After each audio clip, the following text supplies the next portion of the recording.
economic structure. Note also in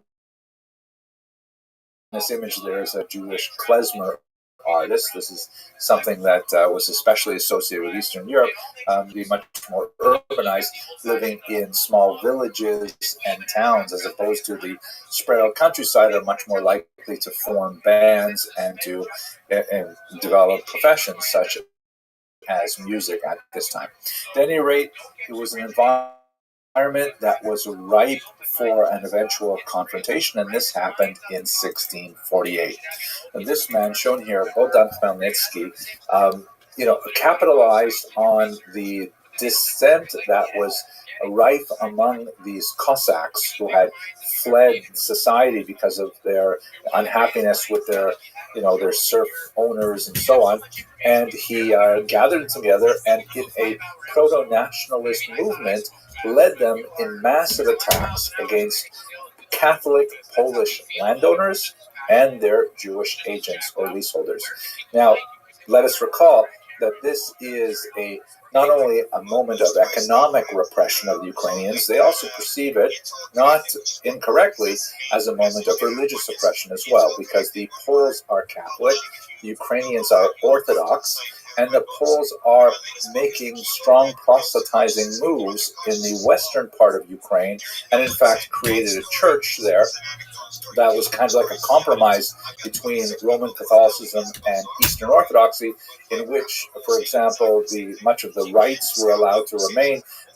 The Orthodox priests were allowed to marry, but it was technically under the authority of the Roman Catholic Church. So Khmelnytsky and his Cossacks deeply resented this incursion into their religious identity as well, and he was dramatically successful. So for a period of a few years, an Inca Cossacks ravaged the countryside, attacking Polish nobles and especially attacking the Jews who lived among them. It's comparable, for example, if you recall the riots in Los Angeles in the 1990s, some of the people who were hurt the worst were the Korean shop holders who actually lived in South Central LA with small businesses and so on, even though they may not have been, the architects of any kind of anti-African American oppression. They nevertheless were the people who were close by, and they felt the violence most directly. So in Hebrew, this particular period, the year 1648-49, although the war continued for a few months, the term decree in Hebrew speech generally means something very negative, like the evil decree of Taklatat. And it lives on in Jewish liturgy as pogroms, really like kind of the archetypical pogroms of Eastern Europe, for their horrific attacks on Jewish populations. These are recorded in several chronicles. Perhaps the most powerful is one by Nathan of Hanover, which is in Hebrew, Yeven Sula, a quote from the Book of Psalms, translated as the abyss of despair. This is available in English translation, and it's actually quite a powerful piece of historiography as well.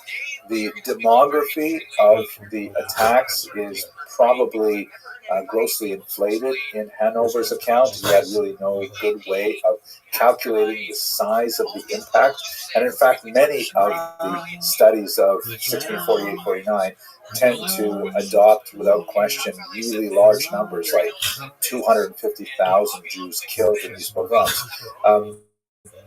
Research by modern scholars like Shaul Stampfer in particular have proved that it really can't be quite that large, primarily because there weren't that many Jews living there at the time, and also because the recovery after the violence had all subsided was actually fairly rapid.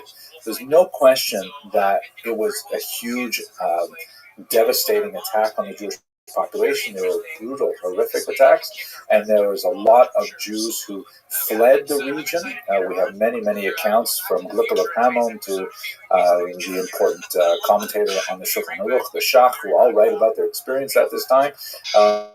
But the numbers that are commonly bruited about are probably large. It's probably in the tens of thousands, a horrific number, but certainly not in the hundreds of thousands.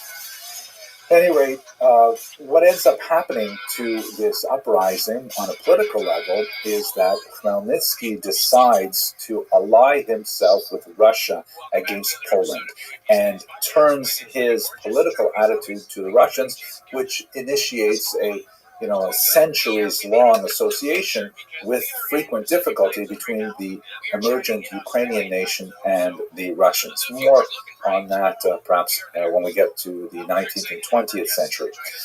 For Jews, however, it sets in stone a kind of attitude towards the Ukrainians, which Ukrainians tend to call Ukrainophobia. Again, not without reason, because of the historical precedent of the Khmelnytsky rebellion, which would be repeated 100 years later with the Haidamach rebellion as well, and one sees it again in the 20th century with the pogroms of 1919 and the one may argue even elements of the Holocaust as well. But it's also important to note that simultaneous with these violent outbursts, which painfully punctuated the centuries of Jewish and Ukrainian coexistence, there was also a philo-Semitic trend as well. Not nearly as powerful, but we shall examine it in later lectures too. But for now, Khmelnytsky emerges as a national hero, as you can see in this 5 hryvnia note from modern Ukraine. He is considered one of the architects of Ukrainian nationalism, something which is horrific to Jews who see him as the architect of anti-Semitism simultaneously. Just to give you one more indication of that, this is actually a famous monument that stands in Maidan Nezalezhnyst in Kyiv today, a monument to Bogdan Khmelnytsky, and it was erected in the early 20th or late 19th century. It shows him famously pointing to the north, to Russia, which, this was erected by the Tsarist authorities, which, really like to play up the fact that Khmelnytsky decided to ally with the Russians. In the original version of this rather heroic-looking statue, the original draft actually had a much more chauvinistic attitude.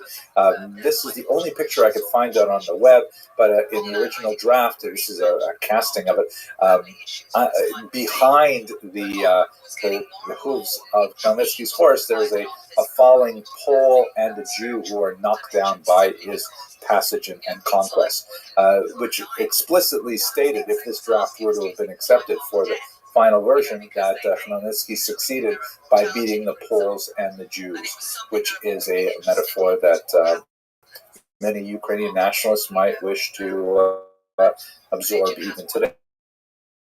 At any rate, this sort of moment in time encapsulated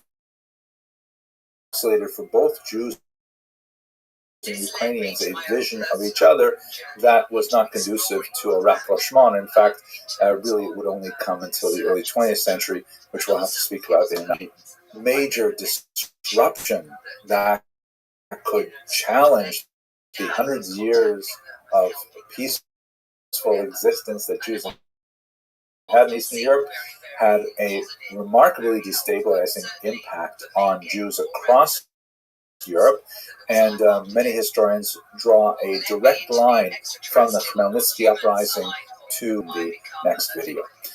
Okay, I hope you found this useful.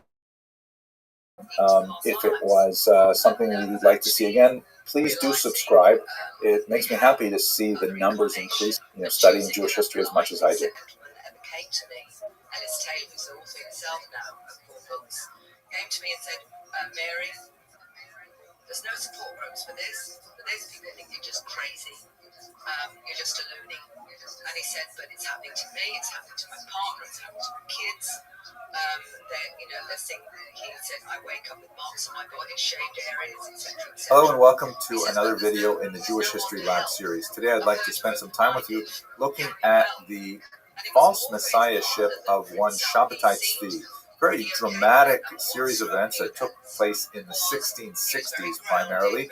And, this is not the first time that false messiahs have made their appearance in Jewish history, but this happens to be, without doubt, one of the most consequential, particularly in modern times, because the impact of Shabtai Tzvi's activity was felt both geographically broad, meaning far away as England, in particular Amsterdam, was affected by his activities, and also chronologically, because over the next 200 years, there would be continuing reverberations of the challenge that he posed to conventional Jewish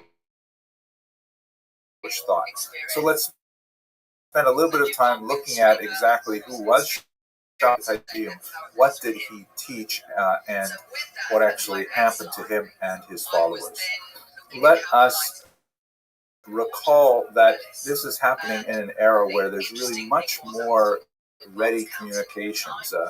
The print media, of course, has been circulating widely, and the idea of the Jews enthusiastically adopting a potential Messiah is something of great interest to Christian readers as well. So there's actually quite an equivalent of newspapers like broadsheets and things like that, and a lot of popular publications that explain to non-Jews exactly what was going on with Shabtai Tzvi, and this tended to circulate back into the Jewish community as well, where broadsheets to their gatherings and so on. We have a wide variety of them. This is an example you're seeing on screen right here from Germany in 1666, right at the height of the activities.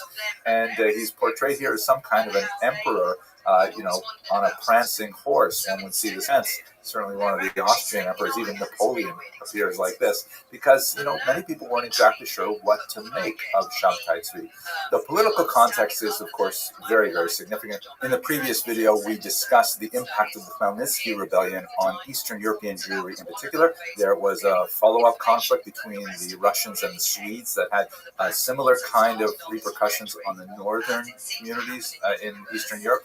And it resulted in a huge demographic upheaval, as there were a lot of migrant Jewish populations who ran away to flee the violence. We see an example of it in none other than the journals of Glickl of Hameln, a woman who lived in German territories, who writes about the displaced population. It reminds me as well of the post-Holocaust era, in the sense that even my own grandparents took in orphans from the Holocaust, displaced people, and they were, one in particular was raised alongside my father, and he should rest in peace, like a brother. So we're talking about a post-Holocaust kind of era in which there's a huge amount of uncertainty and confusion and depression and anxiety over the status of Jews in Europe, the stability of life in Europe, and in many ways an eager anticipation of a messianic future. There's also, into this mix, the very heady broth of Kabbalistic thought, which is emanating from Tzfat, as we discussed a couple of lectures ago, especially in the variety that is circulating in the name of the Arizal of Rabbi Isaac Luria, which really poses a kind of apocalyptic vision of how humanity has a role to play in the final tikkun, in the final repair of a broken universe. That implies that people have to actually get involved in fixing the damage that has been wrought upon the fabric of society through acts of good deeds and study of Torah and pious activity. So this very, very heady apocalyptic vision is circulating through Europe at a time when Jews are also, reeling from the huge losses and the displaced populations of the Khmelnytsky rebellion. And finally, it's really important that we not overlook the technological change that's happening in society. In many ways, not at all unlike the period that we live in today, there is a radical expansion of the circulation of information through the increasingly available print media. There's a lot more ideas that are able to circulate than we had when we had precious hand-copied manuscripts, and all kinds of ideas are now accessible to a much wider, broader reading public. There's also an implication here with regards to gender, because books are a much more accessible way to gain information than classrooms. And women often have much more access to printed information than they might have had to closed, educational circles like in the yeshiva.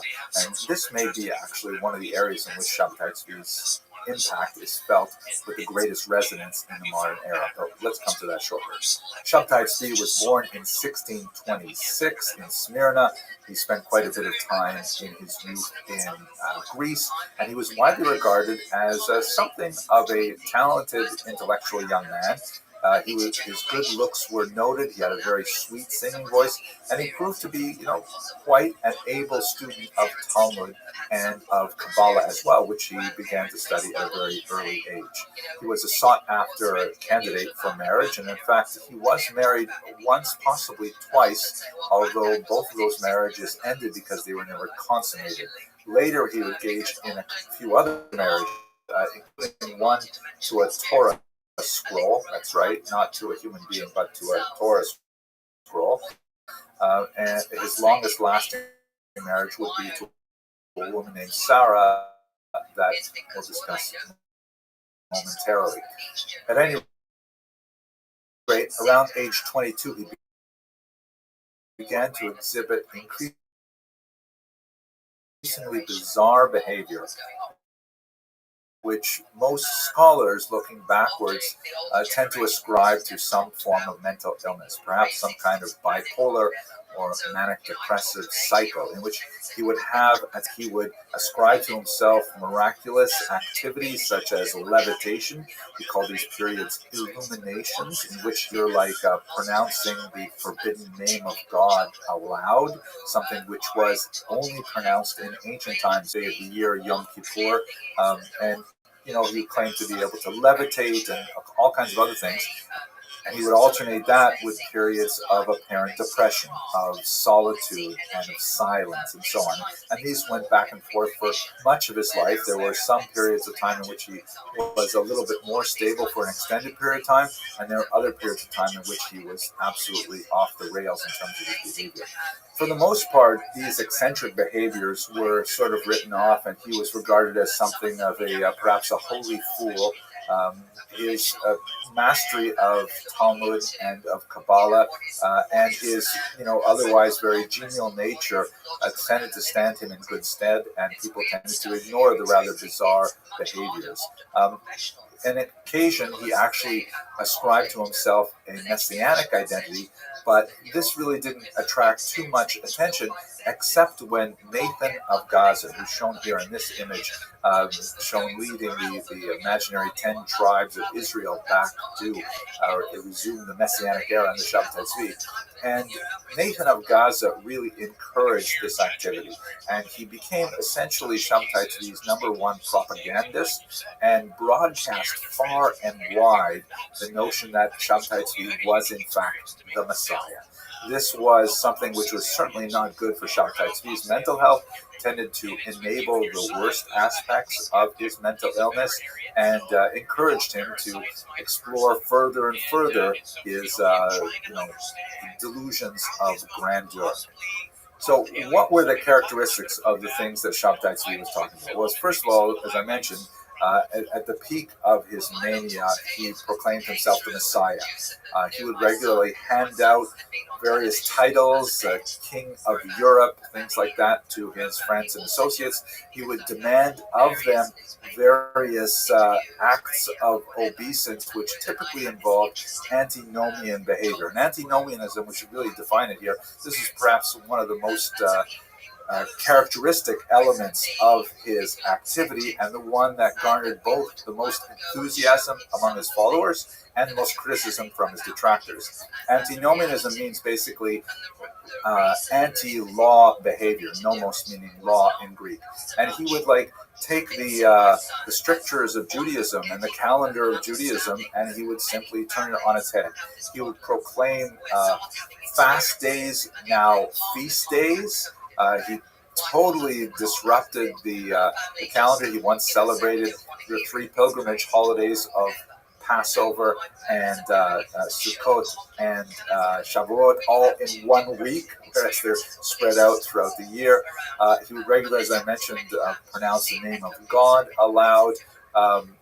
He would transgress the Sabbath in various ways, and these were quite alarming to traditionalists, but people who saw him as the Messiah would read into these behaviors a type of new evaluation of the laws. In particular, things like taking the fast day of Tisha B'Av, the 9th day of the month of Av, which is regarded as the national day of Jewish mourning for the destructions of the temple. But, there are prophetic teachings that say that that particular day will become a feast day because it will herald the birth of the Messiah. Shabtai Tzvi also, by the way, claimed to have been born on Tisha B'Av, which was very convenient, perhaps intentionally so. So by making that into a feast day, that was something that really appealed to a lot of people and was in line with his claims to be the Messiah. Perhaps the most tempting, salacious aspect of his antinomian behavior was his argument that traditional rules of sexuality no longer applied in the Messianic era. And there was quite a bit of free love happening in Shabtai Tzvi's community with the exchange of spouses, and he himself, as I mentioned, a woman of questionable reputation. She was apparently an orphan from the Khmelnytsky massacres that we discussed last week, and she had quite a broad kind of range of experience, but Shabtai Tzvi saw in Sarah his opportunity to fulfill yet another type of messianic prophecy, just like the prophet Joshua married a woman of ill repute, so he too would marry Sarah. She actually would remain by his side right through to the very end. So this, kind of licentious behavior and the challenge to traditional norms was something that was really very controversial. When he was at his most manic, he actually would, in one occasion in Smyrna, he took an axe and strove to break down the locked door of the synagogue because he had been barred from praying communally with them. And when he came in, he insisted on, not only reading the Torah from a printed book rather than from a traditional scroll. He actually invited his friends to come up, and they had to read the Torah from the text. He actually invited women up for an aliyah, which is not controversial today in many non-Orthodox synagogues, but you can imagine how much of a landmine that was in the 17th century.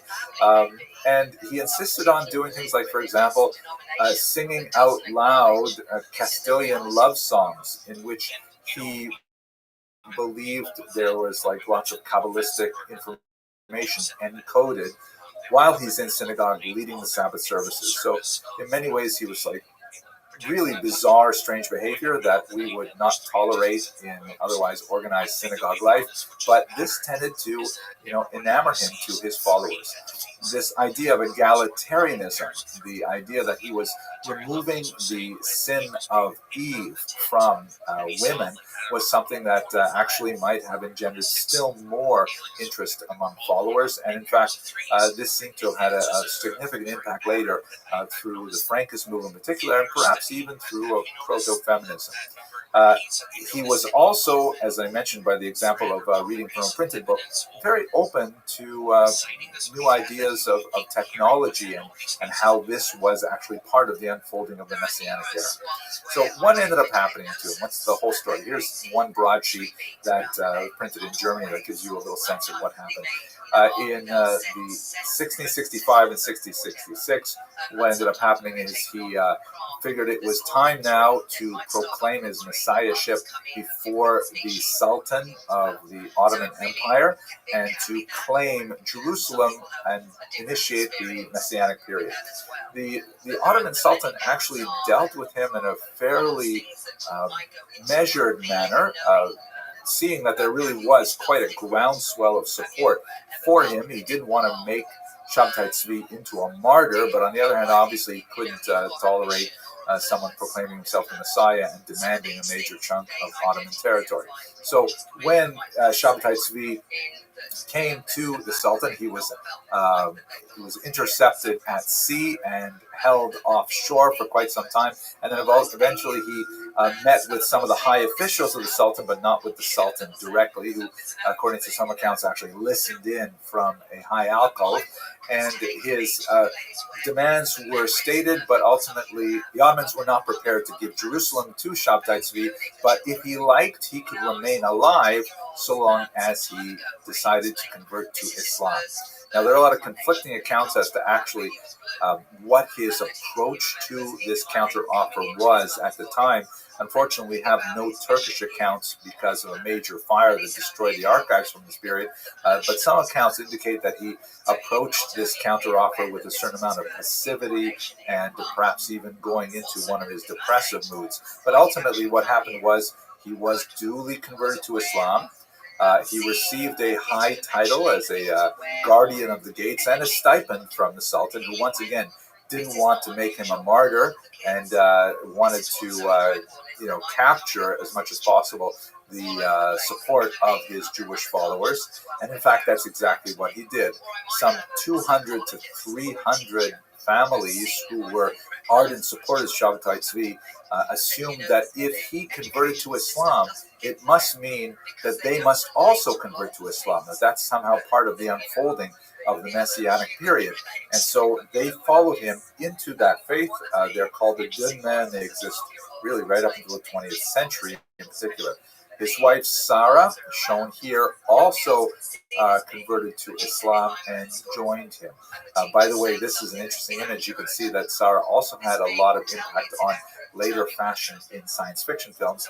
Here's Natalie Portman as Queen Amidala, and you can see she's got exactly the same hairstyle. Just saying. At any rate, what happened to Shabtai Tzvi in the aftermath? It appears that his mental illness did not fade. He continued to have run-ins with the Turkish authorities, who exiled him further and further away, eventually ultimately jailed him. Shabtai Tzvi continued to have some relationship with not only his own followers, now the Dunme, but also to seek some kind of reconciliation with his earlier Jewish attitude. He was known to still participate in reading of Psalms and of engaging in prayer, and in fact, his very last request before he died was to receive a prayer book so that he could recite the Yom Kippur liturgy himself. Looking beyond Shabtai Tzvi's short but eventful life, we see that the Dunme actually are a small but significant role, particularly in Turkey. Here's an interesting image of a mosque built in Greece by the Dunme.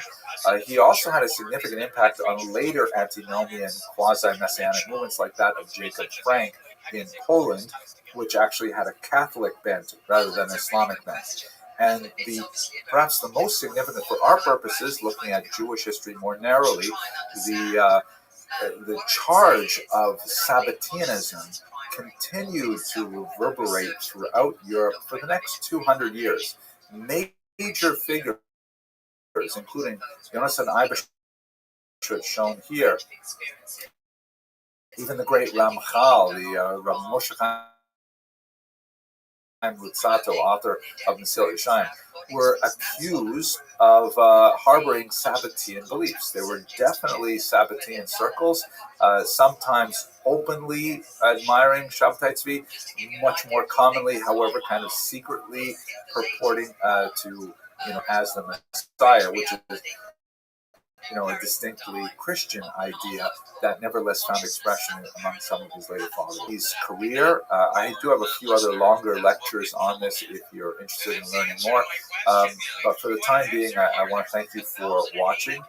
Please do subscribe. It really is nice to see that the number of people who are interested in Jewish history is significant, and thank you very much for watching. We're talking about multidimensional contact, and we're talking about you can access these intelligences through out-of-body experiences. Welcome. How are you? Oh, you got the new one?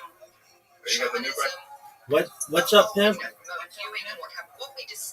you get your No. Hello, fellow students of Jewish history. Thank you very much. I just don't have a hat on. Okay. How are you? I'm doing good. Watching my friend playing CS:GO. Oh, very cool. Where? In his house. Is he on like Kick or is he on Twitch or something? No. I'm with him right now. He's playing and I'm watching. Very cool. Will you remind me how'd you I'm find? watching TV.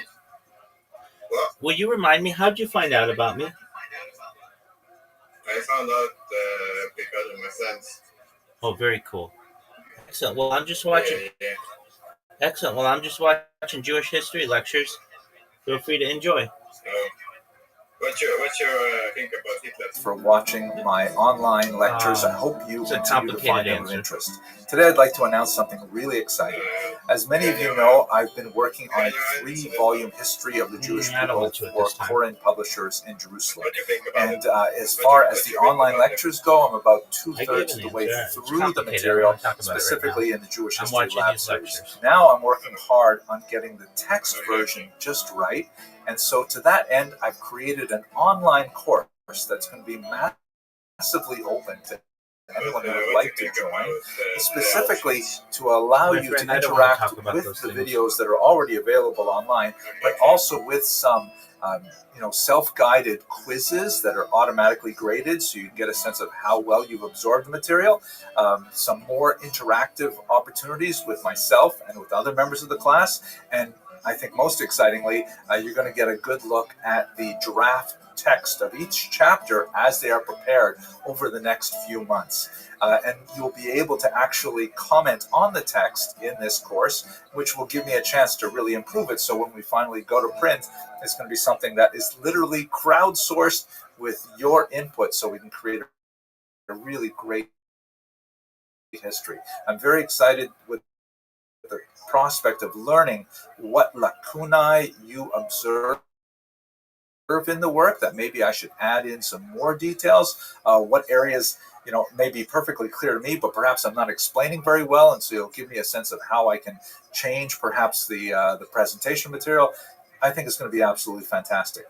The course material for this first course is going to cover, we're going to go from the pre-Abrahamite era of Israel before the arrival of the early Hebrews. We're going to go through the discussion of how to approach the Bible as a historical text, the archaeological record. We're going to look at the Assyrian exile and the 10 lost tribes. We're going to look at the Babylonian exile and the return. We're going to try to understand something of the world of the sages from that ancient period, the Maccabean revolt, the first revolt against the Romans, the birth of Christianity, and the second revolt, of course, under Bar Kokhba. We'll also look at topics like women in the ancient period and early diaspora communities. I think it's really a fantastic outline. If I didn't teach this course, I would love to take it. So please have a look at the link that's produced below, and I would love to have you in this course with me. I hope you enjoy the lectures, and take care. Thank you very much for listening.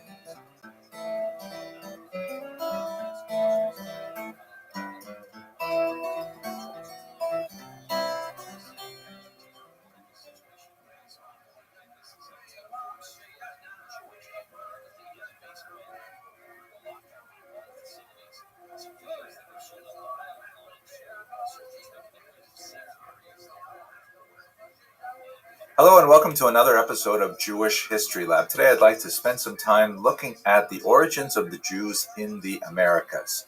Now, we're all familiar with the famous voyage of Christopher Columbus that, of course, coincided with the expulsion of the Jews from Spain. And one of the most fascinating questions regarding that specific moment in history is the question of Columbus's own identity.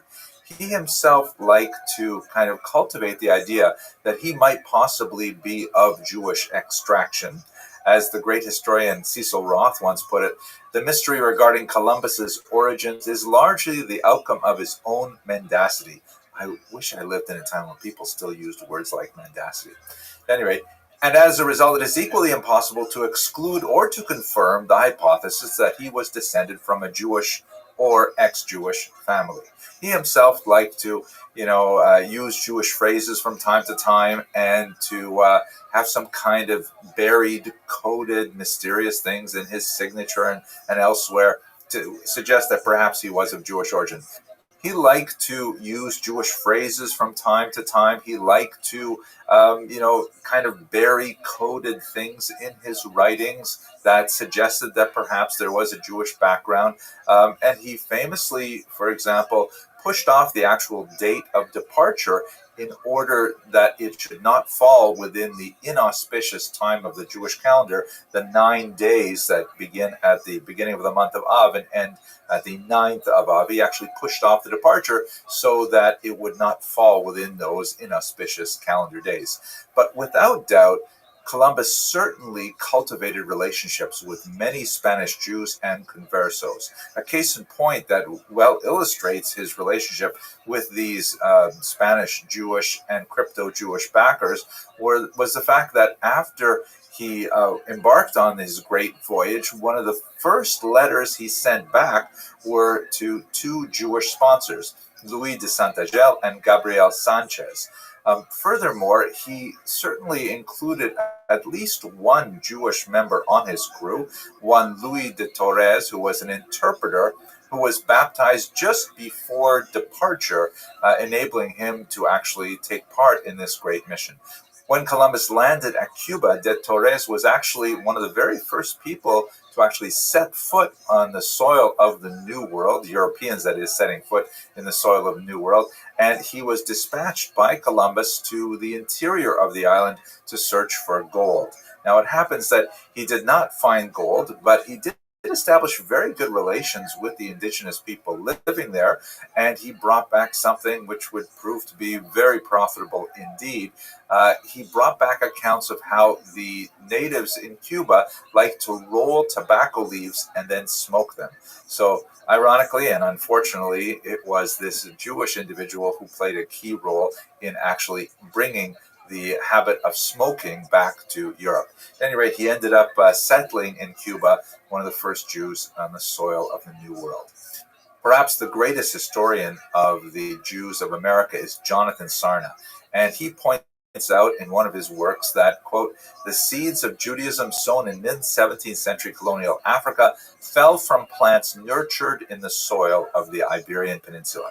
This is an especially important observation because the earliest Jews to arrive in the Americas were essentially refugees from the horrific Spanish and Portuguese inquisitions.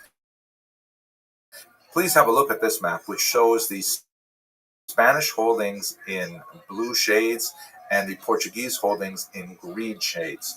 Now, it's significant for the eventual settlement of Jews in the Americas, and that is independent Calvinist Amsterdam. Amsterdam, of course, was not a Catholic country. It was a Protestant country, and it had a uniquely mercantile approach to the entire endeavor of settling the Americas, which actually favored the Jews because, of course, they had a long association with commerce. Furthermore, the Protestant ethic extended not only to work values, but also to a certain degree of toleration of difference, which also was extremely helpful for the Jews. So Jews are settling in Amsterdam. They have a somewhat tenuous situation there, but in general, they have tremendous freedoms associated with the expansion of the Dutch West Indies Corporation. If we look here at the Portuguese holdings in what would later become Brazil, the region of Pernambuco is especially important because in 1630, Holland conquered these territories from the Portuguese, and that allowed Jews to openly establish their presence there as believing Jews and not simply as crypto Jews pretending to be Christian living in the region. So we actually have an explosion of Jewish Antifa, which was home to about 1,200 Jews in the early 17th century. It was a huge number. Of the European population living in that city, Jews constitute 1/3, which is rather remarkable. And they actually established quite a communal settlement there. They had rabbis there, they had a synagogue, and they had 2 schools. I wonder why they had 2 schools. Perhaps one was Hasidish, one was a little more modern. I don't know. Actually, it's kind of funny because normally you would expect them to establish 1 school and 2 synagogues, right? Because you always have to have, as the joke goes, 1 synagogue to pray in and 1 synagogue you wouldn't be caught dead in. At any rate, this experiment, which proved to be very, very successful for the Jews of Recife, ended in unfortunate tragedy because on January of 1654, the Portuguese recaptured the region, and all of a sudden the Jews found themselves under the control of the Inquisition once again. They were given just 3 months to leave, and the entire Jewish community was dissolved as Jews found other places to live throughout the colonial region, some of them returning back to Europe. Now, this reconquest of Recife in particular meant several things for Jews around the world. First of all, if we go back to Europe, there is a significant push from the Jews of Amsterdam to gain admission to England. We will recall that the Jews were expelled from England in 1290. That was the result of a problem with money lending, where the nobility was much too indebted to Jewish moneylenders, and they found it was more expedient to simply expel them forever than to pay back their debts. So the Jews had been formally excluded from England from the 13th century. Under pressure from Amsterdam's Jews on Oliver Cromwell, the ban on Jews entering England was quietly lifted, and actually population in London began to develop, which was very significant. Of course, would have much greater implications later on in history. But looking at the colonies, we see that there are a few major new settlements that are created out of the ruins of Recife. First of all, in Curacao in 1659, there were Jews who were already living there, but the formal community was established in 1659, and also in Cayenne and Suriname, and these populations would later extend elsewhere in the Caribbean. Jamaica was established in the 18th century, for example. But most significantly, I think, on a demographic level, is the implications of the Jews who made it from Recife to a place called New Amsterdam in 1654. New Amsterdam, of course, is New York, which would be one of the greatest centers of Jewish population throughout the rest of the modern era. Now, there were Jews in 1654, but they were, isolated individuals that, came and went without leaving a lasting impact. For example, one Joachim Gauns, who was a metallurgist and an engineer who was living in Roanoke in 1585. He was actually arrested and accused of blasphemy in 1589, and he didn't leave much of an impression in Roanoke. Another Jew was Solomon Franco, who arrived in Boston in 1649, but he ended up leaving because he could not post bond for himself as a new arrival in the country. So we have just a couple of scattered individual Jewish explorers, no real community developing until September of 1654, a few months after Recife is dissolved by the Portuguese, where you have 23 impoverished Jewish refugees on a boat called the St. Catherine landing in New York City Harbor, then New Amsterdam. 18 of them, according to one account, were women and children. So small group of bedraggled, penniless refugees arriving in New York ended up becoming the nucleus of the mighty Jewish population here. Now, they were met by this man, Peter Stuyvesant, who, I know what you're thinking. You're looking at him and you're saying, wait a minute, are you sure he's not Jewish? I mean, look at that massive, healthy yarmulke that the guy is wearing, right? And I have to say, it kind of looks good on him, but he certainly was not Jewish. And I think perhaps the reason why he wore it, perhaps they're, faith-based or some even fashion statements. But speaking for myself and personally, I have to say that men of a certain age and a certain receding hairline find that a large black yarmulke covers a multitude of sins. You know what I mean? At any rate, Stuyvesant was himself a deeply religious member of the Dutch Reformed Church. He was a son of a minister, and he himself was an elder in the church, and he was aghast at the idea of admitting Jews to this new colony, which only had 750 people living there at the time. This was not out of character for Stuyvesant. He was intolerant of many other groups. If they weren't Dutch Reformed, then he was not interested in promoting their settlement. He was especially irritated and energized over the Lutherans and would not allow this Christian group to establish a congregation in New York at the time.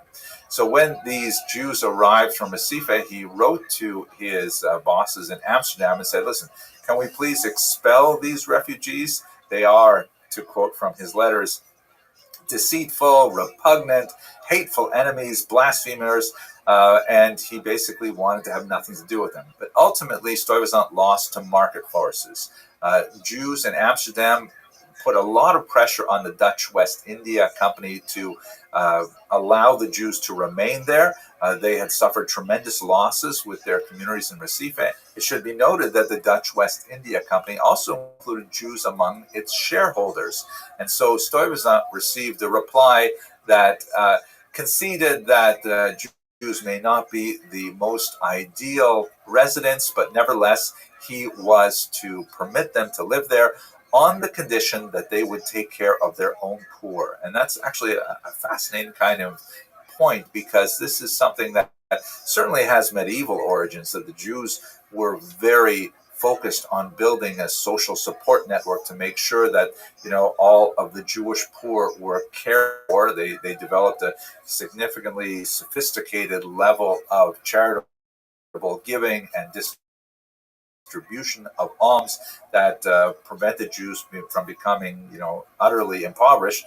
But it was underlined in their very first settlement in America that they had to take care of their own poor. And I believe we'll see this repeating itself generationally as new waves of Jewish refugees make their way to American shores, and prior generations of migrants feel the responsibility to make sure that they are cared for.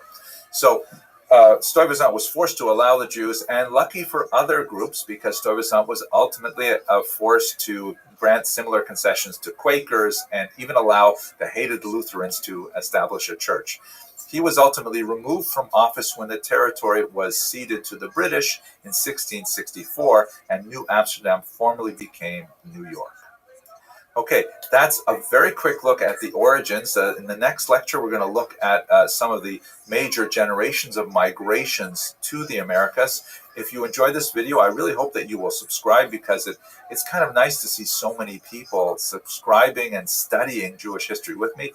And I guess that's about it. Thank you very much for watching.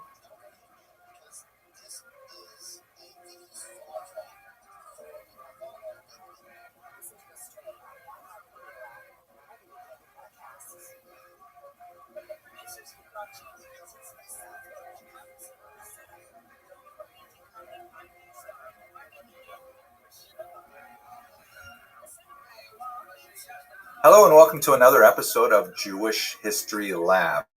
In the previous video, we looked at the arrival of the Jews in the Americas and the remarkable story of the 23 refugees who landed in New Amsterdam, later New York. What I'd like to do in this short video is to take a broader approach and look at the most significant waves of migration to the New World, with emphasis on the United States and to a certain degree Canada, because these waves of migrations had a major impact on what would become one of the largest Jewish populations in the world within a couple of centuries.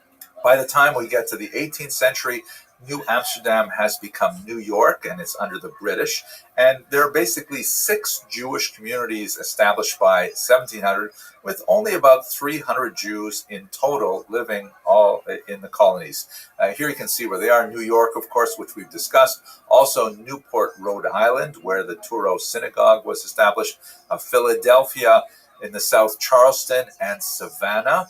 And in Canada, Montreal is a very important community. Trois-Rivières is also significant later on. Most of the Jews living in North America at this point are observing the Sephardic Rite, a tradition that would continue for much of the 18th century, even as the migrant population are derived more from Ashkenazic lands. This is kind of like the tradition-minded approach that many Jews took, because so much challenge was placed upon them in terms of forces to acculturate or assimilate to a very foreign kind of environment. So the idea of remaining within the tradition, even if it was not necessarily one's tradition from Europe, but nevertheless it was the established tradition of the community. There were a lot of kind of centrifugal forces and centripetal force. There was a strong desire to kind of retain that kind of tradition over generations. Here's another way to look at that migration from Eli Barnavi's Historical Atlas. You can see that there are populations moving from the Southern American communities, in particular after the Portuguese retakes the formerly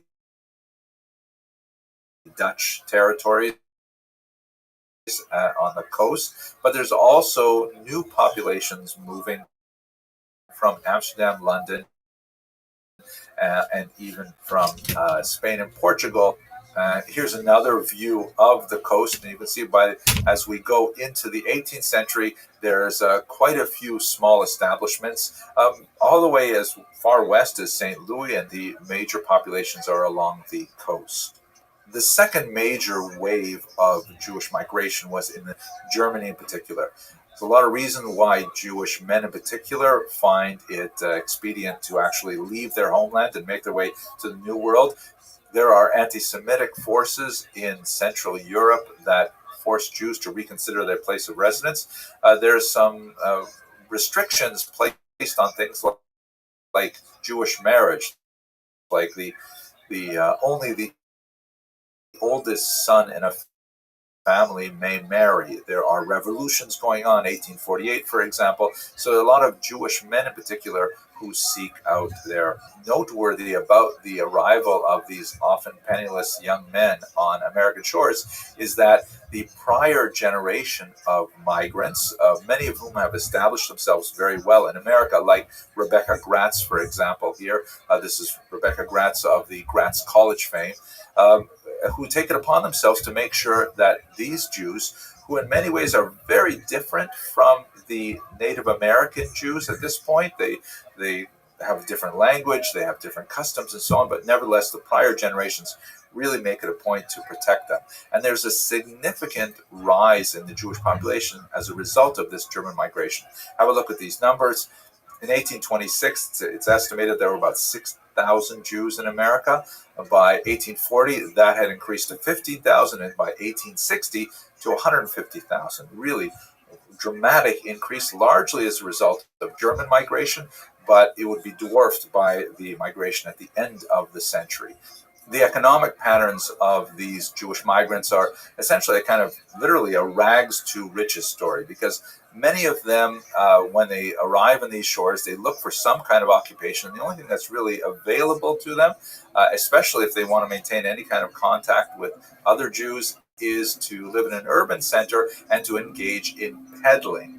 This is like right at the bottom of the commercial ladder of success, where essentially they've got a push cart and they're moving from house to house seeking donations or making small purchases of used clothing and things like that, then repairing them and then reselling them, recycling things like, making brushes and things like that. And it's like right at the very bottom of the economic ladder. But with hard work and frugality, they may be able to graduate to opening a storefront where they'll engage in more of a niche economic activity with one particular kind of craft or sales. Or, as often happened when they moved out west, and is also the case incidentally with my own ancestors in Canada, is they'll open a general store in a developing semi-rural area and kind of sell everything that anybody in town wants. And there'll be the beginnings of commerce in many of these frontier locations. And then, if they're really successful, they may graduate to a phenomenon that has developed in the 19th century, the department store, like Macy's or things like that, where they will carry all kinds of things in a large one-stop shopping place that ultimately results in significant wealth. So the German Jews actually enjoyed a trajectory of significant economic development over the 19th century. In terms of their religious orientation, they were very much unlike the earlier Sephardic Jews and very much unlike the later Eastern European Jews, in that coming from Central Europe, they brought with them ideas associated with liberal Judaism, which in America was known as Reform Judaism, a much more relaxed attitude towards the strictures of Jewish law, the observance of the Sabbath and keeping kosher and things like that. And they had a significant impact on the development of the American mindset at that time. Among their greatest achievements, when they eventually achieved greater wealth, was the erection of massive structures that were testament to their success, like the major synagogues in New York and elsewhere, as we shall see. These German Jews were also noted for their willingness to take risks and to travel and to explore and to really penetrate the western regions of the United States. Here's a great picture of a merchant named Julius Meyer, together with some Indian chiefs in Omaha in the mid-19th century. I believe the Jewish guy, but this is kind of like typical of these Jews who penetrated the far west looking for economic niches and seeking to make their fame and fortune. This map will give you a sense of the distribution of these German Jews, reaching all the way to the Pacific coast by 1877. The next major and the single largest migration of Jews, of course, occurs at the end of the 19th century and into the 20th century. This particular map shows only a piece of it. It shows only Jews migrating from the Pale of Settlement, that is the region where Jews were allowed to live in Tsarist Russia, and it only calculates the numbers from the beginning of a pogrom wave in 1881 until the dissolution of the Tsarist Empire in 1917. But it gives you a sense of some of the proportions of this major migration. About 1.75 million Jews seek to make their lives in the United States. About 70,000 Jews looking for universal health care decide to go to the civilized country to the north, 111,000 to South America, about 250,000 to Western Europe in general, smaller numbers, 45,000 to both South Africa, and 45,000 to the experiment of Zionism in the Middle East, in Israel, of course. And then 5,000 make their way to join the very tiny community that actually goes back to the colonial era in Australia. So we'll talk a lot more about this a little bit later on in this series, but let's have a look at a couple of maps from Eviatar Friesel's really fascinating Atlas of Modern Jewish History, just to get a sense of the overall population of world Jewry at this time. Here you see what world Jewry looked like, let's say in the year 1800. There are less than 1 million Jews around the world. About 70% of them live in Europe, and the rest are roughly evenly divided between North Africa and the Ottoman Empire. When you get to approximately the year 1800, you see that the population has overall grown significantly to 3.2 million Jews. But once again, Europe dominates with about 2.7 million. There are about 250,000 in North Africa and in Asia, which is basically the Ottoman Empire, but also in Central Asia at this point. The Americas has increased to about 10,000 by the time you get to the year 1800. And that's all the Americas, South America, Canada as well. Oceania, a very small number still, 500. By the time you get to the end of the 19th century, let's say the year 1900, now you've got about 10.3 million Jews worldwide. It's significant. Eastern Europe, Poland and European Russia has the largest population, the largest increase of the Jews living in the US and Canada, with over 1 million by the time you get to the year 1900. The rest of America is about 35,000. So this gives you a sense of how the overall proportions are changing. Okay, we will spend much more time later on talking about that last migration, but for now, I want to thank you for watching. I hope you enjoyed this short video. I do enjoy when you subscribe, because seeing those numbers go up makes me feel like, wow, there's so many more people who are enjoying Jewish history as I do. So please do subscribe. And otherwise, I hope you have a great day. Thank you very much for watching.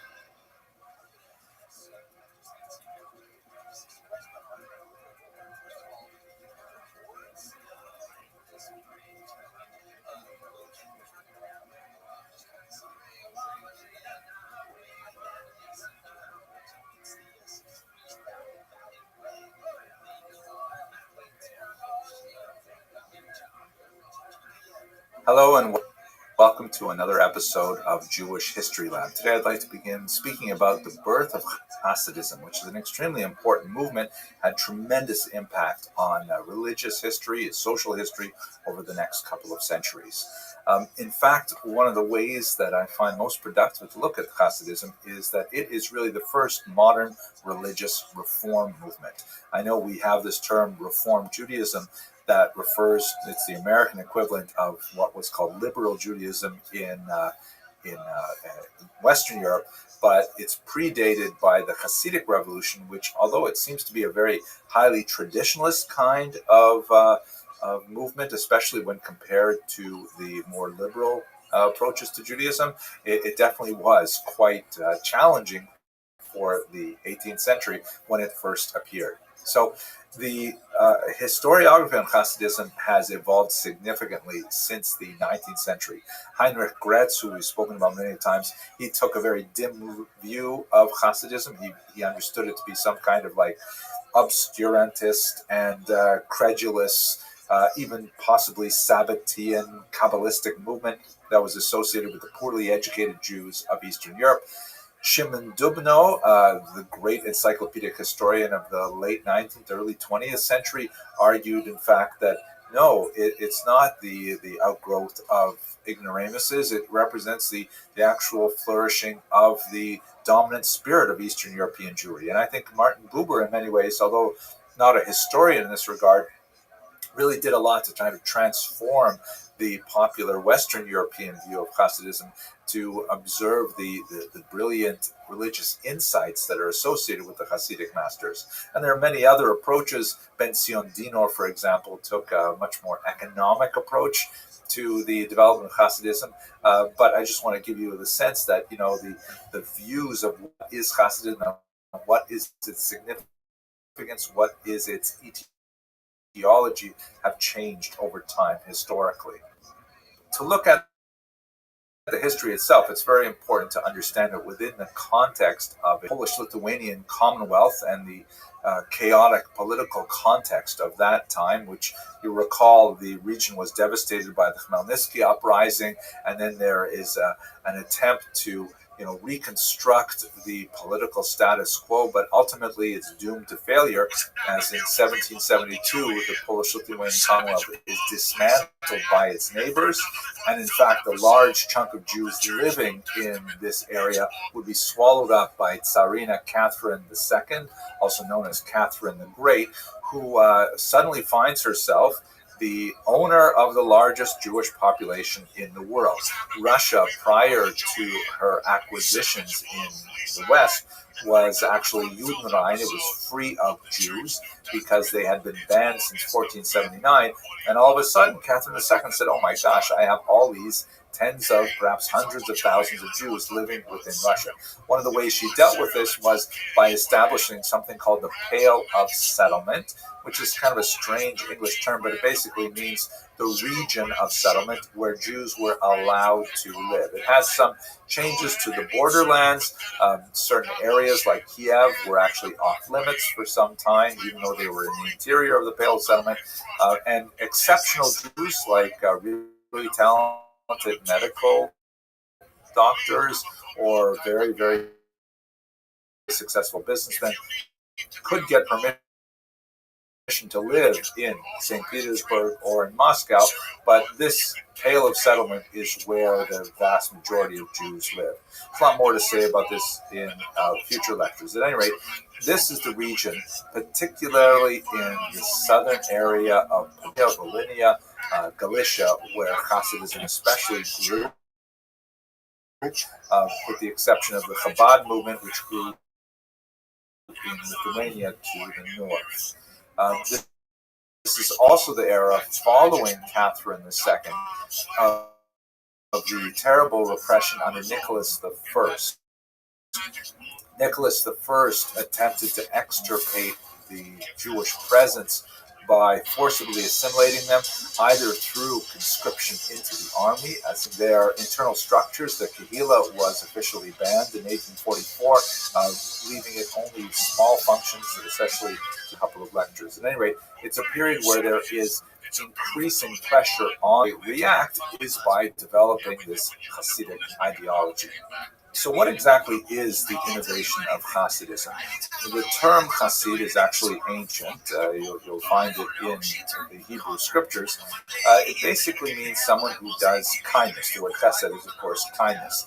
And a Hasid is understood to mean someone who goes beyond what is naturally required, someone who does extra.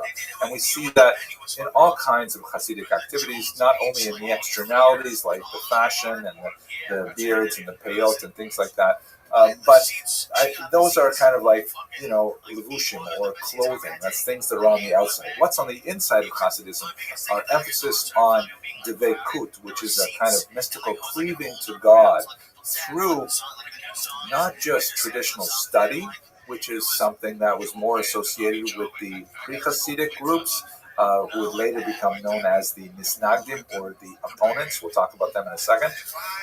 But attachment to God through maybe less intuitive means, such as prayer or song or connection with others through fellowship.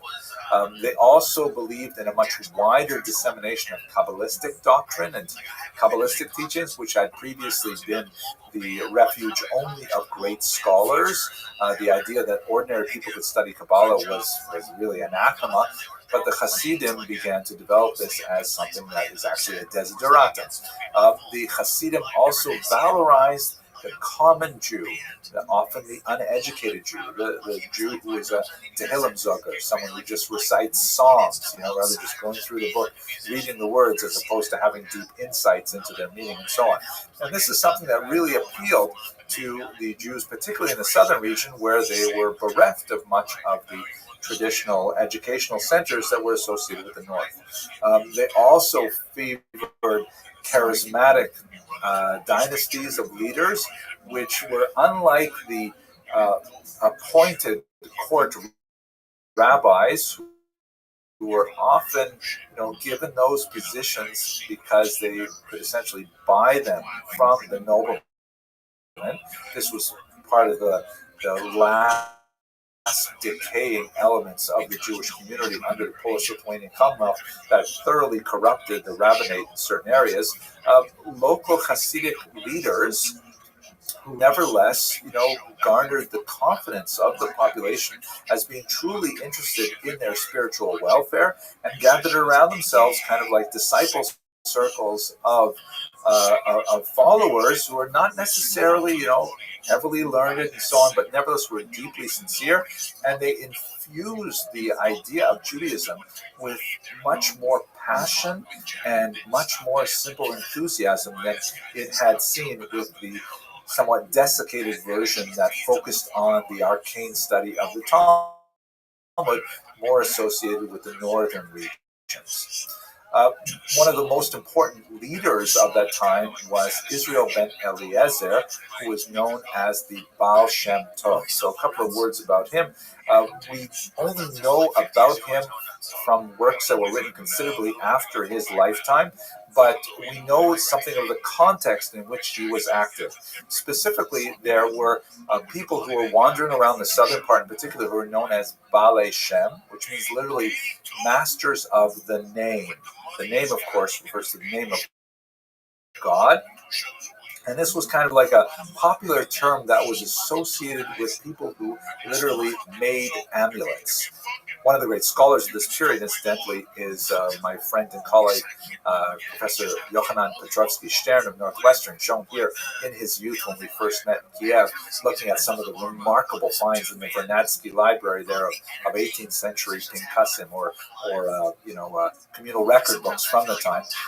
He's done research on people like Hillel Baal Shem, who were like, these early proto-Hasidic leaders serving local populations and creating amulets for them. That's where they got that specific name.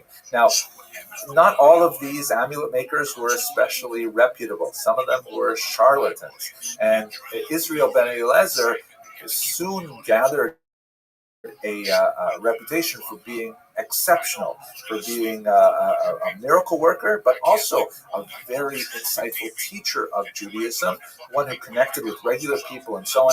And so he was associated with the name Baal Shem Tov, the good Baal Shem, to distinguish him from some of the other Baal Shem who were not necessarily so good.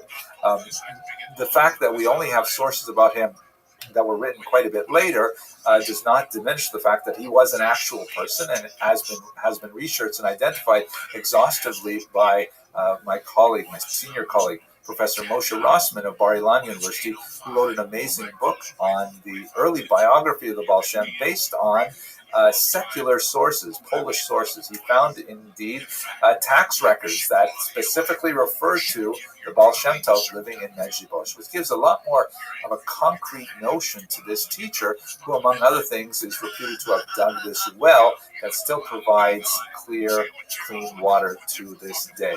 So we get this idea from the writings of his followers and from the biographic picture we get from the tax records and elsewhere, that he was a person who lived in southern Poland, Western Ukraine, catered to the spiritual requests of his followers, and actually began this really important movement that we'll discuss a little further in the next lecture. Okay, thank you very much for watching. If you are so moved, please subscribe, because I love seeing the numbers of students of Jewish history increase, and it's nice to know that we'll have at least some kind of an internet-based relationship. Have an excellent day. Thanks for listening. When I'm on stage now, I'm laughing. I gotta get high to go up there and I laugh and I giggle. And even that, this is why when you're a professional comedy, everything changes when it's stage time. Your name changes in your life. If your name is Lee Sayat, then changing your name when you go on stage to Chewy McGowan. So whatever you say. Hello and welcome to another episode of Jewish History Lab. So we talked in the last video a little bit about the origins of Hasidism. One of the most interesting ways, I think, to try and understand what Hasidism is by looking at the counter-reaction. And this is a movement which coalesced over around a group of rabbis, particularly in the northern part of the region, Misnagdim or Mitnagdim. And the name literally means opponents because they opposed Hasidism. Right?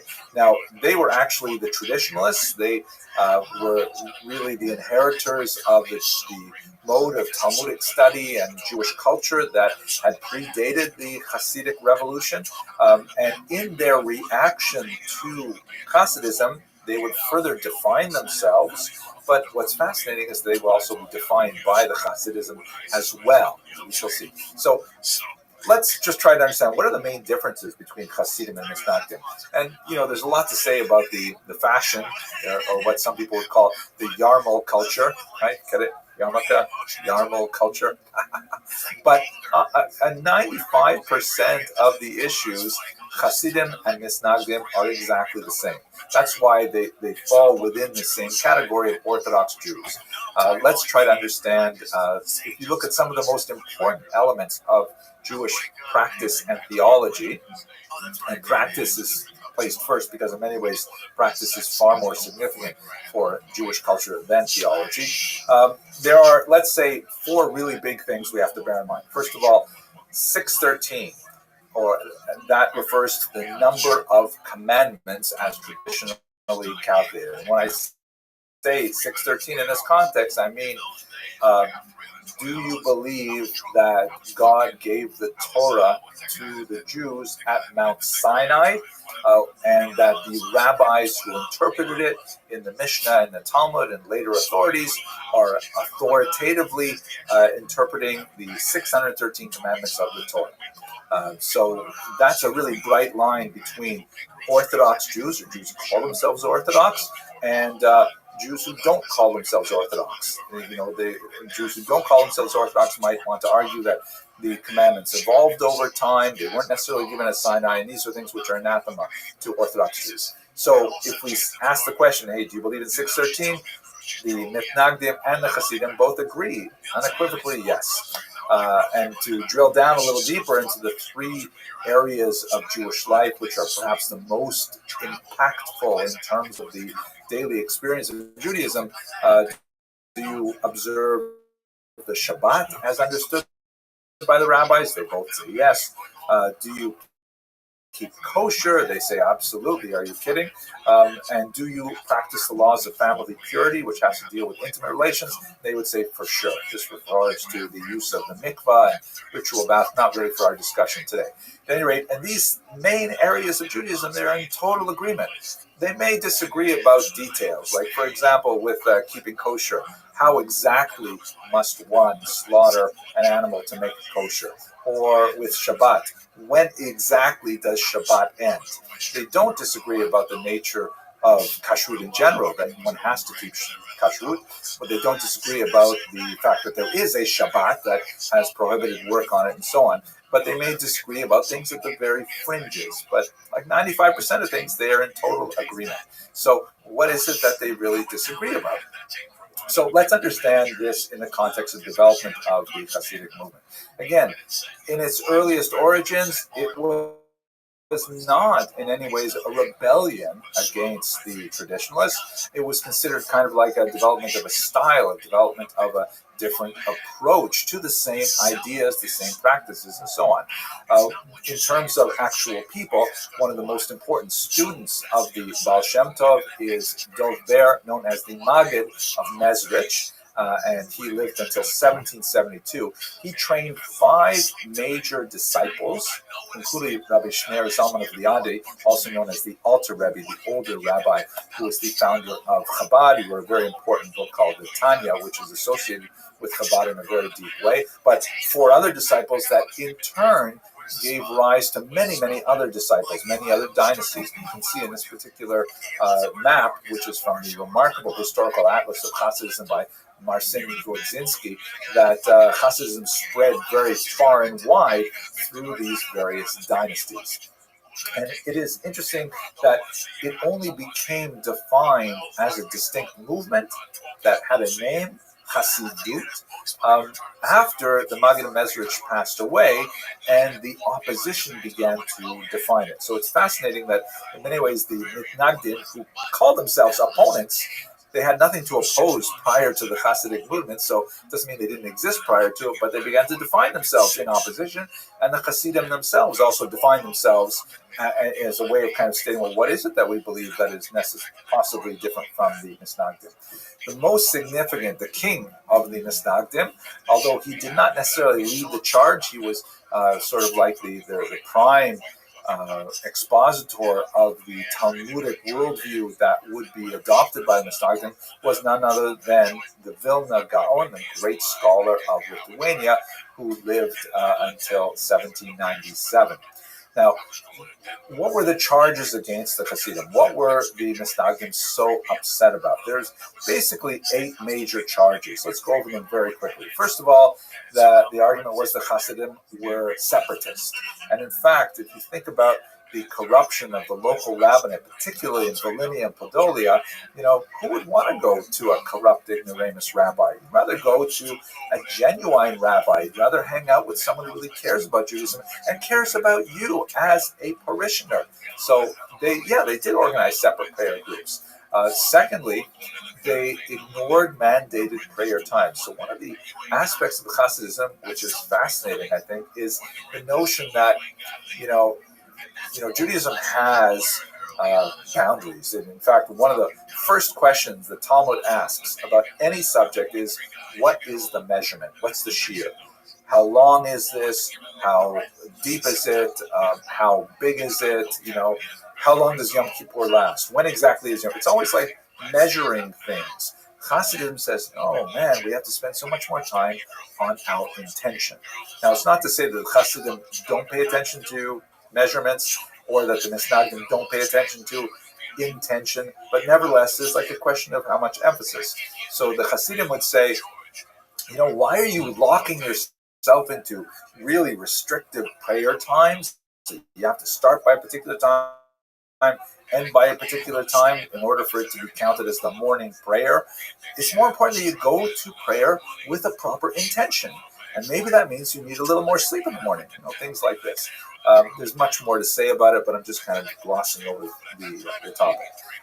3, they recite the prayer of the Ari, meaning they follow the Kabbalistic prayer schedule of the great Isaac Luria that we discussed when we looked at the city of Tzfat. They maintain a separate kosher slaughter. There was a dispute over whether the knives should be sharper or duller, because sharper knives are more easily nicked, but duller knives require more pressure, and both of these things could have an impact on whether or not an animal is slaughtered properly.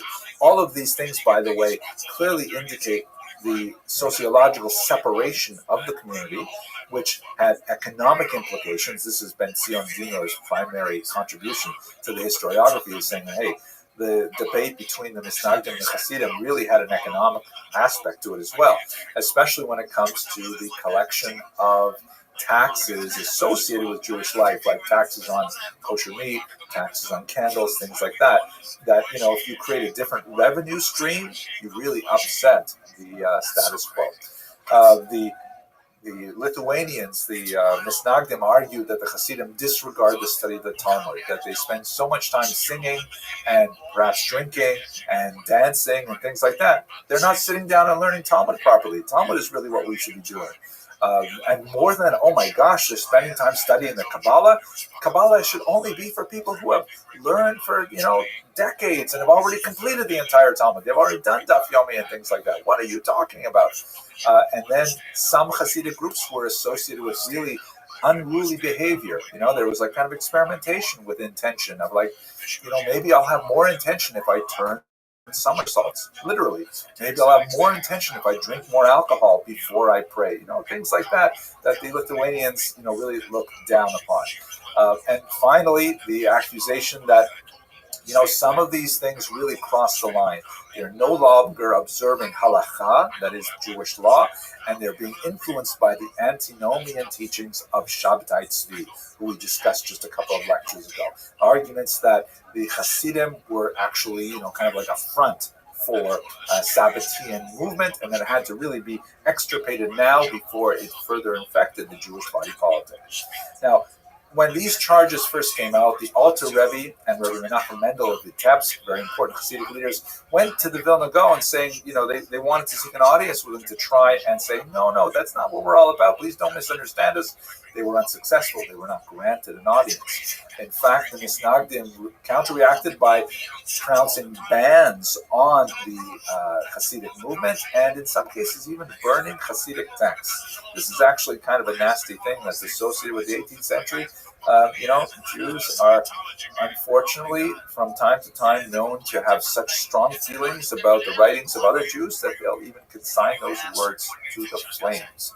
But by the way, that only ends up making the books much more popular. So if anyone watching this video wants to ban any of my books, I think that would be great because sales would just... At any rate, the Hasidim, they issued counterbans against the Misnagdim, and they also, unfortunately, had book burnings. Especially strong social ban was applied in 1781, and in 1794, when a rabbi in Pinsk, a Misnagdic rabbi, lost a job to a Hasidic candidate, he denounced the Hasidim to the secular authorities, and the Tsarist government, always on the lookout for possible revolutionary movements, actually arrested the Alter Rebbe, Rabbi Shneur Zalman of Liadi, and had him temporarily jailed. A phenomenon that would be associated with a very strong conflict between Hasidim and Misnagdim for some time. Now, besides the tremendously bitter rancor between the Misnagdim and the Hasidim, the Misnagdim were also busy thinking about, how do we react to this? Because the Hasidic movement really grew in leaps and bounds. It spoke to a need. There were Jews who wanted Hasidism. So the Misnagdim had to articulate a response, and they did, which was ultimately expressed in things like this building, the Yeshiva of Volozhin, which was one of the great bastions of Talmudic learning in Lithuania and formed the center of the nucleus of a Talmudic renaissance that would expand along with Hasidism. What the Misnagdim said is, hey, the Hasidim say we're attached to text. Well, absolutely. You better believe it. We are going to be super attached to text. We're going to spend even more energy in the Talmud. And in fact, that's what the Lithuanians are known for more than anything else, is their incredible attention to detail and their superlative study of the Talmud. But they didn't ignore the Kabbalah. Let's not forget that the Vilna Gaon himself was a great Kabbalist, but the Misnagdic tradition was that it was really only for people who had already mastered what was called Torah's Nigla, the revealed Torah. Before you study Torah's Nister, the hidden Torah, even in kind of like watered down versions that the Hasidim were circulating, they weren't studying necessarily the Zohar itself. They were studying kind of like digests of the Zohar, or Armenians were already studying the core text, but they did not believe in necessarily disseminating these ideas widely. But one of the key disciples of the Vilna Gaon, the great Rabbi Chaim of Volozhin, associated with the yeshiva, he wrote essentially a response to the Tanya, which was called Nefesh HaChaim, the soul of life. And this is essentially a Kabbalah for Misnagdim. It is, by the way, an overwhelming book. I remember personally when I was studying in yeshiva in Jerusalem, I spoke to my colleague and friend Rabbi Mordechai Becher, who was a guide for me in those early years of my yeshiva study. And he said, how's it going? I said, well, it's going okay. I'm enjoying yeshiva. I go to yeshiva in the morning. We look at a Tosfos, it has a problem in it. We figure out the problem, and then I come home. But I said to him, Rabbi, I have to admit that, sometimes it felt sort of kind of dry, sort of like, doing crossword puzzles every day, because I was like finding intellectual problems and then solving them and then going home for dinner, right? So he said, okay, this is what you got to do. Read Nefesh HaChaim, but only read it for 15 minutes a day. And so I said, okay, I'll do it. So I picked up a copy of Nefesh HaChaim, and I used to get on the bus and read it on the bus. And many, many times I simply couldn't put it down And I looked up, and I had already gone way past my yeshiva stop, and I was like way in some Arab neighborhood north of Jerusalem somewhere, because I had just gotten so lost in the tremendous writings of Rabbi Chaim Volozhin. And it really changed the way that I went back and studied those Tosfos as well. It made the Tosfos kind of like jump off the page as, this is really important, you've got to study this right now and know what it means, because it's crucial. It's not a crossword puzzle, it's life itself. Wow. So if you're having that problem, read Nefesh HaChaim. Okay, sorry for that little discourse. Finally, one of the criticisms of the Hasidim that Misnagdim had was that the Hasidim venerated their leader, sometimes tzaddik, sometimes called a Rabbi, to an inappropriate extent. That in some cases they even regarded the Rebbe as sort of like an intermediary before God, which is really, very much contrary to traditional Jewish theology. So the Misnagdim certainly criticized this idea of like having an intermediary, and they refused to regard even very learned and holy people as being those intermediaries, but they nevertheless elevated their leaders, especially the Rosh Yeshiva, the head of the yeshiva, as being someone with tremendous insight and power, associated later with the term Das Torah, the mind of the Torah itself. And so that was kind of like a Misnagdic reflection of Hasidism. Okay, while the Hasidim and Misnagdim are fighting bitterly at the end of the 18th and the beginning of the 19th century, there will be a major challenge to them, which we'll discuss in the next video. I'd just like to conclude by saying thank you very much for watching. If you're so moved, hit the subscribe button, because if you like I do, I'd love to include you in that group. And let's return and look at the challenge of both the Hasidim and the Misnagdim.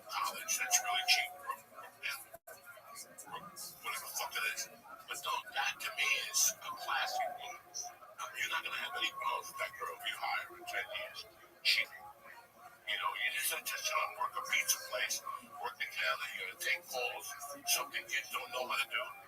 Hello and welcome to another episode of Jewish History Lab. So in the last two videos, we talked a little bit about the beginnings of the Hasidic movement in the 18th and early 19th century, and then we talked about the counter-reaction of the traditionalists known as the Misnagdim, or the opponents of Hasidism. But there's a new movement that is more associated with Western Europe, in particular with Berlin, that is beginning to make an impact in the eastern heartland of the Hasidic and the Misnagdic territory, and that is the Haskalah, an extremely important movement that, like the Hasidic and the Misnagdic movement, would endure to our contemporary days and would have a phenomenal impact on the development of modern Jewish identity. So let's look at this institution of the Haskalah. First of all, the term Haskalah means enlightenment, and it is just the Hebrew translation of the German term Aufklärung that was widely used in the 18th century to refer to this new movement of rationalism and humanism that swept across much of Western Europe. There are Jewish roots to it for sure. If you look, for example, at the 16th century work of Azaria del Rossi, who was an Italian Jewish thinker, at an unusual moment in 1570 when there was an earthquake in the Italian city of Ferrara in the Po River Valley, not too far from Padua. And he was forced out of doors, like everybody in Ferrara, and while they're living in tents, worried about aftershocks for some weeks, because a lot of buildings were destroyed, he has some encounters with Christian thinkers from the local church that he probably would not have had, prior to this. And among other things, he discovers the letter of Aristeas and fascinating stuff. But in the context of this discussion, he begins to explore the idea of, hey, you know what?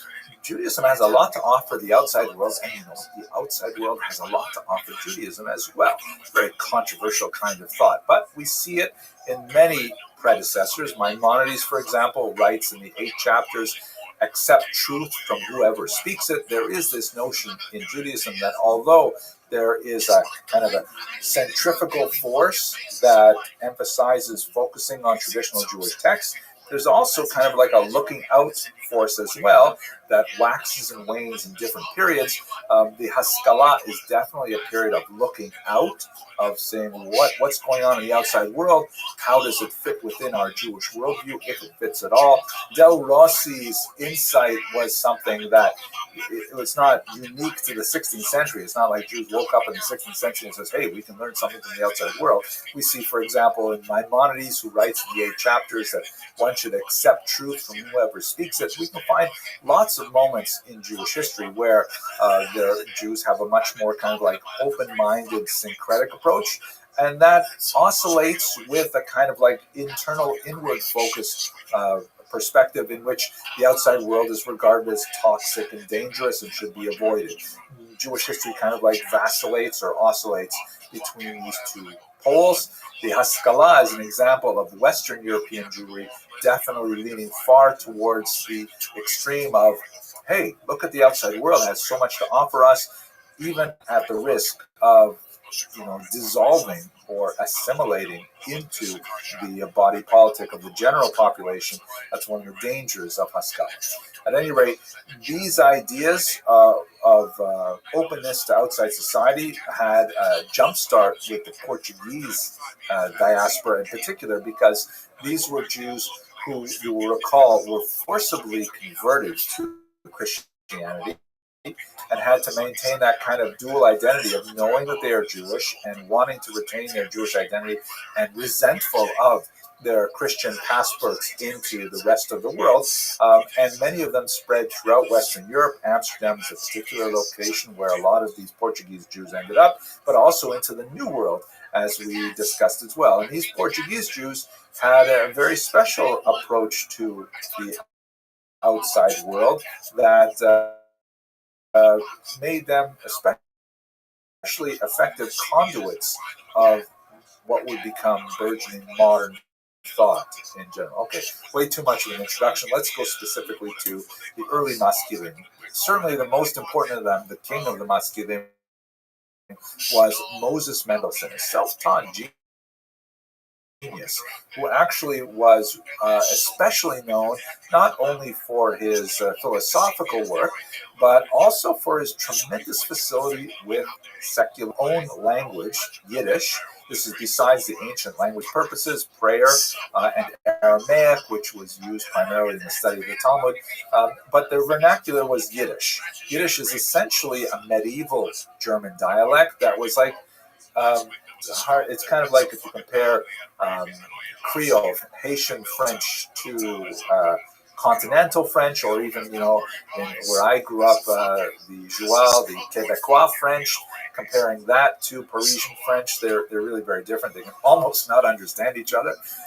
So it was like very similar in syntax, and the vocabulary had huge overlaps, but, speaking Yiddish to a German would make one seem like a peasant and backward and things like that. And of course, they're written in different alphabets, so it's impossible for Yiddish readers to understand written German unless they learn the alphabet, and then they tease out, the 15-20% of the vocabulary that's different and so on.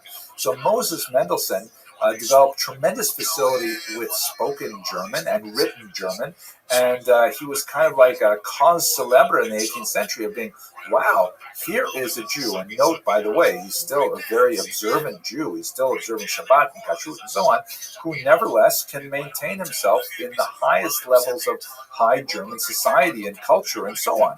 And intellectually, he had tremendous abilities and gifts. And so he was like really a famous Jew because of his ability to be a culture broker and to say to the outside world, hey, Jews have something of value. They should not be, considered second-class citizens. In fact, they weren't considered citizens. They were considered travelers, sojourners, even though they lived in Germany for hundreds of years. So he was someone who not only communicated Judaism and Jewish culture to the outside world, he also communicated it backwards. He also, promoted the study of German language and German culture and things like that to traditional observant Jews, which got him into a lot of trouble. Other examples of these early maskilim, oh, by the way, maskil is like the singular noun form of haskala. Haskala is enlightenment. Maskil means a proponent of the enlightenment. Solomon Maimon, who, unlike Moses Mendelssohn, did not remain an observant Jew, he went OTD, or off the derech, away from the path. He wrote a biting, acerbic, and sometimes hilarious memoir, an autobiography, which is widely studied today, in which he describes his upbringing as a young, talented Jewish man who kind of like has this intellectual journey. And in fact, he even visited the Hasidic court of the Maggid of Mezerich and describes his experience there. But when he comes to Western Europe, to Berlin in particular, and he encounters German culture, he eventually jettisons his Jewish identity and seeks to become much more involved in German philosophy, German thought, and things like that. So whereas Moses Mendelssohn articulated a kind of Haskalah that kept a place for Judaism, others like Solomon Maimon said, no, let's completely get rid of it and move straight into the mainstream.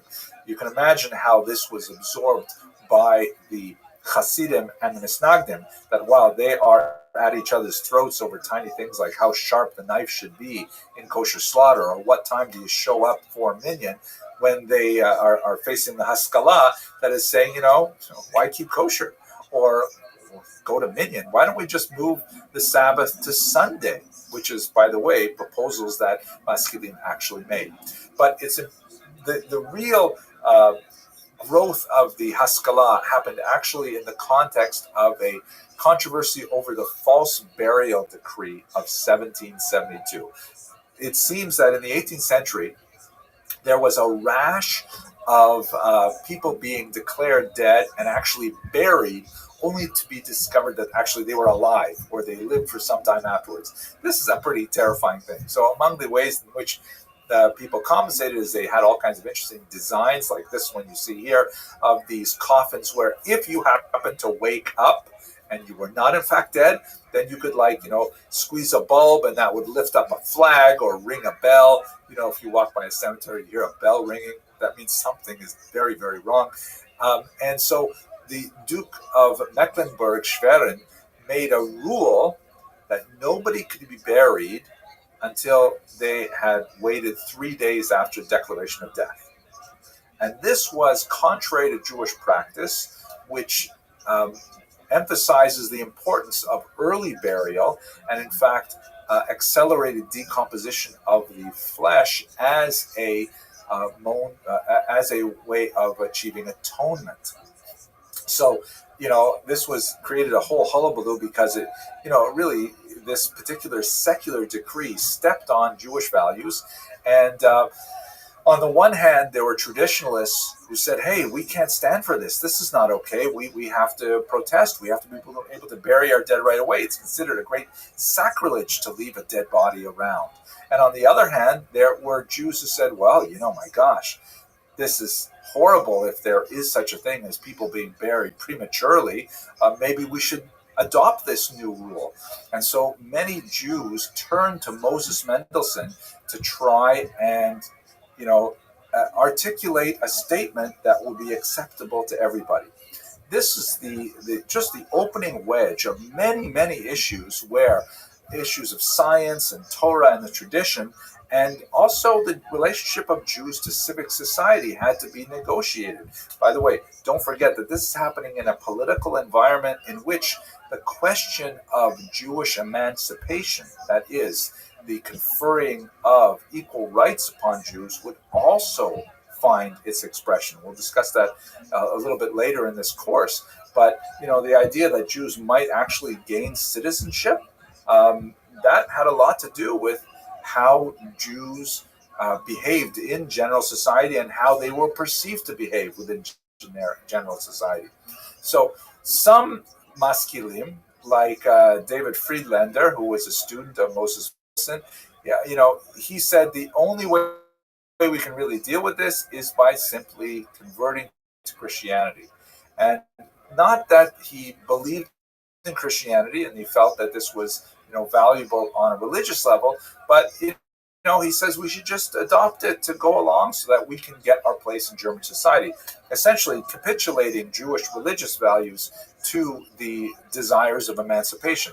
He proposed this as a so-called dry baptism, meaning that no water is involved. It's not a real baptism. It's just a pro forma thing, And in fact, many Jews, although it was not accepted communally at all, and although Friedlander's suggestion was considered a shanda, or just like outrageous, and Jews did not accept it on a communal level, many Jews did accept it on an individual level. And you see people choosing to baptize themselves, like Heinrich Heine, they would have their children baptized. This was actually very common in the 19th century. And others, like Rabbi Samson Raphael Hirsch, argued that modernity has to be engaged, but not by completely abandoning Jewish identity. So he argued for a sort of like a hybrid approach that would accept those elements of modernity that were compatible with Judaism without sacrificing any of the 613 commandments that we talked about in a couple of lectures ago. By the way, some felt that Samson Raphael Hirsch was way too modern. It was way too... he gave up too much for the modern era, so sometimes he was portrayed with a little bit heavier beard like this to make him look a little bit more traditional. Now, these were the things that were happening in Western Europe. Eastern Europe was an entirely different story. Western Europe had a much smaller Jewish population, a population that was much more inclined to be open to the ideas of modernity and so on. In Eastern Europe, Jews lived in greater numbers and greater concentration, and really with much greater, endemic Jewish culture. So one of the big differences is that in Western Europe, particularly in Germany, there's a heavy lean towards assimilation. Didn't necessarily find that in Eastern Europe, although there was more of an emphasis on acculturation, which is kind of like a softer word than assimilation, and an adaptation to culture rather than a disappearance within culture. And some of the ways in which the Haskalah was expressed in the Eastern European context was, let's do different Jewish things rather than simply adopt the norms of the larger population. So rather than, let's say, abandoning Jewish languages to Russian or to Ukrainian or Polish, let us instead develop Yiddish, which was at this time not a very advanced language, very, very limited literature, for example, and so on. But let us promote Yiddish as a genuine language capable of expression of the wide spectrum of Jewish experience and human experience. Or let us adopt a political orientation, such as Zionism or Jewish socialism. We'll discuss those as well later on in this course. So the Haskalah in Western Europe may have been much more of a movement that emphasized, really abandonment of Jewish ideals, assimilation. In Eastern Europe, it was much more an adaptation of Jewish ideals to different movements, but not necessarily religious in nature. Some of the most interesting examples are people like Joseph Pearl, big opponent, by the way, of the Hasidic movement, who also argued that, what we should do is we should advance our educational system, and we should include much more secular studies within the educational environment, something which provoked hostility from many other groups, Hasidim and Misnagdim as well. Finally, let us remember that all of this is happening within Tsar Nicholas I, who had this horrific strategy of assimilating forcibly the Jews of the Russian Empire by demanding that they join the army, which was a horrific sentence of about 25 years, noting that by the time Jews joined the army at age 18, they had already been well indoctrinated into the values of Judaism. Maybe they were already married and things like that. He actually lowered the age of conscription to 12. This was the notorious Cantonist movement that sent Jewish boys, sometimes much younger than 12, illegally, but nevertheless it happened, to these reform schools called Canton School in Russian Orthodox Christianity, end up assimilating into the Russian society. Very, very was Jews could attend the so-called crown schools, which were Russian-approved schools that had some. Perhaps this is a way that the Haskalah could offer, enlightenment to Russian Jewish populations. But in reality, they ended up being fronts for conversionist efforts, and even Lilienthal left in disgust. He ended up here in the United States. So it was in this context that the fight of the Hasidim and the Misnagdim had to be viewed. But I think one of the most fascinating figures reflecting on this in the 19th century is Eliezer Zweifel, who wrote an interesting book called Shoen. God saw three shepherds: Rabbi Eliyahu in Lithuania, that of course would be the Vilna Gaon, the leaders of the Misnagdim, to safeguard the Torah, to purify its Talmud, and to oversee its logic and its diligent study. That's like shepherd number one. Shepherd number two, the Hasidim in Volhynia, to marshal devotion and to fan the embers of feeling. Right, the Hasidim with their ideals of devekut and closeness to God and so on. And finally, the great sage of our people, Moses ben Menachem in Germany, that's Moses Mendelssohn, the leader of the Misnagdim, who of course was himself observant, as we mentioned earlier, and called him to place the cradle of enlightenment in the lamp of religion. Now, of course, not everyone would agree with the views of Rabbi Zweifel that, all three of these shepherds, the leader of the Misnagdim, the leader of the Hasidim, and the leader of the Maskilim, that they all somehow are like appointed by God to lead the Jews into the future. So I'm going to leave that to you to debate. But it is worthy of note that today, a couple of centuries later, all three of these movements, the Hasidim, the Misnagdim, and the Maskilim, continue to exert tremendous influence on the development of Jewish identity and continue to exist with each other in kind of a dynamic tension to tease out what it means to be a Jew in the modern world. Okay, I hope you enjoyed this lecture. I had fun thinking about it and talking about it with you. If you are so inclined, please do subscribe. Please share this video with other people who you think would like it, because one of my increasing pleasures with putting these lectures out there is seeing other people hit that subscribe button and increase the universe of people who are interested in studying Jewish history with me. Thank you very much for watching. Just to see how the smell is and everything. And if it passes, then the next time she jumps, I'm a full fucking yum. You know what I'm saying? We all know the fucking deal. How it's done.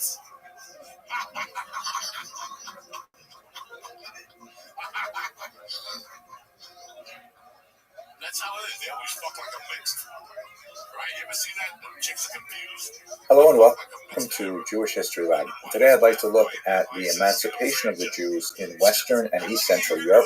In many ways, this particular period, which begins at the end of the 18th century and extends into the 19th century, represents really the coming together of a lot of semi-modern impulses and results in the ultimate political emancipation of the Jews, or the granting of equal rights to Jews throughout Western Europe. As we shall see, the legal emancipation of the Jews is not quite the same thing as the social emancipation of the Jews, but nevertheless, it's a fascinating story, and in many ways it represents the beginning of modernity as we understand it today. Now, it's really important for us to just take a second to think about what does this word emancipation actually mean. It's a word that Jewish historiography has seized upon, although it clearly is borrowed from the experience of African Americans and a much more dramatic emancipation that occurred with the context of the American Civil War in the 1860s. There's a huge contrast. In many ways, it's really not a fair word to use, but that is the accepted term, so we'll go with it. The Jews prior to their emancipation were not slaves. It's not the same thing as the African Americans experience. They were largely, living with a series of disabilities residence restrictions, the hated Jewish oath, and so on. They were not directly enslaved to owners. They had a certain degree of freedom of movement. They had a limited degree of freedom to choose different occupations, very isolated and narrow opportunities for higher education, but it's not at all comparable to being a slave on a plantation. But nevertheless, we use this term to try to find a word to express the release of all of these disabilities in the late 18th and 19th century. So, by way of background, it's very important for us to understand that, if we're using this term emancipation, what do we exactly mean by it? So before the modern era, Jews lived in a corporate structure, which is a little bit like feudalism, meaning everybody in society lives in a certain box that is related primarily to their role in the overall economy. You have this massive box that is primarily populated by serfs, who have the least amount of rights. They are kind of attached to the land, and although they are also not enslaved, they are nevertheless highly dependent on the nobility for their rights of movement, even their rights of marriage and things like that. But they nevertheless have kind of like day-to-day freedom that makes them very unslave-like. The Jews were not in that box. The Jews were also not in the box of the nobility or the knights and groups of people like that who engage in various activities that are specifically, related to their high status in society, managing large, farms and manors and things like that. The Jews were closest to the burghers or the sort of incipient middle class who were dealing with various types of commerce because Jews were heavily urbanized. But even in urban centers, they were frequently denied formal burgher status. They were typically denied access to a whole range of professional guilds and things like that. And so they weren't really in the burgher class or burgher status, even though they tended to, in their lifestyle, be closest to them.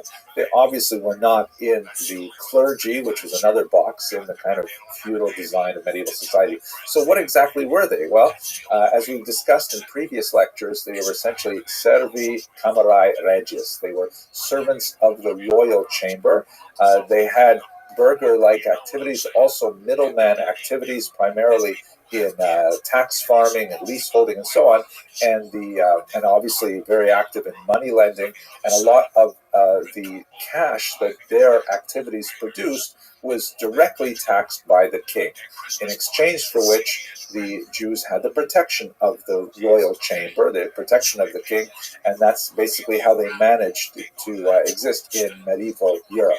But with modernity, a lot of things changed because it was no longer possible to keep people in these boxes. Serfs were being emancipated all over Europe. The last region to emancipate their serfs was the Russian Empire. They were also the last to emancipate the Jews as well, some 50 odd years later. And people were like moving into cities. Industrialization was happening, and people were like moving into factory jobs, which really upended a lot of the structures of rural agrarian life. But it was like a period of transition where you might have people who would go back to the ancestral farms and essentially do serf-like activity during the harvest season, and then they would go into the cities during the winter and work like blue-collar jobs in these burgeoning factories. So it was a very kind of transitional period in the 18th century and 19th century. The Jews, for their part, were really pressing to get more rights of residence, to move wherever they wanted, to be free from the hated mora judaico, this kind of medieval oath where, because Jews were considered intrinsically untrustworthy, they had to endure ritual humiliations when they were making an oath in court. Like they had to stand on a pigskin, sometimes with their chest bared, holding on to a sacred Torah and so on.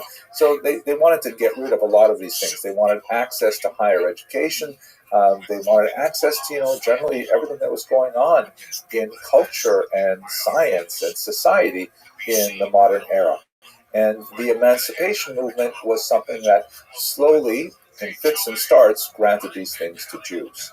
Obviously, it was very closely related to the Haskalah that we discussed in the previous video, the Jewish Enlightenment, because while the Jewish Enlightenment was primarily an intellectual movement that was about changing the way Jews thought and bringing it more into line with the intellectual currents of contemporary European culture, it was also a political movement. It was saying that, if Jews can be reformed in terms of their use of the vernacular, in terms of their relationship to society, and understanding their civic responsibilities, then society should in turn give them the legal rights of citizens. Let us not forget that for much of medieval history, Jews were considered formally travelers. They were like resident aliens. They were not considered like normally subjects of the king like everybody else was.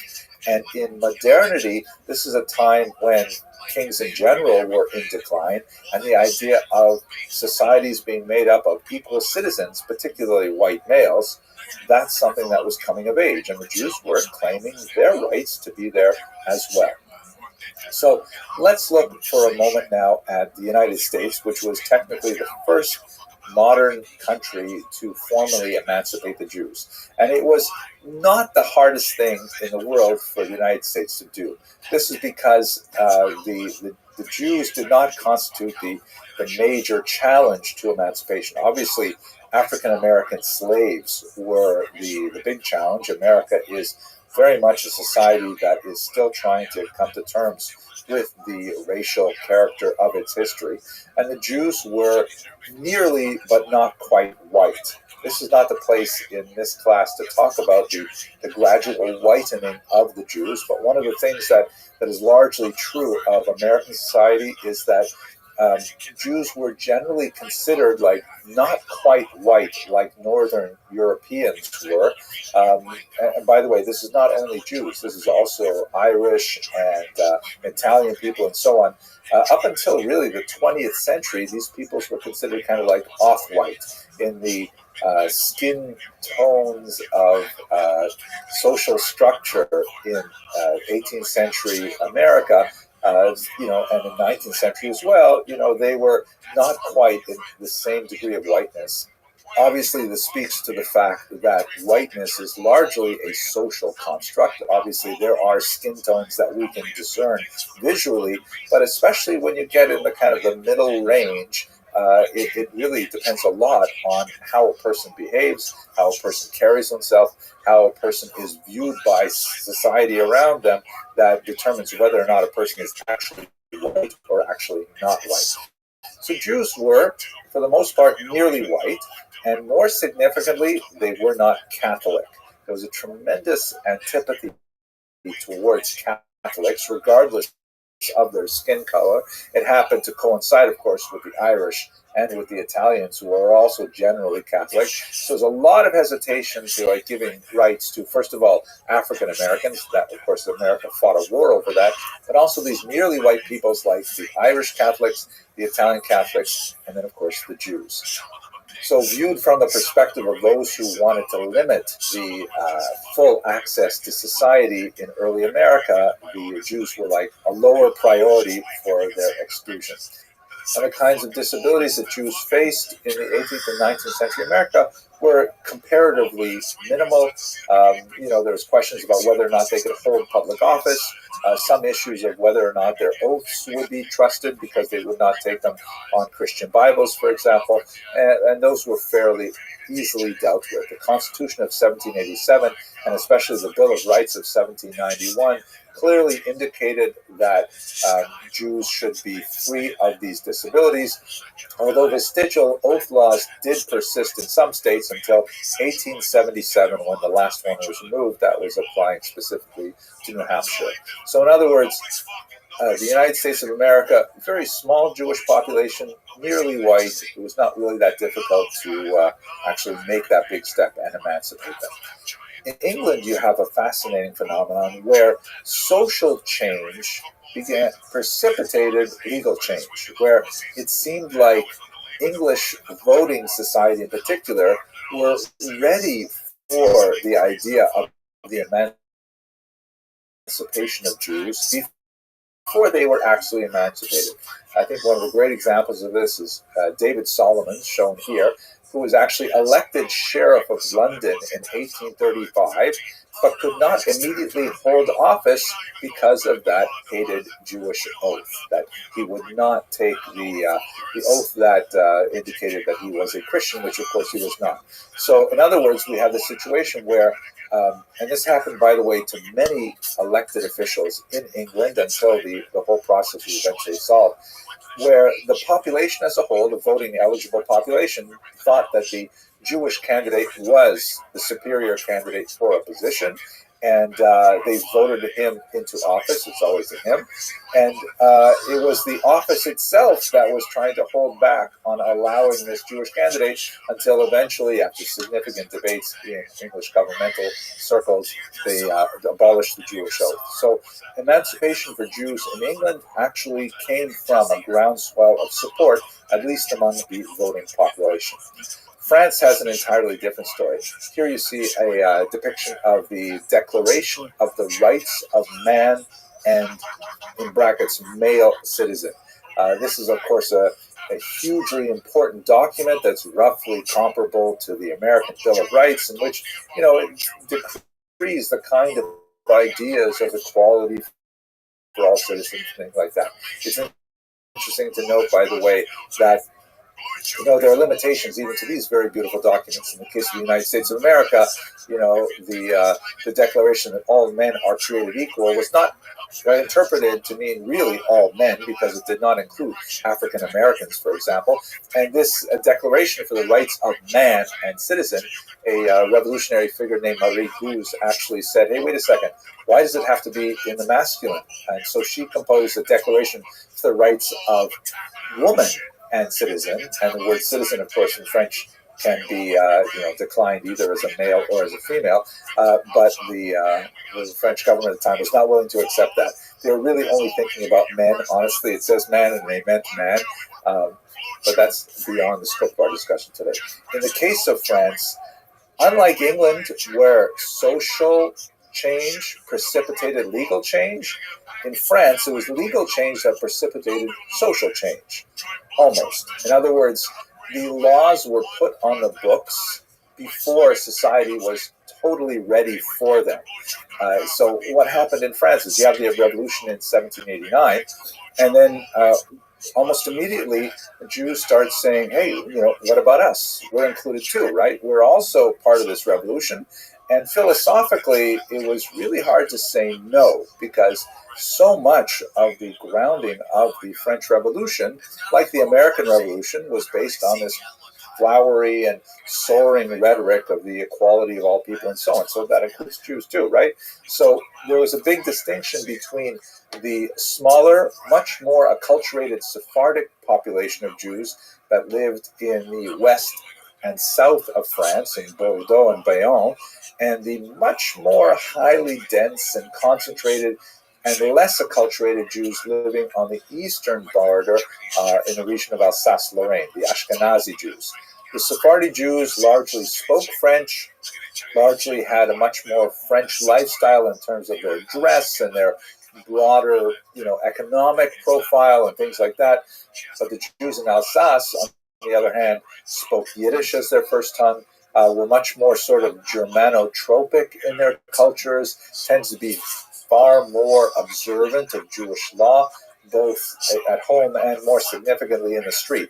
And so what happened in France is, in 1790, the emancipation was extended to the Sephardic Jews in Bordeaux and Bayonne. It was much easier to accept them. And after a certain amount of hemming and hawing, in 1791, the same was granted to the Jews of Alsace-Lorraine. Now, that wasn't the end of the story by any means. There was a significant outcry because with emancipation, all of the restrictions on Jewish economic activity were lifted, and Jews were allowed to engage in, whatever kind of occupation they wanted. And they rushed to all kinds of occupations where they had, a significant advantage because they were overwhelmingly literate, numerate. They were well connected with Jews living in other countries, so import, export, all kinds of commerce, and so on. And large populations of Christians in Alsace began to complain that, hey, our entire business environment is changing as a result of these Jews rushing into fields and, undercutting us with prices and all kinds of things. And so a lot of complaints went to the Emperor Napoleon, who, in his typically grand kind of way of thinking about things, said, well, obviously we've got to talk to these Jews. So do they have like a representative body or something like that? Do they have a pope like we do, Catholics? And so his advisors told him, well, they have this thing called the Sanhedrin, which was the ancient court of 71 judges back in the ancient period, but they haven't met in 1900 years since they were exiled from Israel. Actually, not quite since they were exiled. I'm Napoleon. Let's reopen the Sanhedrin. And so messages were sent out all over Europe that Napoleon was going to gather the Sanhedrin. And in that gathering, he was going to ask them a series of 12 questions. This was actually the assembly of Jewish notables that was prior to the convening of the formal Sanhedrin.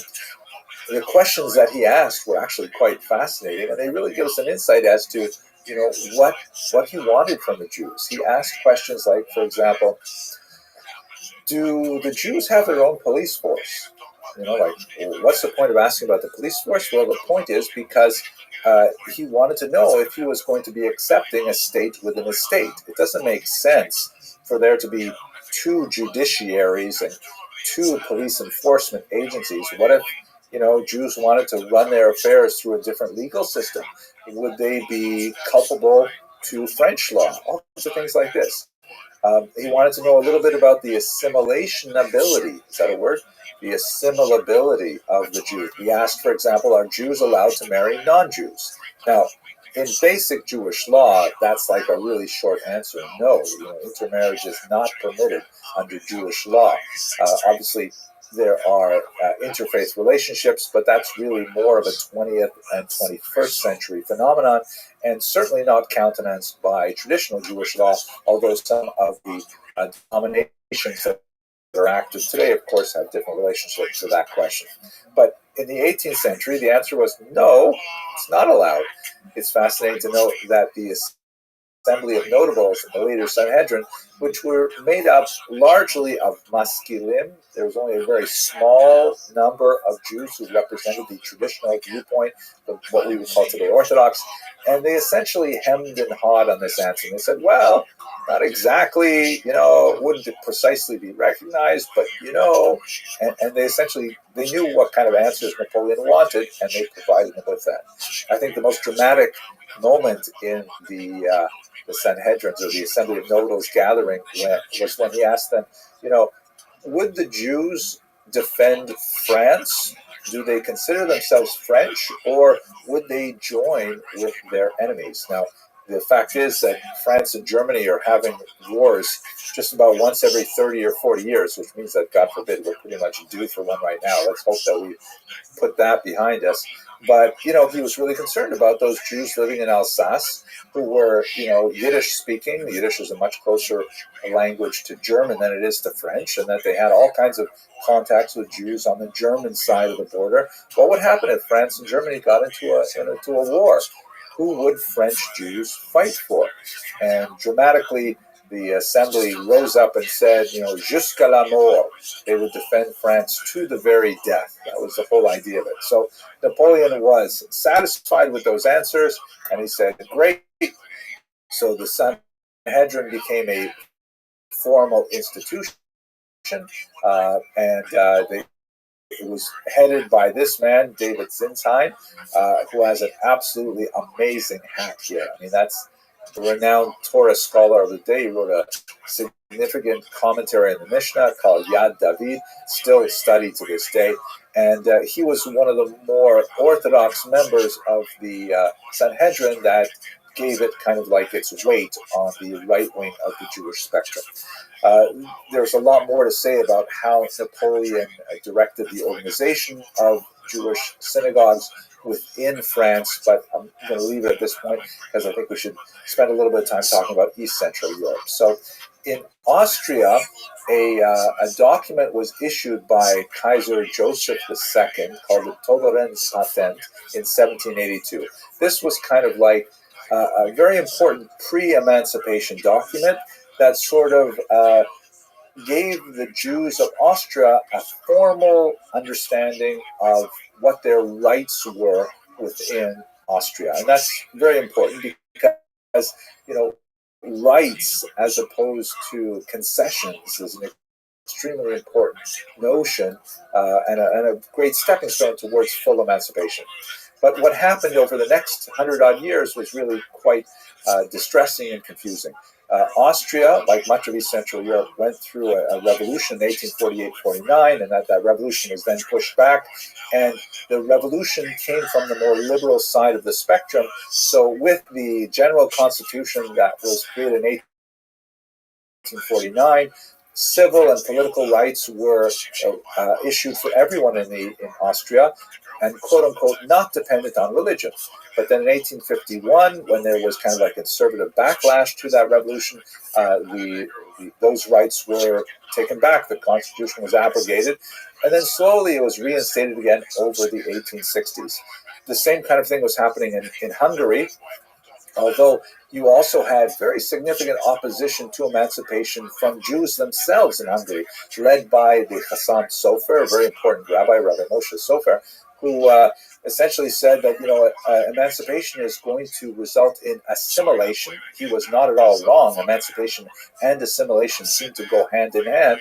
And he said we should not accept emancipation.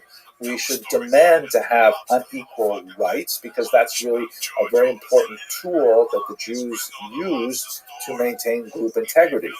Nevertheless, this was the zeitgeist, the trend of the times, and with the formal uniting of Austria and Hungary in the Austro-Hungarian Empire, then there was formal emancipation granted to the Jews as well. This is also a period of tremendous social change in urban areas, in particular in Budapest. Hopefully we'll come back to that a little later. Finally, in Germany, this region had the most extensive, prolonged struggle between liberal and conservative elements, specifically with regard to Jews. So emancipation in Germany over the 19th century, which was, by the way, not united for most of the 19th century, it was very piecemeal, it was very limited.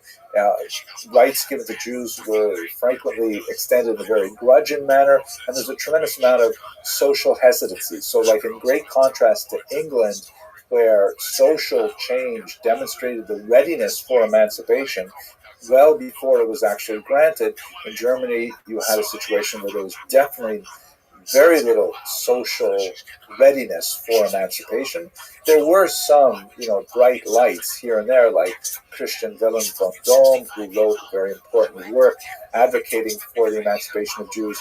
But by and large, German society as a whole was just not ready for emancipation. But a far more representative figure would be someone like this man, Heinrich von Treitschke, a very significant historian who entered into a very heavy debate with Heinrich Gretz over the publication of the latter's History of the Jews. Von Treitschke coined the unfortunate phrase, "Die Juden sind unser Unglück," the Jews are our misfortune, and he articulated a position that would later be picked up very enthusiastically by none other than Adolf Hitler, and he argued that the emancipation of the Jews had to be rolled back, and of course the disaster of the Holocaust ensued. So that's a very quick look at the emancipation of Jews in Western and East Central Europe. And in the next video I'd like to look at Eastern Europe, which had a very different trajectory. If you enjoyed this video, please consider subscribing. We have a great learning community that is always expanding, bringing in lots of people who want to study Jewish history. And okay, I guess that's about it. Thank you very much for watching. She's about 65. In 2020, like these things are really, they didn't even move. You can see how she moves around slowly because she destroys her spine with these concrete ditties. It's like the mom in the 60s. That's what happened with her. Hello and welcome to another episode of Jewish History Lab. Today I'd like to spend some time talking about the birth of modern Jewish politics, which is really a phenomenon that we see appearing in the late 19th century. Now obviously that seems ridiculously late in the sense that, as long as there have been more than one Jew, there have been politics. So it was just part of the nature of the Jewish experience, I think, and possibly of the human experience in general.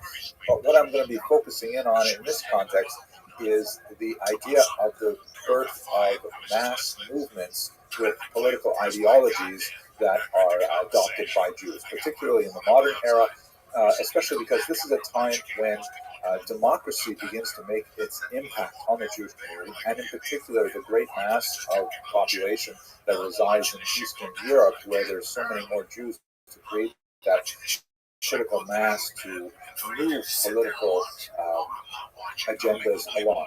And prior to the 1880s, by and large, Jews were quiescent when it came to political activities. They largely trusted their leadership to have any kind of interface with the secular authorities.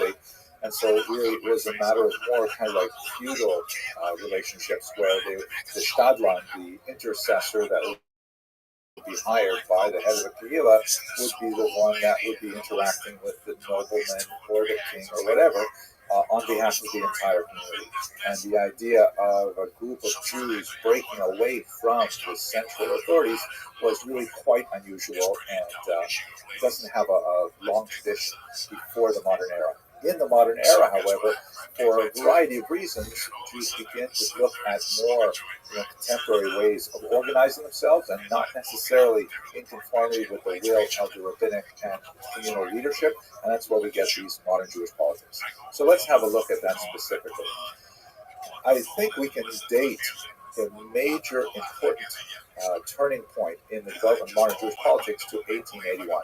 That is the date upon which Tsar Alexander II was assassinated, shown here with his son and with his wife. He was a very popular Tsar in Eastern Europe. He was the great Tsar liberator because it was on his watch that the serfs were liberated. It was definitely not a complete solution, like the emancipation of Africans in America. It was not a funded emancipation, like they went from one set of difficulties to another set of difficulties, but nevertheless, the Russian populace as a whole tended to regard him favorably. The ones who did not, in particular, were the revolutionaries, the early socialist movements that were burgeoning in the 1870s. And in 1881, a group of them, organized under the name ROTHSCHILD, the People's Will, tossed a bomb at his carriage and killed him, as you can see in these contemporary newspaper accounts of that act of violence. The rumor went out throughout the empire that the new emperor, his son, Alexander III, gave the populace permission to beat the Jews for 3 days. Now, for a long time, Jewish historiography basically took this at some kind of face value, and if you've seen Fiddler on the Roof, there's a famous scene where Tabby is approached by a policeman who wants to give him some kind of heads up that a pogrom is coming. But it seems like this is not an accurate depiction of what happened in Russia. In reality, the pogroms went way out of control. The Russian Empire and the government was certainly not the architects of the violence. They had a great difficulty trying to control them. The entire administration, the police force, was exposed as being, inept, excessively bureaucratic, too slow to build the newly laid rail lines that were connecting many communities. And the pogroms went on not for 3 days, but for 3 years, till 1884. And it really underscored the fact that Russia was no longer capable of maintaining itself as a Rechtsstaat, that is, a country governed by law. There was simply too much anarchy possible, too much chaos possible, and that is really something that the Jews as a minority fear tremendously. So it is the violence that erupted in 1881 and extended for a few years that really triggered the rethinking by Jews of their political status, or ethnic populations that were minorities in a particular region, like Poles in Ukrainian territory and vice versa, things like that. And it was something that really just got way out of hand for the Russians. Now, this map and the few charts that I'd like to show you right now come from a really interesting article published in 2019 by Irena Grosfeld, Sechon Sorkan-Sakale, and Ekaterina Zhuravskaya that point out something that really should be fairly obvious, but no one else, to my knowledge, has really made these correlations. The pogroms, why did they happen? So there's definitely a certain amount of latent anti-Semitism in traditional society, and we can tie it to certain church teachings and certain economic practices of the Jews, and the long-term resentment that goes back to the Khmelnytsky rebellion, the Haidamach rebellion, and so on.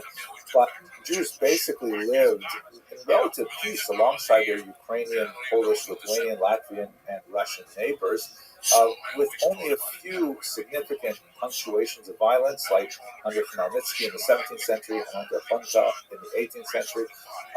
So the majority of Jewish history in the Pale Settlement was relatively peaceful, not necessarily loving, but one of coexistence. So why all these pogroms all of a sudden? So have a look at these charts. Let me just move over to the other side of the screen here.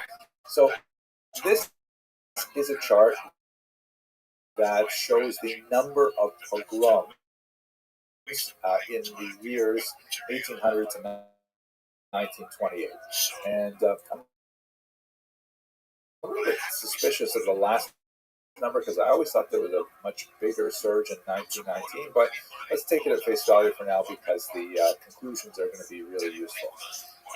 Here is the number of pogroms correlated with years. Pogroms do correlate with certain periods of crop failure, but by no means all periods of crop failure. There are some periods when, a terrible crop situation, especially from before 1881, a period before the Russian Revolution in 1917, where there's no violence to speak of. So what's going on there? Then if you look at a different kind of factor, political turmoil, the same kind of thing holds. Yes, those periods of violence against Jews in 1881 and in 1904-05, of course, the pogrom and the Civil War pogroms, they coincided with significant political upheaval, but lots of periods where you had political upheaval and no violence against Jews. So what's going on? So what the authors of this study did, which is very clever, is they put together both of those variables with violence against Jews, and this is the money chart right here. Wow, look at this. The purple lines demonstrate that when there is a combination of political turmoil and crop failure, that is a disastrous time for anti-Jewish violence, meaning direct correlation with violence against Jews. And I think this says a lot about the fundamental working pieces that motivate people to attack their neighbors in this circumstance. Okay, let's go to the political thing. So under these circumstances, right, you've got 3 years of chaos in the former Russian Empire, and Jews are basically saying, nothing's working here. We've been relying on our traditional leadership for a long time. We're very disappointed with how they handled, among other things, the Cantonistan crisis that we discussed in the previous video. We have to do something different. And so basically, Jews decided en masse that they were going to use 5 distinct strategies to meet the moment. Here they are. The first is actually the most traditional of all. That is emigration.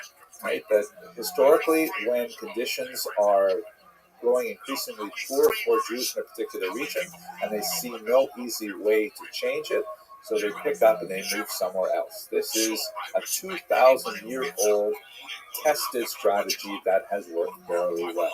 And so you can see from this map, which we've looked at in other contexts, a large outpouring of Jews from the Pale of Settlement to America, 250,000 to Western Europe, significant numbers of Jews to the land of Israel and to South Africa, and a small number going all the way out to Australia.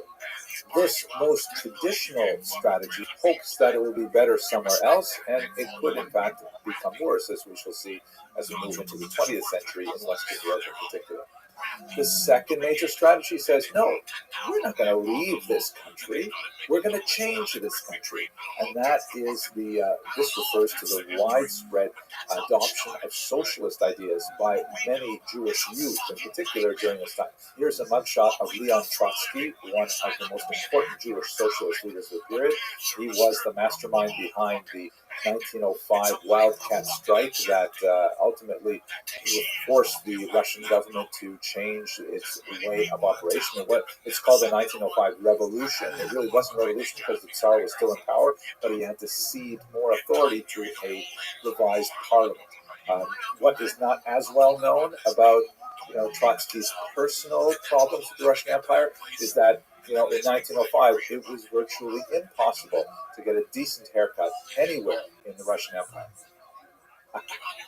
So anyways, Jewish socialism. This was something that was antithetical to traditional Jewish values, primarily because socialism, following the ideas of Karl Marx, who was himself born Jewish and baptized as a child by his parents, was rather anti-Semitic himself, a self-hating Jew, and he had lots of terrible things to say about religion in particular, and Jews as well. So the socialists tend to have a very anti-religious, anti-clerical position, and so it did not represent the mass of the Jewish population, but there was definitely a segment of the younger population who felt like socialism, although it represented a radical break from Jewish culture and thought and so on, nevertheless represented the way forward for a more enlightened society. We'll continue with this, God willing, in the next video. Thirdly, rather than saying, let's emigrate and hope it gets better someplace else, rather than saying, let's not emigrate, let's try and change the country here, the third strategy is Zionism, saying, let's emigrate, but we'll emigrate for the last time. We'll emigrate back to our national homeland in the land of Israel, and we will there reestablish a Jewish polity, a Jewish state, a Jewish army, a Jewish flag, Jewish passports, and so on. And this will be representative of some kind of secular messianic ideal from one place to another. Here is an image of the first Prime Minister of Israel, David Ben-Gurion, with the large picture of Theodor Herzl, the founder of political Zionism, in the background, proclaiming the independence of Israel in 1948. So this was also a very, very popular option that many young Jews, in particular the traditional rabbinate and leadership, opposed it, saying that it was kind of like a chutzpah, an act of insolence towards God, in the sense that returning to Israel is part of the messianic future, and by forcing God's hand, by moving to Israel and trying to establish a state before the Messiah arrived, that was considered almost heretical to some rabbis, and therefore this also represented a break from tradition. The fourth option was the least popular, but nevertheless had a significant impact ideologically. This is the notion of diaspora nationalism, that said essentially, okay, we're not going to leave, no immigration. We're not going to change this society to become socialist. That's such a radical change. We're not going to do that. We are also not going to move to Israel, which actually, according to the diaspora nationalists, sort of represented a step backwards in terms of the evolution of the Jewish people, because as the founding ideologue of diaspora nationalism argued, the Jews had sort of advanced beyond the stage of needing a political state to constitute their own identity. That Jews were capable of perpetuating their culture and thought as a minority scattered throughout the world. So to go and say, oh, we want to create a state somewhere, whether it's in Israel or Uganda or anywhere, that represents looking backwards for the diaspora nationalists. And where they had a limited amount of impact in Eastern Europe, their ideas were actually implemented very briefly in Ukraine, and then for slightly longer periods in the interwar states of Poland, Lithuania, Latvia, and Estonia. Everything came to a crashing halt with World War II. A version of diaspora nationalism, however, survives the institution of the Jewish Federation, which is kind of like this loose agglomeration of Jewish groups around the country to collectively raise money for charity, to represent Jewish interests before democratic governments, and so on. There's a huge difference between the way the diaspora nationalists envision their thought of how to deal with modernity and the way the Jewish Federation works is that the Jewish Federation is entirely voluntary, meaning a person can choose to identify as a Jew, affiliate with the community, or not.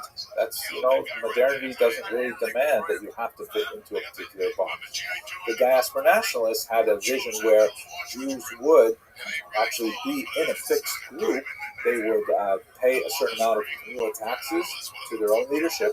They would have the rights as a group to draw on state resources for communal practices. They would have a certain amount of protection in terms of, not having elections on Shabbat and things like that. But it was a much more kind of like well-structured organization than the Jewish Federation, which is essentially a volunteer organization. However powerful and effective it is, it ultimately depends on people wanting to belong to it, which was not the case with diaspora nationalists. And finally, the last national strategy to deal with the evolution of Jewish life in a modern democratic area are the so-called by me anyways, renewed traditionalists. These are Jews who really are still, in many ways, thinking to the pre-modern era of traditional Torah leadership, definitely very much an orthodox kind of way of thinking.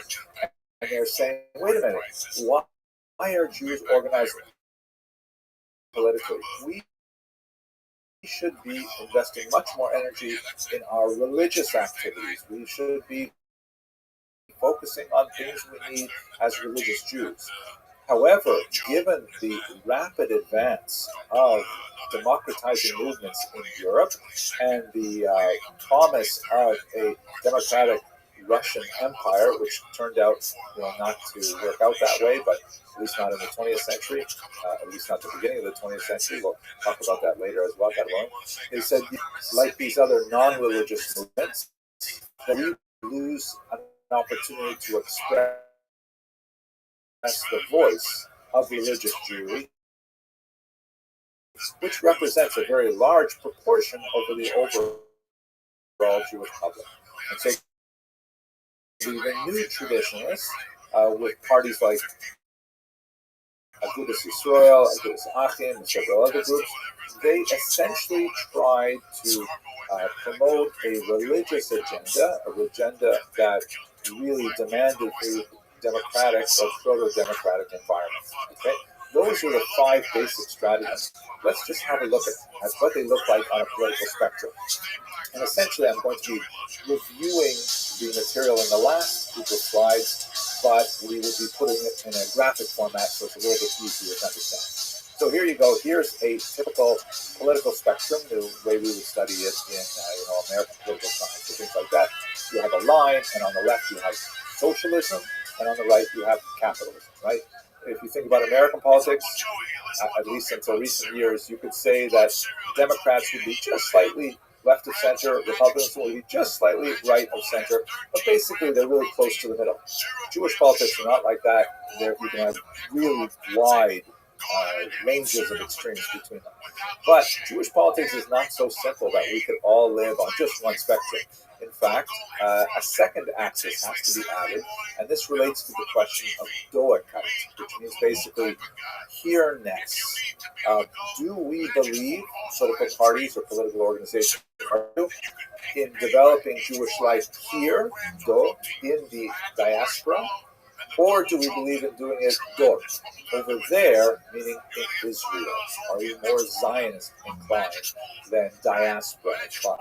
So every party has to fit on both of these X and Y axes.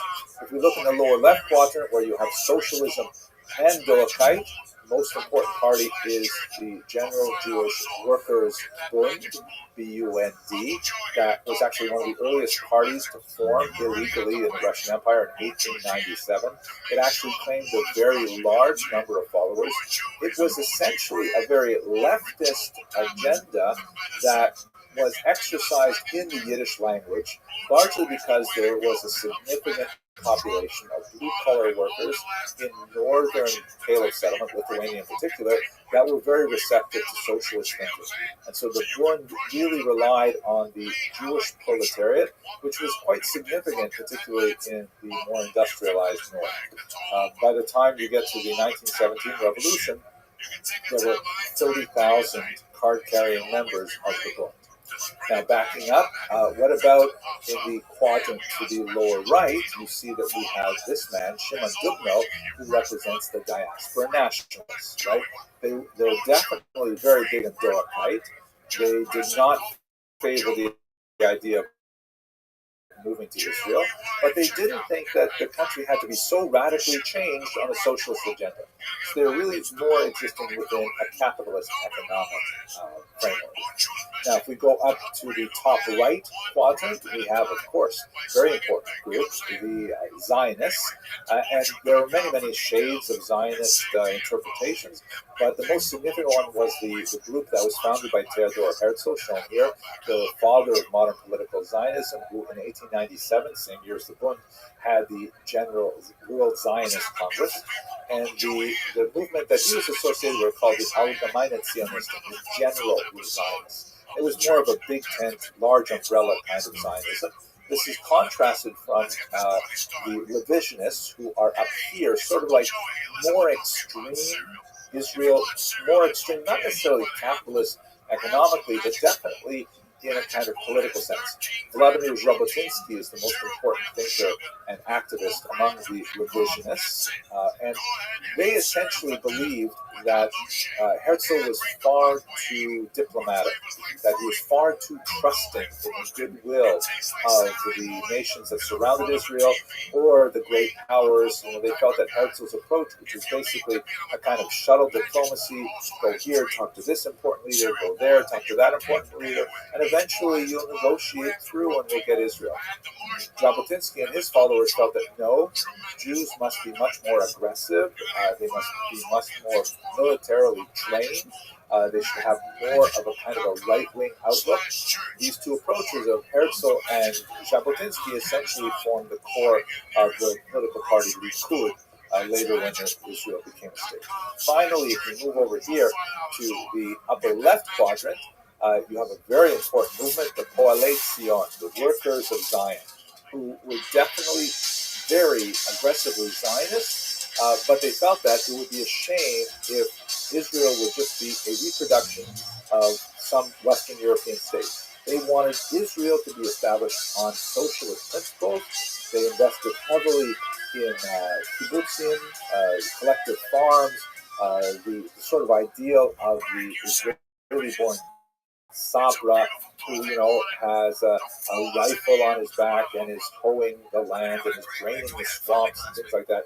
That's kind of like the ideal of Poalei Zion, and this movement is primarily responsible for the core of the Labor Party that dominated much of early Israeli politics. So if you think this is complicated so far, we're not even finished yet, because Jews are not satisfied with two political axes. We have to have a third axis, right? We have X, we have Y, and now we have Z, which is kind of like a third dimension. I'll draw that with sort of like this curved green line, and this represents the religious parties. Because up until now, all of these groups have been either anti-religious or neutral on religion. That leaves out a huge number of Jews who still held religious values, and traditional Judaism was sacred to them, and they did not want to, abandon its dictates. So the first group we'll look at are the so-called Mizrahi. These are Orthodox Jews who believe that, contrary to the dominant rabbinic opinion, that somehow working alongside secular Zionists to establish a modern state represented an abrogation of divine will, maybe that was precisely what God wanted.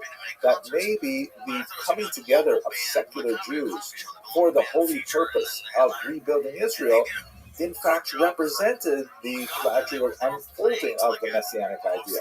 They followed in large part the teachings of this individual, Rabbi Abraham Isaac Kook, who was a brilliant scholar who lived in Israel and was a very profound Zionist. Although he was not specifically politically motivated, he didn't lead the party or anything like that, but he was kind of like the ideological founder of many of the ideas that were encapsulated in this rocket. And then finally, and I'm actually saying finally for real right now, we also have those traditionalist Jews, these renewed traditionalists, who did not agree that Zionism should be embraced by religious Jews. And furthermore, they certainly disagreed with everybody on the left side of the spectrum who were anti-religion or at least neutral on religion. They wanted to embrace religion. So these were the groups, like the Agudat Yisrael, that basically decided to organize themselves in order to defend the rights and opinions of religious Jews. Among their many great achievements are the Siyum Hashas, the Daf Yomi program, which I'm very proud to participate in myself. I did give a little 2 to 5 minute class on every single page of the Talmud, 2,711 folios that over the course of a 7-year cycle, the students of the Talmud complete the entire corpus of the Babylonian Talmud. This is the most recent celebration of the completion of another cycle that was held all over the world. This happens to be a meeting at the MetLife Stadium. I was actually present at this particular celebration. So that's kind of like the things that Agudat Yisrael does. They think about, what do yeshiva students need, what do kollel families need, and they're all sort of like working in politics in order to defend that sort of tradition. So that's a graphic representation of how these political orientations develop and relate to each other. It's complicated, I know, but as my father, Ali Shalom, would always say, Henry, it just gets worse. Okay, I hope you found this enjoyable and enlightening. And if you haven't subscribed yet, please do. It's really nice to see that lots more people are interested in studying Jewish history. And if you don't want to miss a lecture, make sure you click on the little bell button on your YouTube so that it'll give you a notification. Hey, a new video is happening or a new premiere is happening where we can actually communicate in real time with the chat. And of course, we have other levels of membership, which give you access to other lectures and live events and things like that. But I'm really happy that you're with me for this video, and I look forward to speaking to you in the next. Thanks very much for watching. It shows you. So whatever's going on in your life comes to an end. When you go up in front of a live audience, the adrenaline from the audience, the excitement, the energy from the audience should wake you the fuck up. I know who's going to sleep in front of 100 people. I can't sleep with one guy talking to fucking TV. Hello and welcome to another edition of Jewish History Live. Let's move forward into the 20th century and speak a little bit about the fall of the Russian Empire, which was one of the massive events that affected a tremendous number of Jews who were largely concentrated in Eastern Europe at the beginning of the 20th century. So this map is crucial. You really got to understand this map if you want to make any sense out of the first half of the 20th century. On the left side, you see what Europe looked like before World War I. And I'd like to point out in particular that East Central Europe was dominated by 3 large empires. Moving from east to west, the Russian Empire, which was made up of many different nationalities, but all under the Tsar Nicholas II. And then Germany, which dominated the Baltic Sea coast, and below it, Austria-Hungary, also a very multi-ethnic state that was actually a dual monarchy.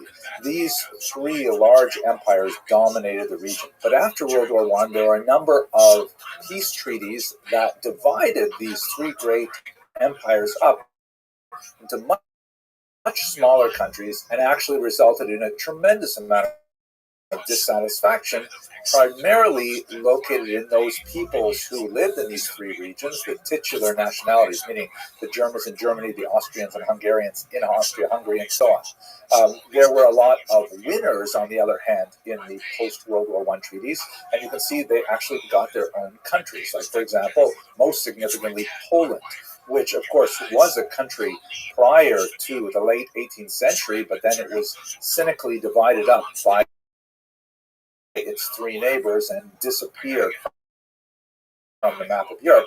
It suddenly reappeared 200 years of Poles, although there are lots of non-Poles living in Poland, including Ukrainians, Lithuanians, Jews, and a number of other peoples. Then you have Austria and Hungary, which once, this massive country, now they're reduced to tiny little lump states. It's so ironic, for example, Hungary, later on in the 20th century, it would be ruled by Admiral Horthy. And as you can see, Hungary is landlocked. So what are you doing with an admiral in a country that has no natural outlet to the sea? Yugoslavia is created from the remnants of much of Austria-Hungary and so on.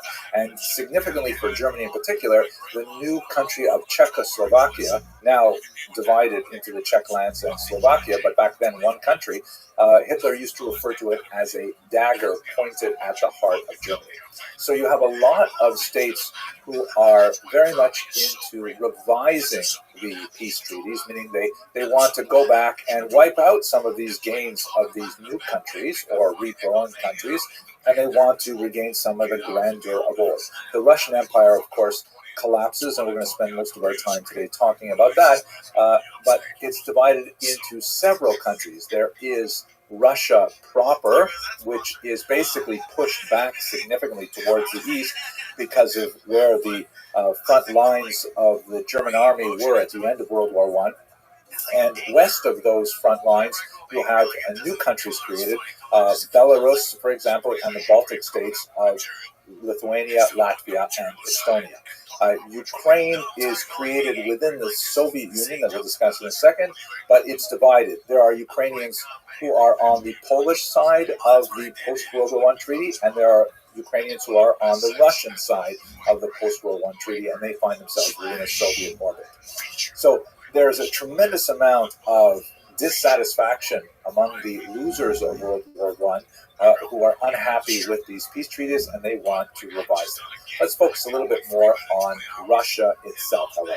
So Russia is extremely complicated at this period of time. I'll try to make it as simple as possible. The first thing you should realize is that there were actually two revolutions in Russia, separated by a few months. They both occurred in the year 1917, although the month in which they occurred depends on where you were standing at the time they occurred. The reason why this is so is because it was only in 1918 that the communists officially adopted the Gregorian calendar that is currently in use in Western Europe and America and so on. Prior to that, they were using the Julian calendar, which does not have the same calculation of leap days. Like in February, we had that leap year. So that meant that quite literally, Russia was 11 days behind the West in their calendar. And so if you look at Russian sources, for example, that were written at that time, they refer to the February Revolution because in Russia it occurred in February. But if you were standing in New York City when the revolution occurred, it would have been in March. So let's just say there was a spring revolution, and it occurred. It began really in Petrograd. There's more confusing stuff. Sorry, I'm throwing lots of stuff, but it gives you a sense of just how tumultuous and how crazy everything was at the time. The city called Petrograd, which means Peter's City, was a Russian renaming of the city that was founded by Peter the Great 100-odd years ago that was called St. Petersburg. The reason why it was no longer called St. Petersburg is because they felt that sounded too German. Right? Berg is a German suffix meaning city, so the city of Peter. So they wanted to have a Russian sound because they were fighting with the Germans, so they called it Petrograd. Then, when the communists came to power, they renamed it again because they didn't want it named after a Tsar. They renamed it Leningrad, right? Lenin City. And then, of course, after the collapse of the Soviet Union at the end of the 20th century, it was renamed back to its original name of St. Petersburg. Okay, this is all very simple, I know. But it happened in Petrograd where there was a significant march. It happened to occur on International Women's Day, which is March 8th in the Western calendar. It's actually a very important day that they commemorate even to this day in the former Soviet Union and the regions of Eastern Europe. It's different from, let's say, Mother's Day or things like that we do. It's not really what important. What's important for us right now is that there was a huge march and a protest that was specifically clamoring for the government to do something about the tremendous food shortages that were occurring as a result of the war. Don't forget, 1917, we're 3 years into World War I, no sign of slowing down. Russia is really hurting badly. They're not able to equip their troops properly. They're telling their soldiers to go into war, and because they don't have enough bullets, they say, use your bayonets first, right? Like, can you imagine you're going up against an enemy and you can't fire? You have to actually use your bayonet, which means get really close to them when they have machine guns and things like that. So it was just a disaster.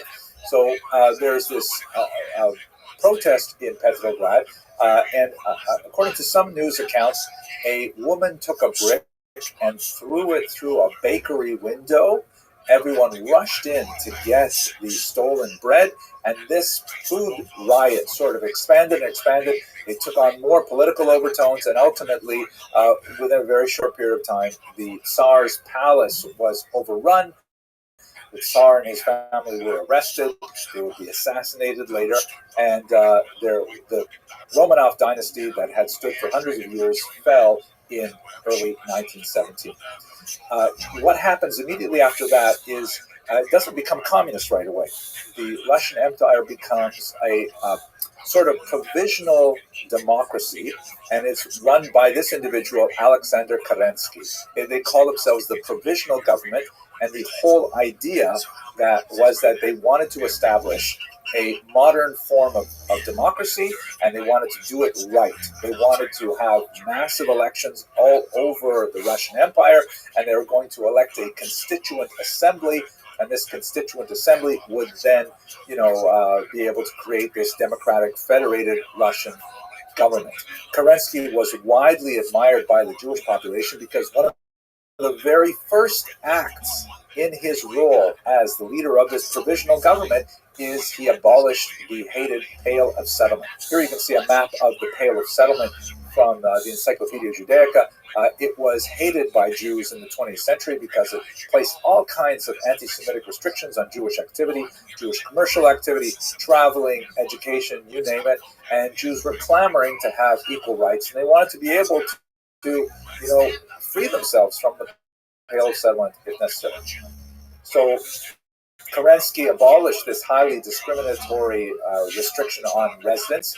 Here, by the way, you can see another map that gives you a little bit of sense of the density of Jewish population. Some writers from the time considered it a massive ghetto because of the huge concentrations of Jews that are located here. So Kerensky was really trying to do things right, but on the other hand, it was his sheer dedication to doing it properly that ended up bringing the whole thing down to its knees. Because by pushing off all really important discussions, like, for example, should we continue fighting this war? And what are we going to do about, land reallocation? And what about all these peasants and their demands? And what about the urban workers and so on? And they basically couldn't do anything until the Constituent Assembly, and by constantly pushing it off until that time when it could be properly constituted, the communists were able to take advantage and ultimately undermine Kerensky's efforts.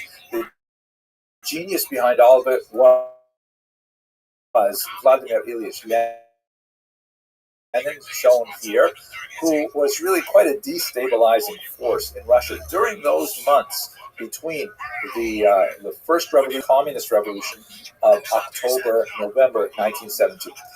Here's Tovarich Lenin, meaning Comrade Lenin at the top there with his characteristic soft cap, and he's getting rid of all of the negative classes in the Russian Empire. You can see various, nobility, and there's the Russian Orthodox clergy at the bottom, and you can see also what looks like a monopoly man. This is sort of the turn of the 20th century caricature of a capitalist. You may recognize the top hat. And typically there's a waistcoat there and usually a bag of money.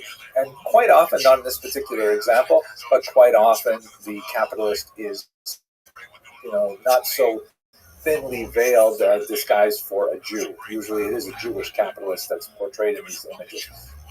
The communists, however, were unusually strong on minimizing anti-Semitism at this time, especially in comparison to their rivals like the White Russian movement, the monarchist movement, and some of the anarchists and so on. But we'll get to that in the next video.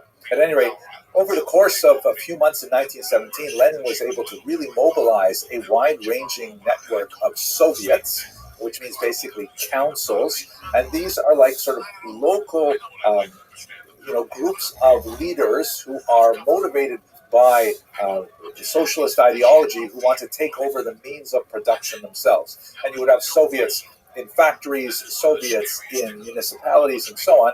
And ultimately, he was able to take over and disband the Constituent Assembly and proclaim the Union of Soviet Socialist Republics, the USSR. That's ultimately what occurred in October of 1917 in Russia, and of course in New York it would have been recorded as November of 1917.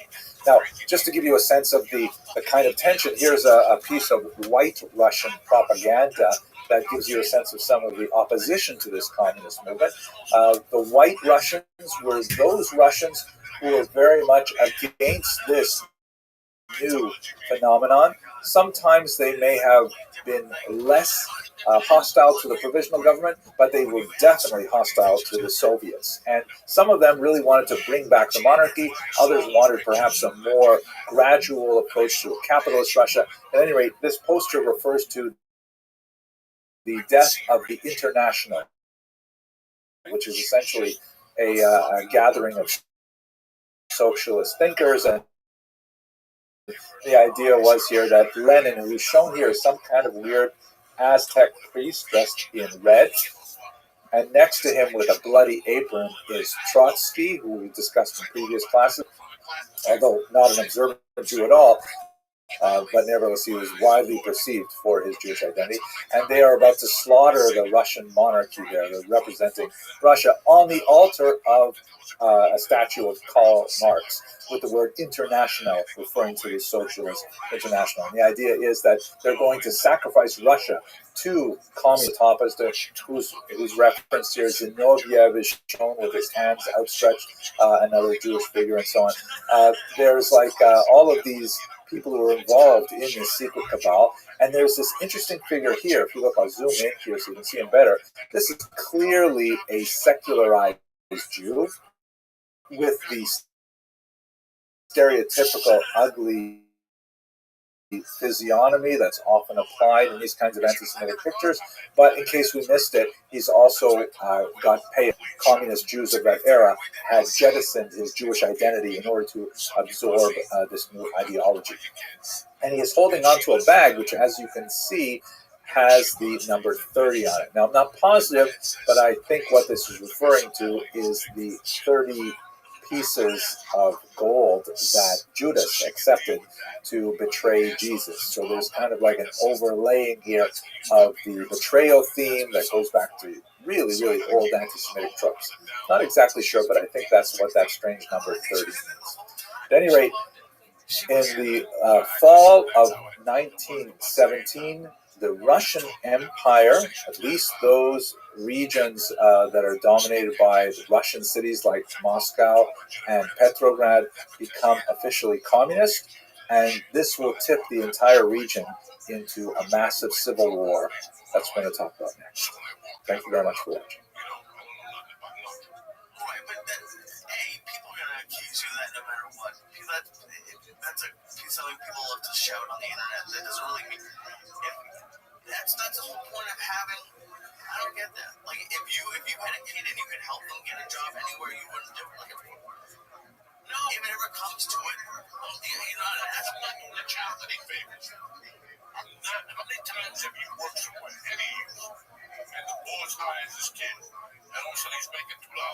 you. How much damage does it cause the company? Well, how much damage does it cause? Well, that sucks. Well, you start chitty-chatting, loyalty breaks. No. If your kid comes to work for you, you tell them what they're going to do. Play with it. You know that room where they shovel the shit? Don't come out there for a year. You can't. As my son, I'm telling you, if you want this job and get along with people, right? And usually 90 days, I'm going to leave you there for a fucking year to smell that every day. So when I do promote you, I don't have any fucking problems. Right. I can always go, fuck you. My son, he's never been late, and I had him in there for a year to really pay his dues. It's usually 120 days, and you make the union in most warehouses. Well, I'm just assuming. But that's my rule, because you're really not doing a job for fucking favors. Well, you don't want to do a favor like that, but even let's just say, George owned a business, and your kid wanted to go work there. But hey, George, you're hiring. Yes, okay, but I'm not going to tell George got paid $28. No, because this is what she needs. Well, George, entry-level position. You're grabbing a broom, you're cleaning a bathroom. That builds character. And that's fine. That lets me know when you tell an employee the first day to clean the bathroom, and you give them that, they'll know if they're going to stay in it. Right. You got about 48 hours. Because that'll break your system down. Everybody wants to be a star. Everybody wants to be on top. Everybody wants to get there and earn. But no, tell you who cleans the fucking bathroom. They're soft. So, from me knowing life experience, if I'm still around when she's 18, like I've already spoken to restaurants in my area and said, hey, next summer, she's in here. Saturdays. Teach them what it is to take a Saturday from you. Right. Okay, to take a Saturday or Friday night. One of the girls that I respect the most in Marlboro, New Jersey, is a 19-year-old girl that I have watched that girl grow since she's 14. She's not just a regular girl. She's a beautiful girl. Her and her sister are beautiful. Me and my wife and my daughter would go to a pizza bar, which I took you guys to. I think you met the girl. And I used to go in there on Fridays when I first moved here with a bunch of parents. And I would go, why is that girl here on Friday night? 16, 15, then she turned 16, and then me and my wife would talk to her, and then she says, I'm saving up for a car, and then after she got the car, she's like, you want to see it? I'll never forget, we went out there, it was a broken down jalopy, but I was so happy for her, because I know what she went through, and she's like, now I'm saving up for fucking college. She wanted to go to Temple, and she was $13,000 short to go to Temple. But she told me that it broke my fucking heart. The parents don't have the money, but that bitch was there every Friday and Saturday night. She could have been jumping up and down. She could have been on that OnlyFans. She could have hooked up with a fucking 40-year-old old guy. That girl could have done anything she wanted to. But no, she worked in a pizza bar. Now she works at TD Bank, and she's doing good for making good money and stuff. And she's going to school at whatever that local college that's really cheap, whatever the fuck it is. But no, that to me is a classic woman. You're not going to have any problems with that girl if you hire her in 10 years. She did the work, she did the groundwork. I want to say for my daughter, man, you just work a pizza place, work the counter, you got to take calls, something kids don't know how to do. You got to learn how to exchange money. Another thing these idiots don't know how to do. They look at the fucking thing. You go to a restaurant now, $10.32. You give them $10 and 32, so $11. And you give them 32 cents. The computer fizzles out. It's over. I mean, these are things, that I tell people in business all the time. You're confusing the consumer. I had a conversation with my friend Monday night. Listen, to tell me this is why you're confusing the consumer. You have to assume that fucking not even stupid. You got to assume they're retarded. As a matter of fact, I know. And I'm not being a top superior or corporation calling the poorest. I'm not calling anybody stupid. I'm just going to give you an example. No, I'm giving you an example. I can put a link up to my book. Right to Amazon. And people hit me 3 days later. I went on Amazon. Bought this book instead. How many times do I put a link up?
my fucking goggles.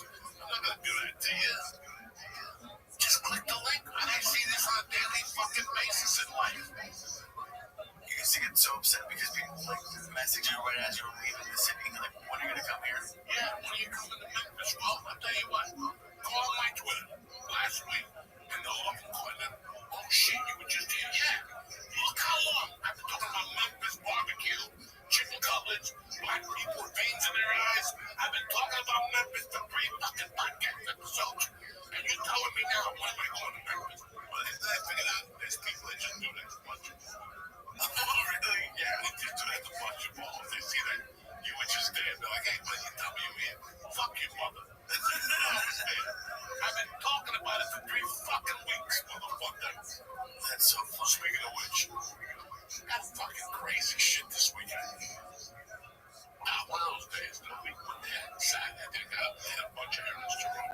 Freehold, Jackson, fucking whatever. And I go, you know what? I'm one of those guys when you're out, you're out.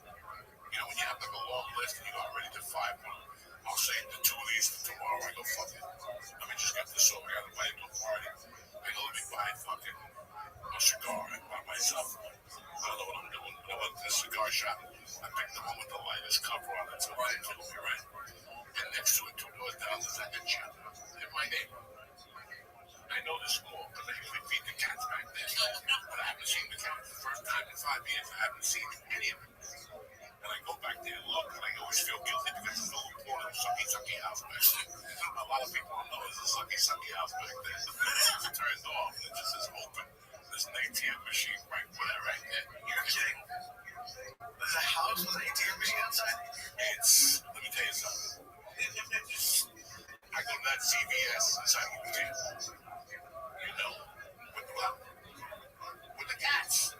I feed the cats there for years. Since day one. I started telling my wife, just buy the cats food by the box. Because I was walking into CVS and buying them a cat food. And I was spending like $20 a week. I go, fuck this. Just go on Amazon and get me whatever for $8. Box I put in my car. And every night I go out there, bro, snow out the ass. These motherfuckers are out there hungry. And they're so beautiful because they actually come out. So when you walk into CVS, they're right there looking at you. And some people like give them the finger, like, how dare you? Buy them a can of food. I come on, I open it. And they stay right there. They don't run away. I won't touch them because they're feral and there's rabies going around. I don't want to fall through the fucking mouth or beat somebody's asshole. So, is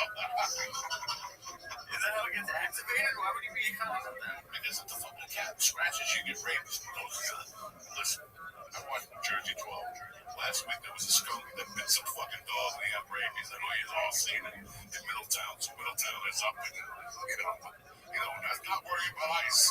There's a skunk with fucking, rabies.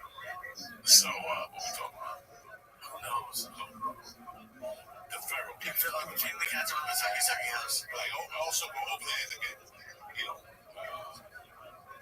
nicotine gum from time to time, like rubbing alcohol for my pipes, I get everything. That's my CVS. So one night I go in there, and as I'm coming out, there's a bunch of young kids, like not young kids, like 19, 20, and they're high-fiving each other and giggling, and they're opening the boxes of condoms and taking the loose condoms out. And when they saw me, like, Joey, what up? All these fucking savages. So I go over and I'm like, where you guys going? Like, I want to get out and pick something.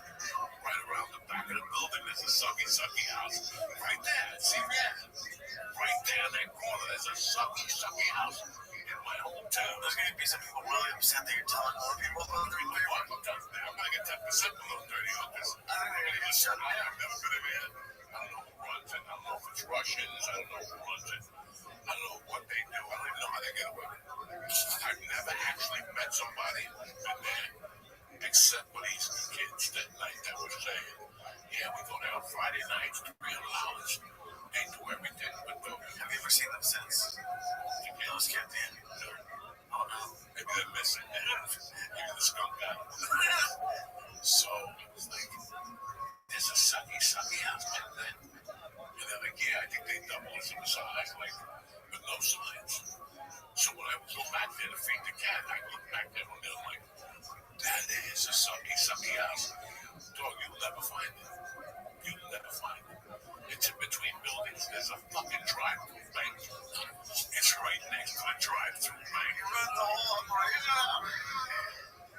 get 6 women at a time, maybe 7. So what? And then listen, they just listen to me. I'm a good sucky house. Moves around every 6 weeks. One of those chicks gets a hit. They get something like the fucking type of cold in their pussy, and they get shut down by the health department. Some cop comes in. COVID in the pussy is outrageous. Dead serious, no sucky houses. So anyway, we're talking about that fucking strip mall cocksucker. How do we end up with the suckies? I don't know, maybe I'm sorry. You're looking for a cigar. So I go to the cigar shop first, and I was like, oh, you know what? I might as well go in here, get some pipe, whatever. I go in there, and the kid's like, hey, you come in here from time to time. Do you know anything about these new things? And I'm old school. You know, and I'm like, what are you talking about? First off, they have a whole section of weed at these places. I'm talking about fucking war. Of every weed we grew up with a name. And I'm like, that's weed. He goes, no. It's 9 days before the weed grows. You take a chemical out, like, what do you know about this? Yeah. I don't know, he was saying something else. And before Delta 9, it looked like weed. Listen, I ain't smoking, huh? No. This he says it gets you fucked up. But then he also told me that if I took, he had Marshall Mills that if you take, he's like, man, I'll give you one, but you promise you only take a half. I took one, it was scary. So I went up on the wall day, I go to jiu-jitsu.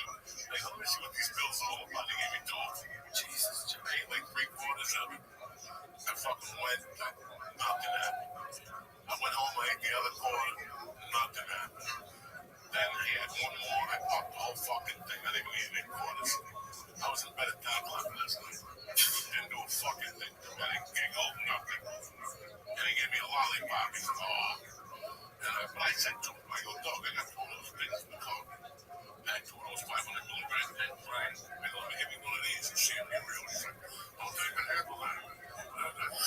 That's not for me, so I know he was fake, so.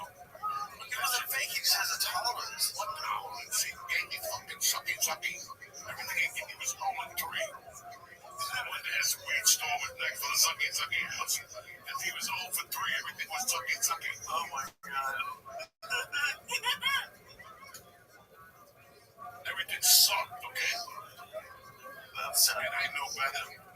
I've been down the street already. Everybody thinks they're a scientist. And these fucking new kids, they don't have the heart to do whatever. They just don't have the heart to fucking get a syringe and pop that motherfucker unless it's some Black Sabbath. They just don't. They're pussies. So what do? They buy like a half a fat vapor pen that's got like a 10th of heroin. I'm like, oh, my toothache doesn't work anymore. It's like I said, it's like a white chick that wants to fuck a black dude. The first time she'll fuck a dude that's mixed, just to see how the smell is and everything. And if it passes, then the next time she jumps on a full fucking, you know what I'm saying? We all know the fucking deal. Oh, it's stupid.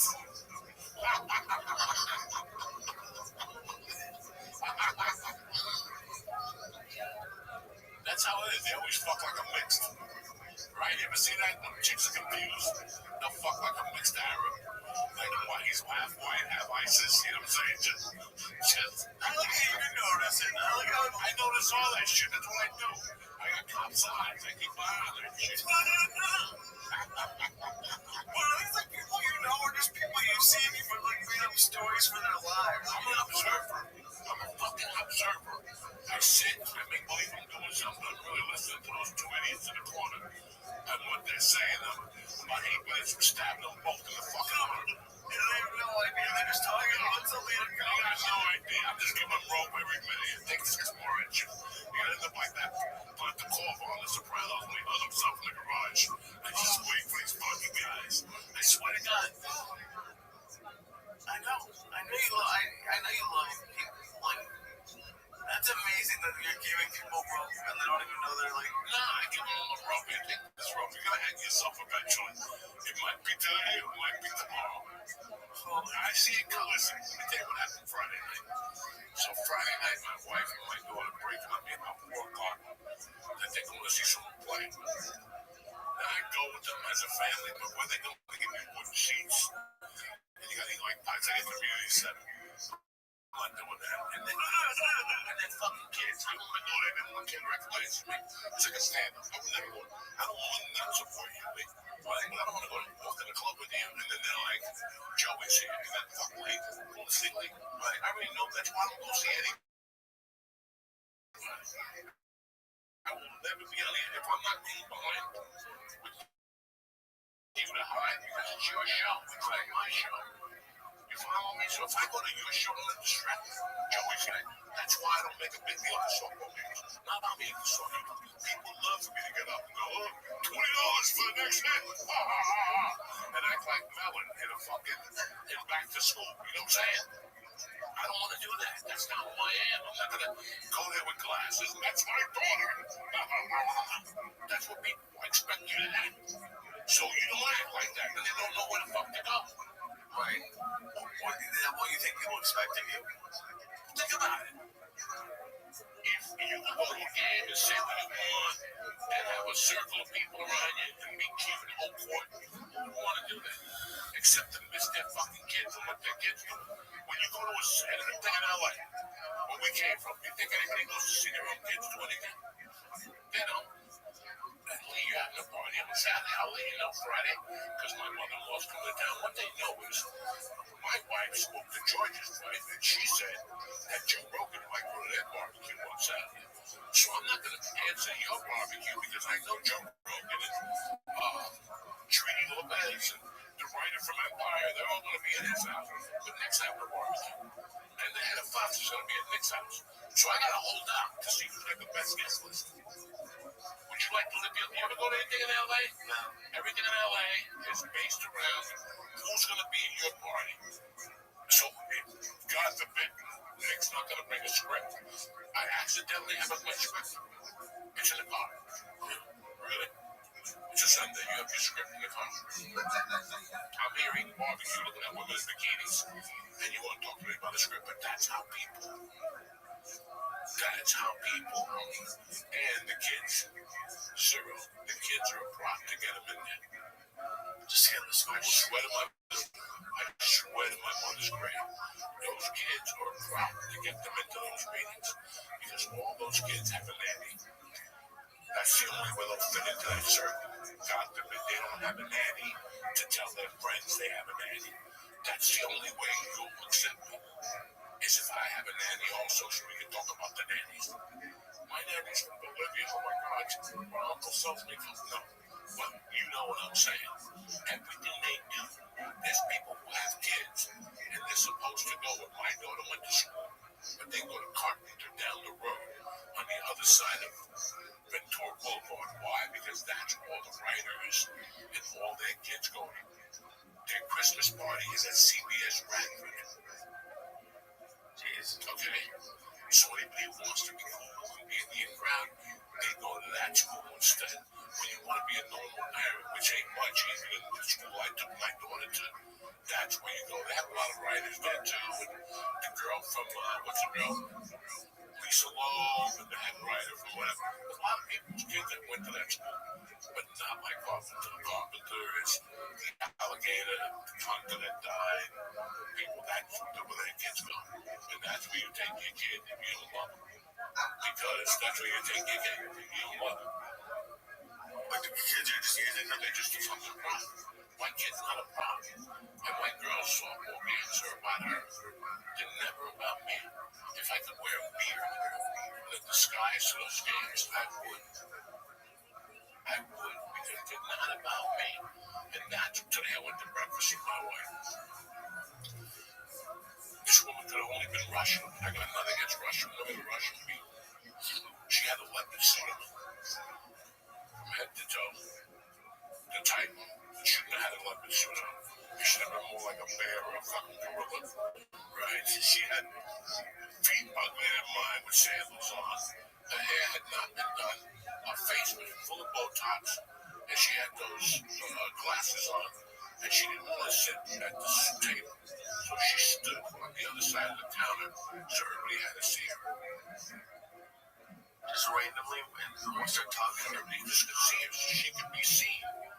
Normal people don't do that. They sit at a fucking table and they don't have a weapon suit to go to a turning point.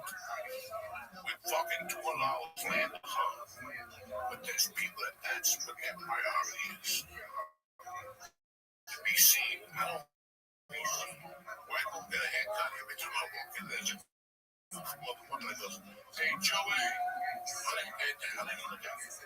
That's why I finally told the owner, tell that moron to stop saying Joey when I walk in here, please. So if I don't want nobody to know, why you talking? Don't say a fucking word. Don't say a fucking word.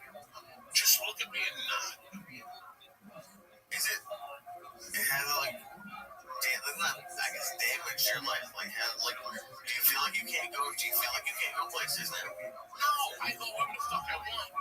But I don't go for the purposes that you think I would go.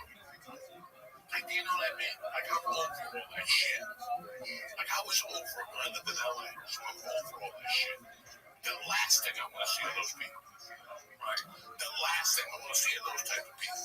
It took me 23 years to get away from them. I'm going to go back and dilly-dally with those style people, which are basically just liberals. They're just people who just like it. They agree to everything. And all their decisions are based around what people are going to think about it. That's it. I think there's a lot of people. And you can tell when somebody opens their mouth if they're really sincere about it, or if they're just, in Hollywood, people just say shit. Are they really, does Pedro Pascal really give a fuck about LGBTQ rights? Or is he saying that so, why? So you can fit into a certain gap. That's my whole list. For years, I always talked about California, and I shouldn't have spoken about California. It was Hollywood and the lifestyle where I lived. And I'm very sorry. I didn't know it wasn't California. It wasn't Orange County or whatever county I lived in. It was that world. And we have those worlds now. In normal cities, everybody thinks he's a fucking celebrity. Well, go up to Montauk and play handball. You're from fucking Jersey. Let me stab you in the fucking eyeball. You know what I'm saying? I'm from North Bergen, New Jersey. Nobody nothing. Also, I see kids that grew up playing golf today. They know I want to fucking shoot them. Because I know the reason you're playing golf. There's no enjoyment for you. If it was enjoyment, you just play with three fucking idiots. Enjoyment is getting three of your North Bergen friends that don't play golf. Us four idiots smoke a big bag of weed, give a bag of edibles to him, and he used to drive with a golf cart. So we end up like Adam Sandler and fucking Happy Gilmore too. That's fun with your friends, not me at a golf cart. I'm playing at Trump Plaza here with three fucking jerk-offs holding a band. No, you're playing golf for all the wrong reasons. I want you to do things for the right fucking reasons. I want you to do things, why can't you get drunk? Why can't you just get drunk? Go to the beaches. Go to the Surfside Bar. I'll say Boulevard. You might as well get herpes while you get drunk, right? It's so weird what we do that we don't even know we're doing. It's like I was talking to beautiful nephew number one. Every week I see pictures from down the shore. Oh my God. It's just, I've never seen anything like that. What are they doing? Hot fucking women, fake asses, fake tits. Some of them are pigs. Some of them are really decent. They don't know what that.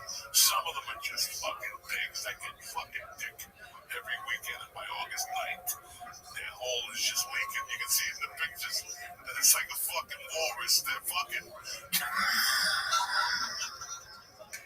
By this week, you can start to see the beginning pictures, and you can see the pussy starting to come out from the inside. It's August now, yeah.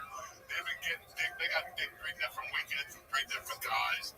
They don't know who they're in love with yet. But Vinny the DJ will be there, Oh my God. And it's like these chicks, they just stand there by the table.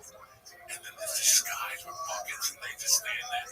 And then you have a whole section of guys backwards hat, steroids, in a VIP section, and they're all on top of each other. And they're all like, boom, boom, boom. And that's all they do.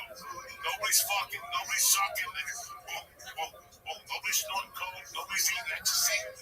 And none of those guys are in danger. Half of them have giant tattoos, boom, boom, boom, jet tattoos. They're getting ready for football season. But it's August 8th. By this weekend, those pussies, now is when the Labor Department, not the Labor Department, the Health Department in all those cities sees an increase in fucking tax, fucking herpes, fucking, oh my God. Hopefully we make some of their pussy taps out by like the 15th. Oh no. They just tap out. They go, we're not even going back. We don't want to deposit. We don't want nothing. We ended up pregnant. I don't know who the father is.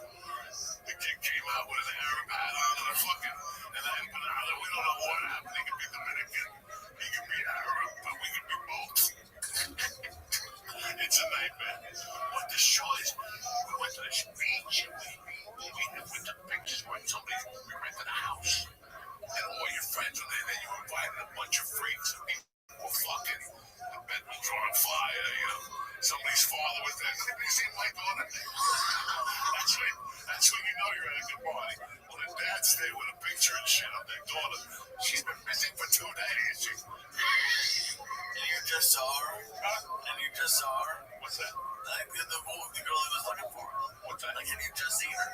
Oh, no, I'll tell the dad the truth. If somebody comes to me and says, my daughter's missing, but when somebody shows up at your party and says, have you seen my daughter with a picture of her with Catholic books? And you're like, she ain't Catholic. We'll be right back after this word from Blue Chew. Uncle Joe here to talk to you about Blue Chew. Listen, you already got the pipes. Blue Chew's here to make sure the water's gushing. You know what I'm saying? Blue Chew is an OG brand offering chewable tablets for better sex. If you're thinking of slinging dick, Blue Chew is the way to go. It helps men have stronger, harder, and longer-lasting erections. The type that you can bring a fucking table with, where you can nail in a picture, you know what I'm saying? So you can crush it in the bedroom. Me, I like Blue Chew. One pill, and within fucking 10 minutes, boom, your victim is bagged. It's all over. People all over tapping out and shit. You can take a tablet anytime, day and night. So you'll always be ready to spring into action when that victim pops up. And we got a special deal for our listeners. As always, you get your first month for free. What, Joey? What? Blue Chew free first month. Just press in code Joey, Joey at checkout, and pay $5 for shipping. I'm gonna rock your world. You're gonna get a package. The mailman don't even know what it is. Nobody will know what it is. Join Blue Chew's mission to upgrade humanity one thrust at a time by slinging dick. You know what I'm saying? Anyway, head to BlueChew.com for details and safety info. And big thanks to Blue Chew for always sponsoring the podcast and having our back. I love you, Blue Chew. We're back, Jack. What's up, Papa? Your eyes are looking tremendous, like one of those black dudes in Memphis. They're all red with that vein in the middle. I like it. Oh my god. It's gotten to the point where people just say, whenever they see me, I look high. Even if I do have one eye. My eyes are just constantly high. You were talking about like the fire. I can see it coming. Friday night, my daughter went to a play with my wife. I'm like, what am I going to do? Now, some days my mouth follows me more than others. I don't know until I get there. Tonight, you brought it to this sandwich I was having a hard time. I'm like a Chinese chick sucking a black dick. Just don't open that thing. You know what I'm saying? You ever see a skinny chick with a skinny Chinese chick with a black dude that's 6'8"? And you're like, how does she get that dick and her mouth around that dick? It's not mathematically. She has to borrow a cousin or something like that, right? So it hurts. So I'm like, what the fuck? I gotta figure out what I'm gonna eat. And I was gonna go to my restaurant, my band Osteria, and get Steve to make me a shrimp risotto. But to cut up the shrimp, you know. But when I got there, guys, I got something that you guys are gonna have to make the trick now. You have to make it because I know he makes it. And I know it's on the menu of this new restaurant. I go, Steve, any chances you can make me Italian fried rice? What the fuck is that? Exactly. He makes Italian fried rice. He makes fried rice with risotto, Italian risotto, with shrimp and lobster. Dog, it tastes like fried rice with Billy Hunt's 1982. I think Billy Hunt's closed in 90.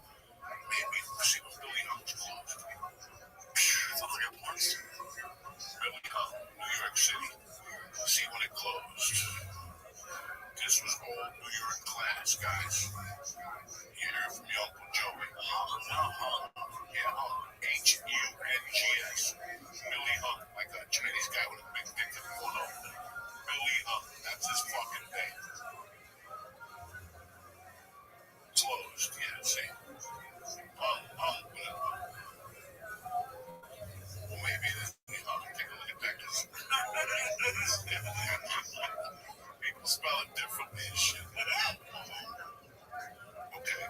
see what it says about it.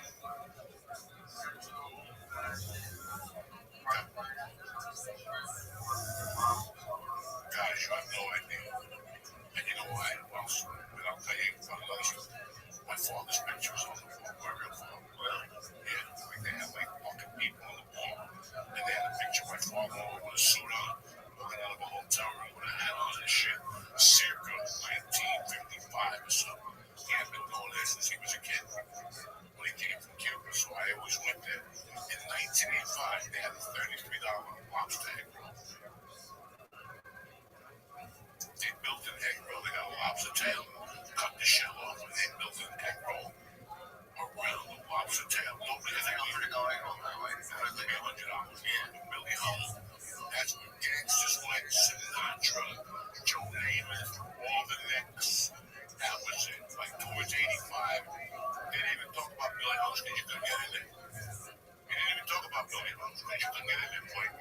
That's like an afterthought. Like Billy Hull only hung out with fucking gangsters. You know, I forget where it was, but I still remember the inside of that place. You know what it reminded me of, Lee? When you walked into the comedy store, up the front, when you walk up those little steps, right, with those little pictures on both sides, that's what it was. Then you broke out and they had a big thing, and they had circle tables, and even the booths were circular. That's all I remember about that restaurant. But my mom used to go there 3 times a week to get soup. When I was young. Oh, that one? Yeah. No, it's not the one where she stabbed the Chinese guy. That was on 86th Street and Broadway. That was by the house. That's crazy. So I went to this fucking restaurant, Rosteria, where I asked the owner, Steve. The place was packed. Packed. Back. I thought I could Steve. When white, you want me to go in the bocce ball court? And all of a sudden, the chair opened up at the bar. And when I sat down, a girl tapped my shoulder. My buddy Gavin. Like, I didn't see you. We started talking about work. She goes, did you go to the doctor this week? I thought I saw your car out there. Because she works in the doctor's office. My ear next to her, she works for people with skin and plastic surgery, fake titties and shit. So she goes, were you there this week? No, we got to talk about the people. She knows people there. So she was talking to different people. Then she got a chair next to me. And we're talking, but she knew the couple next to her. So she's talking to them. I'm eating my food. The fucking fried rice came out and dropped them nobody. Do you understand? I didn't talk to nobody. I just, because it was soft. Oh, it was perfect. The lobster tail just melted in your mouth. The shrimp soft the whole day. I mean, and then some girl comes up and goes, hey, how you doing? Do you remember me? I'm like, oh, shit, yeah. It was an older woman. She goes, you were here one night with your daughter. And you told me to get the hamburger. Boy, did you fucking hook me up. And talk about how husband has been dead for 12 years. You know, the whole fucking story at the bar. Friday afternoon at 6:30. This just comes out? Huh? This just comes out? Yeah, she just was staying, you know, me and tonight with my sister-in-law. And then my mom, you know, whatever. She goes, oh, my husband died in Oakland, whatever. And I go back to eat my food. Another girl comes over. She's like, hey, do you remember me? I'm like, oh, yeah. She goes, I talked to you one night. I didn't know who you were until afterwards. I was heartbroken. I felt like an idiot. What do I care? But she was heaven. So she started bothering my friend. She would bother me. She would bother my friend. Until my friend kept looking at me going, and I'm like, I don't know. Were you a year on? Not at all. Because I don't want the conversation around me. The mushrooms just starting to kick in. You know what I'm saying? I had eaten chocolate mushrooms that night before I left the house. Just for Friday. To get a little power and be awake. There's always going to be some type of training week. That's why I got that evil draw. There's a lot of different things in that draw. I fell into it. So acid the other day. I might bring that up next Monday anyway. So it's an evil draw. Some people have an evil chin. I got an evil draw. So fucking, there's an owner of a different restaurant there. I go to get their salmon. I really enjoy their salmon. I enjoy their mashed potatoes. And I enjoy their Italian spinach with a big piece of garlic in it. It's delicious. The only place I'll eat a fucking cup of garlic with the salmon. So I see him there and I go, hey, how you doing? And he's with some girl. So I don't know what's going on, right? I seen him with the woman before. Now I'm sitting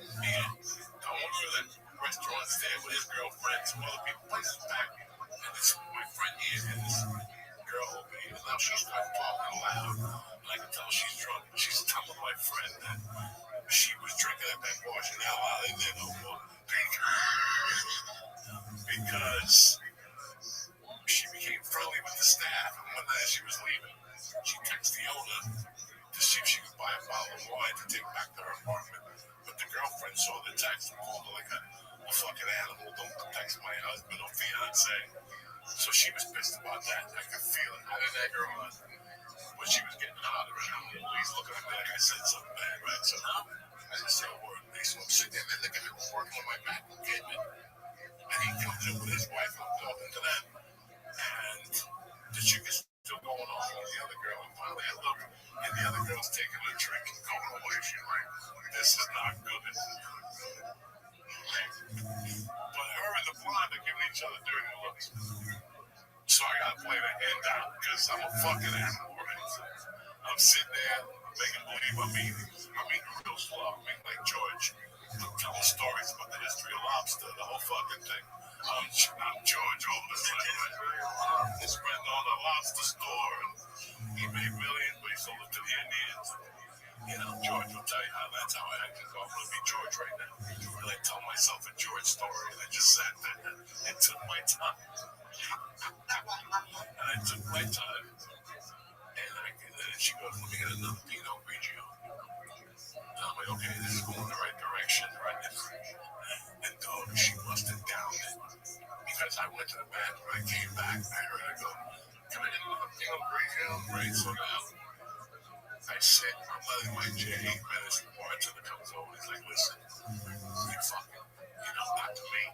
He's telling her, you fucking, you win, man, do we really need this Pinot Grigio? And she goes, I had a bad fucking night. And then goes, I know. The girl said something to me. She's gone now. And then this girl starts telling the bartender the story. But it's getting louder and getting louder. And at this point, out of your coma, cocksucker. Don't cut this camera. Come out of your coma. So it's getting louder and louder. She's getting louder. And she's like, you don't know the fucking story. Why would you involve yourself in it? I didn't text him like that. He's fucking 65 years old. Why would I fuck him? I texted him because I needed a bottle of wine. I wanted to pay. I had the money in my hand. I was right outside the fucking restaurant. But he needed help with the case, and I helped him with it. And all of a sudden, like, she's going off on this. And I'm loving it. I'm about to go give her a double. You know me. And she's getting louder and louder until people are looking. People are starting to look, Jack. So I fucking got up. And I went right to the bathroom to make believe like I peed. And when I came out, she was storming out of the restaurant, dragging a jacket, fucking heel broken. It was only 8:30 at night. I don't stay out late. And that was 2 times last week. I saw women go off. I saw a different woman go off on bocce night. That was even better. It was classic because she went off with a lady who kept saying to me, I hear you're a comedian. I'm Jewish. My sister's a lesbian, and I like black men. Write a joke about that. That's what she kept saying to me all night. Every time I'd see her, she'd go, did you write anything yet? Oh my God, I'm Jewish. My sister's a lesbian, and I like black men. I'm like, what the fuck? Yeah, this is bocce night, dog. She's about 65. She had fake tits made out of like concrete. Like she got them made like in 2020, like these things are made. They didn't even move. You can see how she moved around slowly because she destroyed her spine with these concrete titties. It's like the mafia in the 60s. The mafia would give you cement water boots and throw you in the Hudson. That's what happened with her. But she fucking... Were they hard too? I don't know. I didn't feel them, but they were a lot bigger than women her age's tits were. And she was well preserved, and you could tell. There's an age point that, listen, come here, listen. If I put a light on your head and shot you with an anti-aging dick, you'd still be 68. You know what I'm saying? Like, knock it off. She wasn't trying to be anybody. She was very sweet because she was just drunk. But she was egging another woman on about something. The girl got fired. I was just listening. I played first when I got there. I heard the conversation. I got my phone. I went outside. I said, when you come back after a watch game, those people are doing not that night. When I walked in, they were like an Indian, and the bartender just kept giving me shit. I'm watching this shit go down. Again, early. I'm watching this shit go down, man. And You just sit there and watch?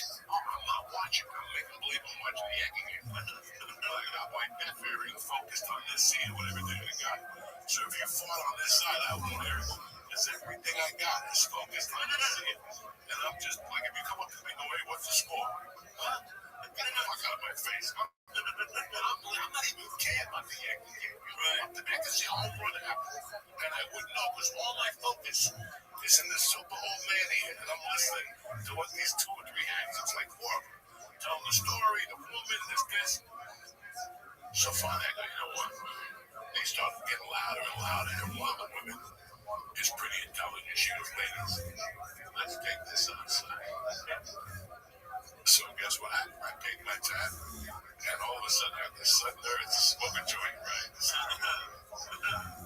As I walk out, they're on the park bench getting lights for each other. But the one is arguing with the Jew. I go in my little fucking car. I plug the phone in and listen to the music. I'm about to pull out. I hear the yelling stuff. And I just lower my window and make believe like I'm a fucking dead mute. Like I'm doing like 2 miles per fucking every 10 minutes, like I'm going back slowly.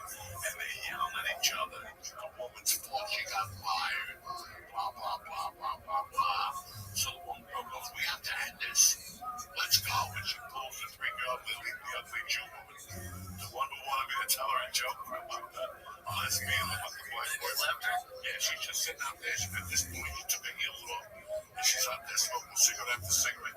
I can call George or somebody. But the beauty is she took her heels off and she had those old women's stockings with a cover the toes. You can tell the toes stink because they're that old when you take those stockings off and you rub that, you smell that toe area. It's got it smells like a dead body. So she's sitting there half drunk, guys, like this look. And she's like, you know, she's not in front of that club door real slow. I lower my window, she looks at me, you want some candy, little girl? I just pulled off in front of her eyes, and she's like, fuck you. You never told me to joke about the Jew, the lesbian, and the woman who likes fucking black guys. See, Lee, sometimes you have to agree. You know, fun. I guess so. You have to find fun wherever the fuck it is sometimes. And that's where it was Friday night. Guys, I'm getting fucking, like, not old. I shouldn't talk negatively about myself. But like I said last week, I feel myself changing. Conversations I want to listen to. I'm watching a good show now. I'm getting so old, I'm even watching a weird series. Yeah. I don't know what it's about. It's about the comedian. Yeah. The big one from the South.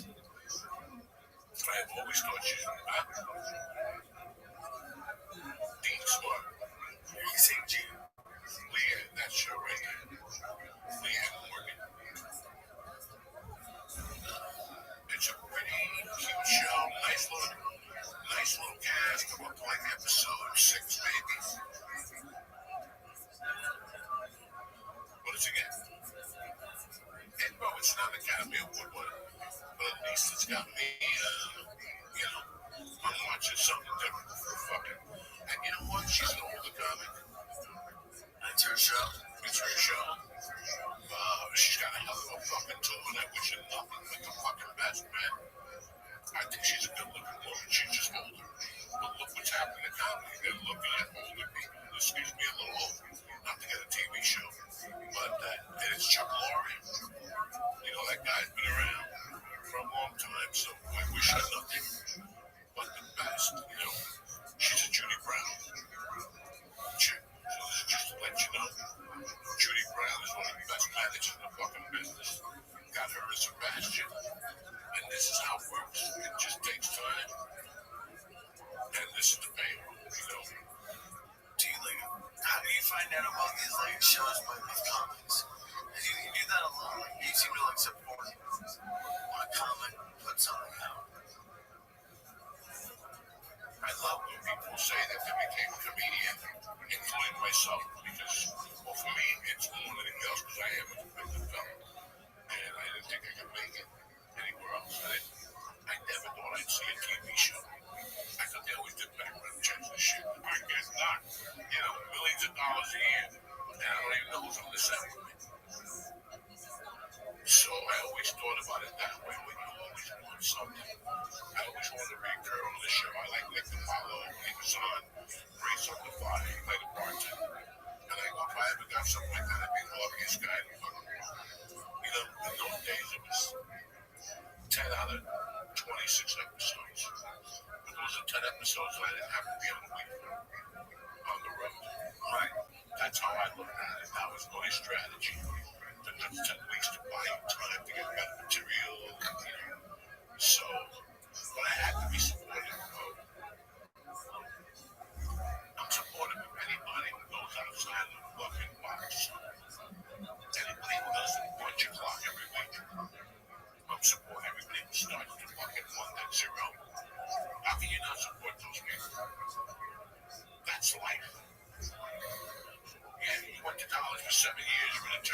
So, you know, the chick I was talking about earlier, Jodie Foster, that girl started on fucking a courtship with Eddie's father, though.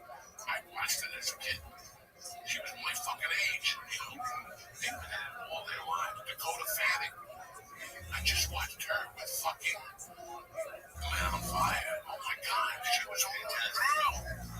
Now she's a goddamn woman. The other one that was on the terrorist show. They do this the way people have promised for 40 years. Claire Danes and you, George, you're on the same page for it. They have done this the way people go, I'm going to become a fucking plumber. And then you're doing it for 10 years, then you're doing it for 20 years. Next thing you're doing it for 30 years, and you're considered a master fucking plumber. A master fucking plumber. A master electrician, a master carpenter, a master framer. George is a master framer. How many framers are out there right now, George? No, how many framers?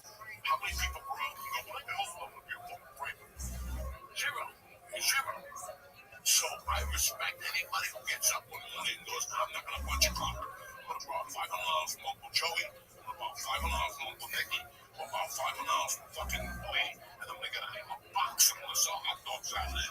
I'd much rather fucking do that than take a chance on my own. And those are the guys that when they buy a box and they pay you back and they buy a stand and they're paying you back and they come to you and they go, why are you telling me this? To buy a fucking little thing, and next you know that motherfucker's got 3 of them, and he's buying you out for $10 million. You're getting fucked with $300 when he was 16 years old. You know, those are the people that you respect. That they're called a lot of people rapping. But there's a word for it. Buffalo men on their own. Rapping. Nobody gave it to them. They borrowed $10,000 from their father-in-law, and they started making donuts, and now they're Krispy Kremes. I don't know if that's the fucking.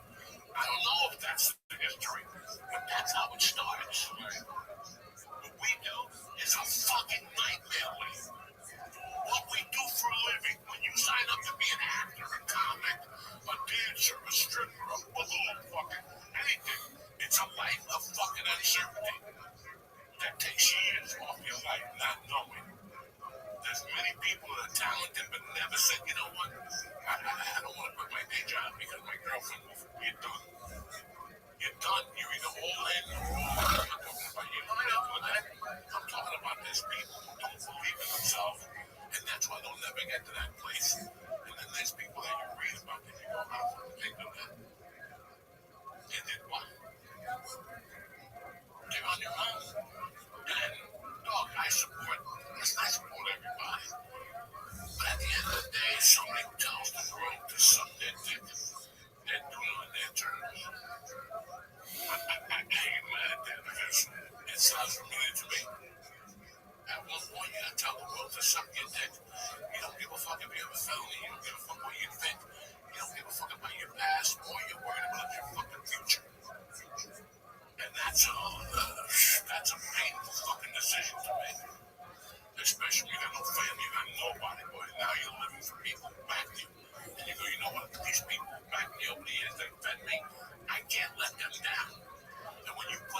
this weekend?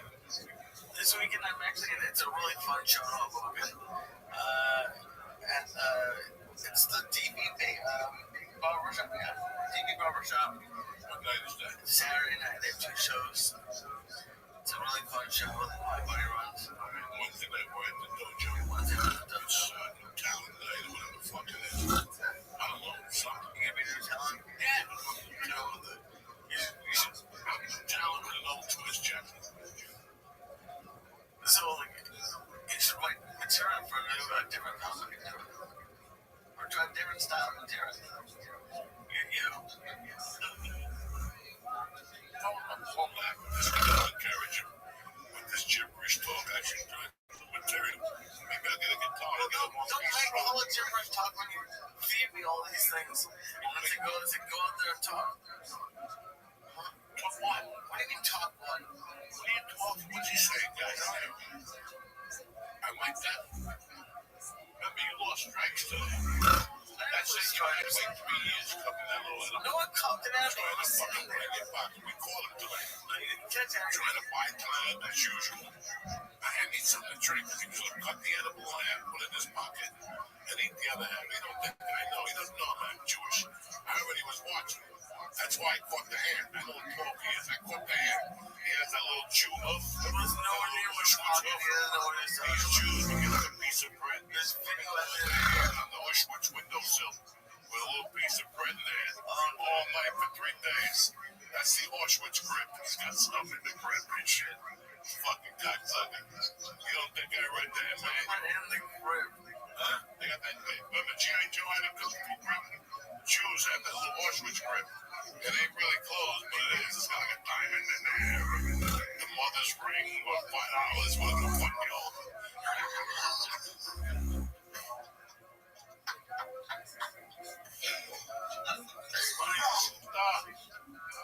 It pays. Anyway, guys, I'm at the motherfucking Comedy Dojo.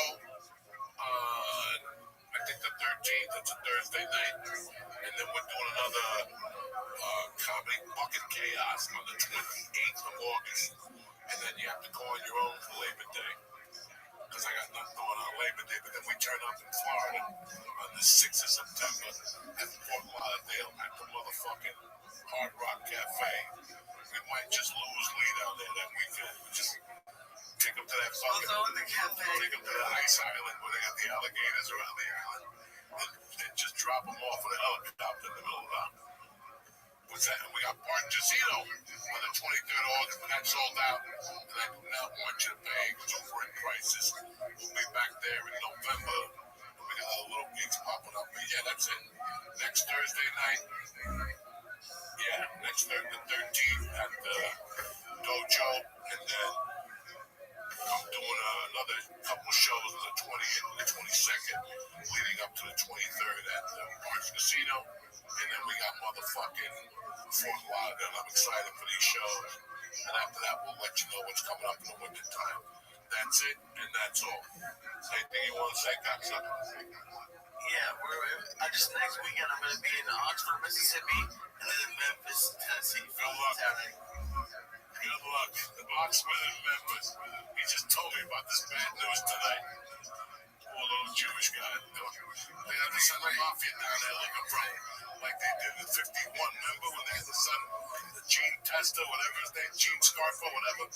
Scarpa went down and had to kill 3 fucking white cops because they killed 2 black kids and a white kid. Well, I don't know. That was on Godfather of Harlem.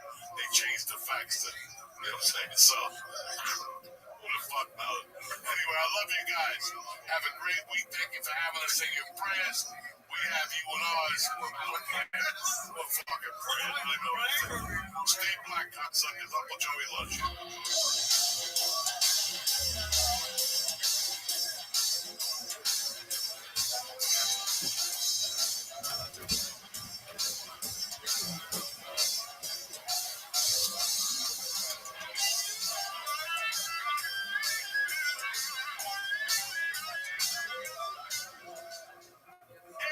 It's Uncle Joey here. Listen, I want to talk to you about cereal. If you want cereal that's okay to eat by the handful, grab some Magic Spoon. Magic Spoon has 13 grams of protein, 0 grams grams of sugar and 4 grams of net carbs. That's it. Go ahead and eat cereal for dinner without no shame. And read the box while you're eating. With flavors like fruity, cocoa, and frosted. It tastes like Saturday morning in the front of a TV. Me, I'm a cocoa type of guy. If you need to be on the go, Magic Spoon also has treats. Cereal bars that you can take anywhere. Each bar has 12 grams of protein. I had the marshmallow and the double tremendous. What we're going to do is this. You're going to get $5 off your next order of Magic Spoon at magicspoon.com/church. Or look for Magic Spoon on Amazon or in your nearest grocery store. That's magicspoon.com/church for $5 off. Get that Magic Spoon. Uncle Joe here to talk to you about Blue Chew. Listen, you already got the pipes. Blue Chew's here to make sure the water's gushing, you know what I'm saying? Blue Chew is an OG brand offering chewable tablets for better sex. If you're thinking of slinging dick, Blue Chew is the way to go. It helps men have stronger, harder, and longer-lasting erections. The type that you can break a fucking table with, or you can nail in a picture, you know what I'm saying? So you can crush it up. Me, I like Blue Chew. One pill, and within fucking 10 minutes, boom, your victim is back. It's all over. People all over tapping out and shit. You can take a tablet anytime, day and night. So you'll always be ready to spring into action when that victim pops up. And we got a special deal for our listeners. As always, you get your first month for free. What, Joey? Blue Chew free. First month, just press in code Joey, Joey at checkout, and pay $5 for shipping. I'm gonna rock your world. You're gonna get a package. The mailman don't even know what it is. Nobody will know what it is. Join Blue Chew's mission to upgrade humanity one crust at a time by slinging dick. You know what I'm saying? Anyway, head to BlueChew.com for details and safety info. And big thanks to Blue Chew for always sponsoring the podcast and having our back. I love you, Blue Chew. What's happening, beautiful people? Uncle Joey here with the Savage of Love Police Hayat for another fun-filled episode of the Church New Testament. It's August the 5th. What do you want to do? Let's get this party started. Hey, it's Uncle Joey here. Listen, I want to talk to you about cereal. If you want cereal that's okay to eat by the handful, grab some Magic Spoon. Magic Spoon has 13 grams of protein, 0 grams of sugar, and 4 grams of net carbs. That's it. Go ahead and eat cereal for dinner without no shame. And read the box while you're eating. With flavors like fruity, cocoa, and frosted. It tastes like Saturday morning in the front of a TV. Me, I'm a cocoa type of guy. If you need to be on the go, Magic Spoon also has treats. Cereal bars that you can take anywhere. Each bar has 12 grams of protein. I had the marshmallow and the double chocolate. Tremendous. What we're going to do is this. You're going to get $5 off your next order of Magic Spoon at magicspoon.com/church. Or look for Magic Spoon on Amazon or in your nearest grocery store. That's magicspoon.com/church for $5 off. Get that Magic Spoon. Kick this motherfucking music.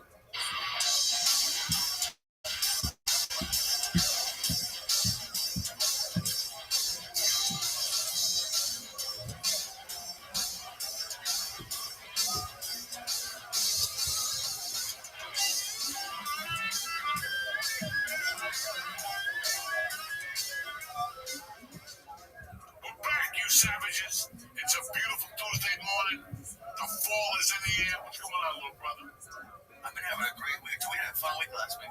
Yeah, we did. What you in the moon this weekend? Mama came back. You went to the Google. I can't tell you anything. Anytime I'm doing anything, The fuck is the Google dog? I don't know. She's her concert. What the But fuck? they have, I will say, if you grew, I grew up in the early 2000s. If you grew up around then, you'll know some of their songs. Yeah, I know some of their songs. And Buffalo, New York. yeah, they were really cool. And it was, you know what the venue was fucking awesome? What was the The Jones Beach, like, Oh, in tremendous. here, like on the water. That's a And good then, gig. listen, the seats, she got the seats. Fucking, like, 8 rows, it was the best seats I've ever had to anything. Like, 8 rows back.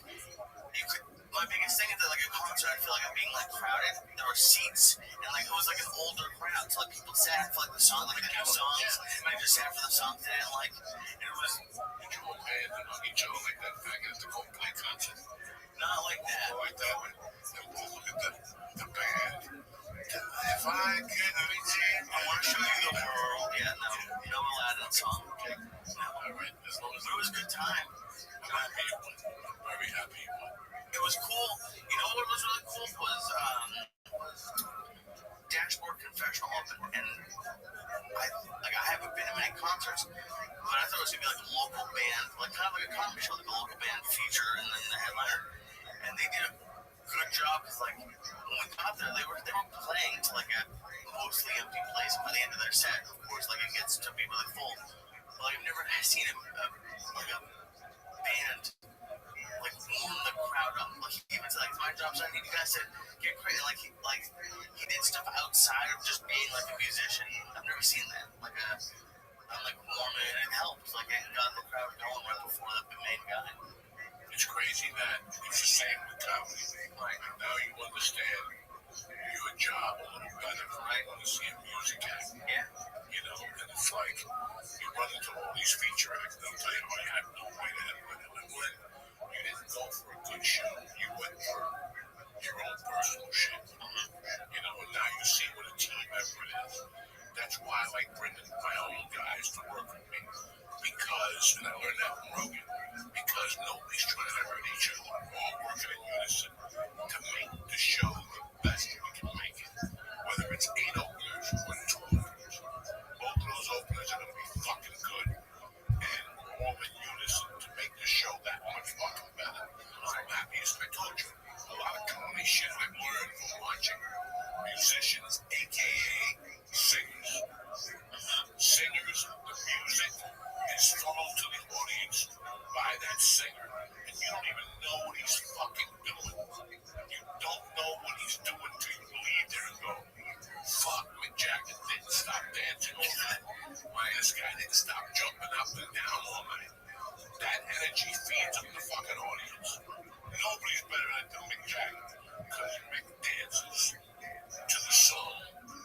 And if the song is kind of like Satisfaction, Mick goes a little nuts and he can go at 80. Oh, he's still going nuts? Yeah, he'll dance. I thought this was 50 years ago he was going nuts. So, I don't know what he's going to do now. I don't know if they're going to come back now. I don't know. You know, anything. Mick Jagger's a different fucking level. But with the money they got, they can do 2 shows a week. Right. 82 for about a month, and then 80 fucking 2 guys. I mean, it's still fucking. So if you fucking, you can still wiggle a little. He just had a kid whack. Yeah, he just had a kid. All these motherfuckers. But it, like the other thing, like every time I see music, and this was more of a subdued band, but like the energy musicians have when they're performing live. Like sometimes I feel like if I'm tired and stand up, like I feel like if I'm listening to it, I can hear it in my voice that like I sound tired. Like they're jumping up, like I don't know, you can't be tired and do that shit. I don't think. Like the energy, I think they're great with that. Listen, it shows. So whatever's going on in your life comes to an end. When you go up in front of a live audience, the adrenaline from the audience, the excitement, the energy from the audience should wake you the fuck up. I know who's going to sleep in front of 100 people. I can't sleep with one guy talking to fucking TV. Could you imagine 100 fucking people yakking amongst themselves? So, this is last week also. This is one of the biggest parts of comedy. And Doug Stanhope told me this. But before Doug told me this, I figured a little bit of this out on my own. When you're what is called a professional mean? A professional means 2 things. That no matter if your asshole's bleeding, your mother's in a hospital, your cat died, when it's 8:05, all that goes away for 45 minutes. You can deal with grief in your own time, or whatever you're going through later. In fact, that type of shit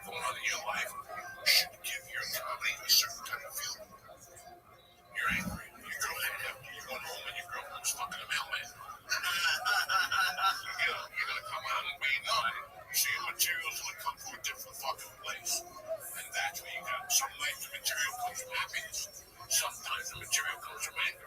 Sometimes the material comes from pain. I'm having a hard time writing right now as a person. You know why? Because I've kind of accepted my mother's death finally after 80 fucking years. Instead of being a pussy, I finally accepted what happened with my first daughter and my first wife. I've accepted all these things. So all these things that used to fuel my pain, I don't deal with them. I go home and my pain is taken care of with them. It's my cat, my wife, you guys. I don't need what I used to need anymore. So that material doesn't come. When I'm on stage now, I'm laughing.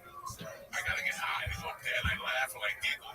And even that, this is why when you're a professional in comedy, everything changes when it's stage time. Your name changes. If your name is Lisa Ayat, and you think changing your name when you go on stage to Joey McGowan, so whatever you're saying doesn't come from Lisa Ayat's heart, right? It comes from Joey McGowan's heart. That's what it is. That's what it is. Everything changes at 8:05. Once you walk in there and talk to your friends in the comments, yeah, last week I went to Iowa, last week I went to Chicago, and all of a sudden you start getting that energy from them. And the one guy has a good set. Now you gotta have a good set. And I'm behind for my grandma's in the hospital with my toe hurts. Listen, you can deal with that in 22 minutes. Nothing's gonna change in 22 minutes. Nothing, unless they're dead already. Well, you don't know what you can fucking do, you know what I'm saying? But nothing's gonna matter. And that's why comedy is so great. Because if something good happens, you can talk about it. And if something bad happens, you can talk about it. And why you're talking about it in a bad way, making it funny, that goes to $80, you're gonna pay a therapist for $80 in the old days. I know. Now these motherfuckers want 20 and 200 talk on a computer screen with an ISIS mask on, you know what I'm saying? So there goes that sponsor. But the thing with bringing emotion into it is anger. Whenever I go up angry, it doesn't come out as funny. It comes out as just really angry and coming out with material instead of putting the material aside and coming out with truly. No, I'm talking about being angry, just saying jokes about it. Listen, what are you angry about? A breakup, anything. That's what you bring up to this day. Oh, that's what I did. It's only breakup response. I think one of the best sets as an open micer I had a micer / feature. Right? I was doing that limbo of feature limbo. Right? My girlfriend took me out to stripper. But I had just done a gig and I could only $320. In those days, when I got $320, I was drunk. What's that guy the guy that invented that car you drive, whatever. Elon Musk, $320 on Elon Musk. So I go to the house and she's like, oh my God, there's the ex-stripper that I've been banging heads with 2 weeks on, then a week off. I go to the house, we eat. I have to go make groceries. I take it for grocery shopping. She bills me for a bottle of wine. I'm looking at this, I'm down to 200 already. And then I finally jump on it, so it's worth the 200. And then she got me for something else, gas in the car and something else. I'm down to fucking $80. Jesus. And all of a sudden she gets into an argument. And now she's telling me, she's throwing me out. All my money back. You know what I'm saying? I just bought groceries. All my grocery money back. And she just goes, fuck you and your grocery money, you're out. So now I gotta find a place to sleep, travel, and the only place I got to go is the comedy. That's the only place I had to go at that time. So it was like some special show. And I went down and they go, I'm walking in with my bags. It's like, what the fuck? I don't even ask. I got thrown out. It's a fuck way in. I got enough money for a gram of coke. You know what I mean? I got enough money for half a gram of coke and 30 for some fucking drinks. We're okay. Could be worse. I'm gonna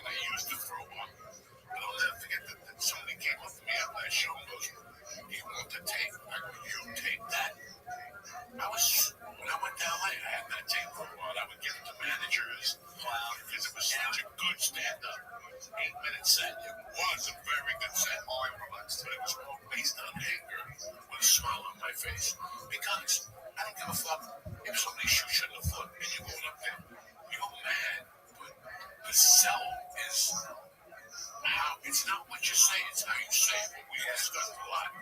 So that's the other side of the coin, and that takes experience to go up there with a smiling face when you just got evicted. And you got nowhere to sleep tonight. Tonight, you got nowhere to sleep. And I'm asking you to go on the fucking stage. What do you think you can do that'll destroy a normal person? Yeah? A normal person will look at you and go, you gotta be fucking kidding me. I just got thrown out of my house. It's 8 o'clock at night. I gotta go to sleep at 10. Where's the spot? Where's the spot where? Like, if I'm just trying to think about what I would do. Let's say we're in New York. Is it a bar show or is it a club? Whatever you can stumble into. You're in a bad mood. You gotta get out of the fucking house. Yeah, you don't have a house. You got evicted. Yeah, you got evicted. All right, so you're walking around the street with your luggage. Who's gonna take you? Their Rob don't want to see you. Gotham don't want to see you. But Mel's Irish on 12th Avenue will see you. Oh, I thought you had a book spot. You were trying to decide you wanted the kids. You're talking about like just No, that night I walked in because I had nowhere to go. They asked me to go on stage. And I learned a very important lesson. But that lesson came from 6 months of living in Boulder. And I would have to give my daughter back at 6. And face to both of those motherfuckers. They would like giggle at me and make fun of me. And I would have to get back in that car knowing that these motherfuckers are playing me. And this shouldn't be happening. And I'd be so upset about that.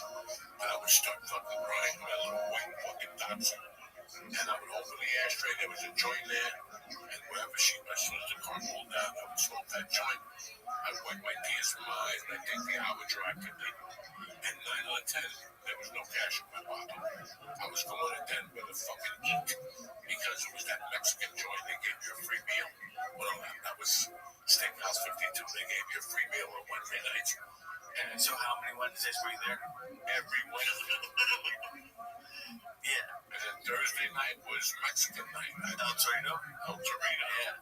And that food is god awful. It's like puke. And I would still go over there, but at that time it was Denver. And they had a lot of Mexican food, so the Mexican food got to be good at El Torito. But, you know, and I don't know how many times I went there on a Wednesday night, fucking, or going in a Thursday knowing that the rent is due on Monday, and you ain't got it. That's tough to be funny when the rent is due and you ain't got it either. And that's all the lessons you learn early on as a girl.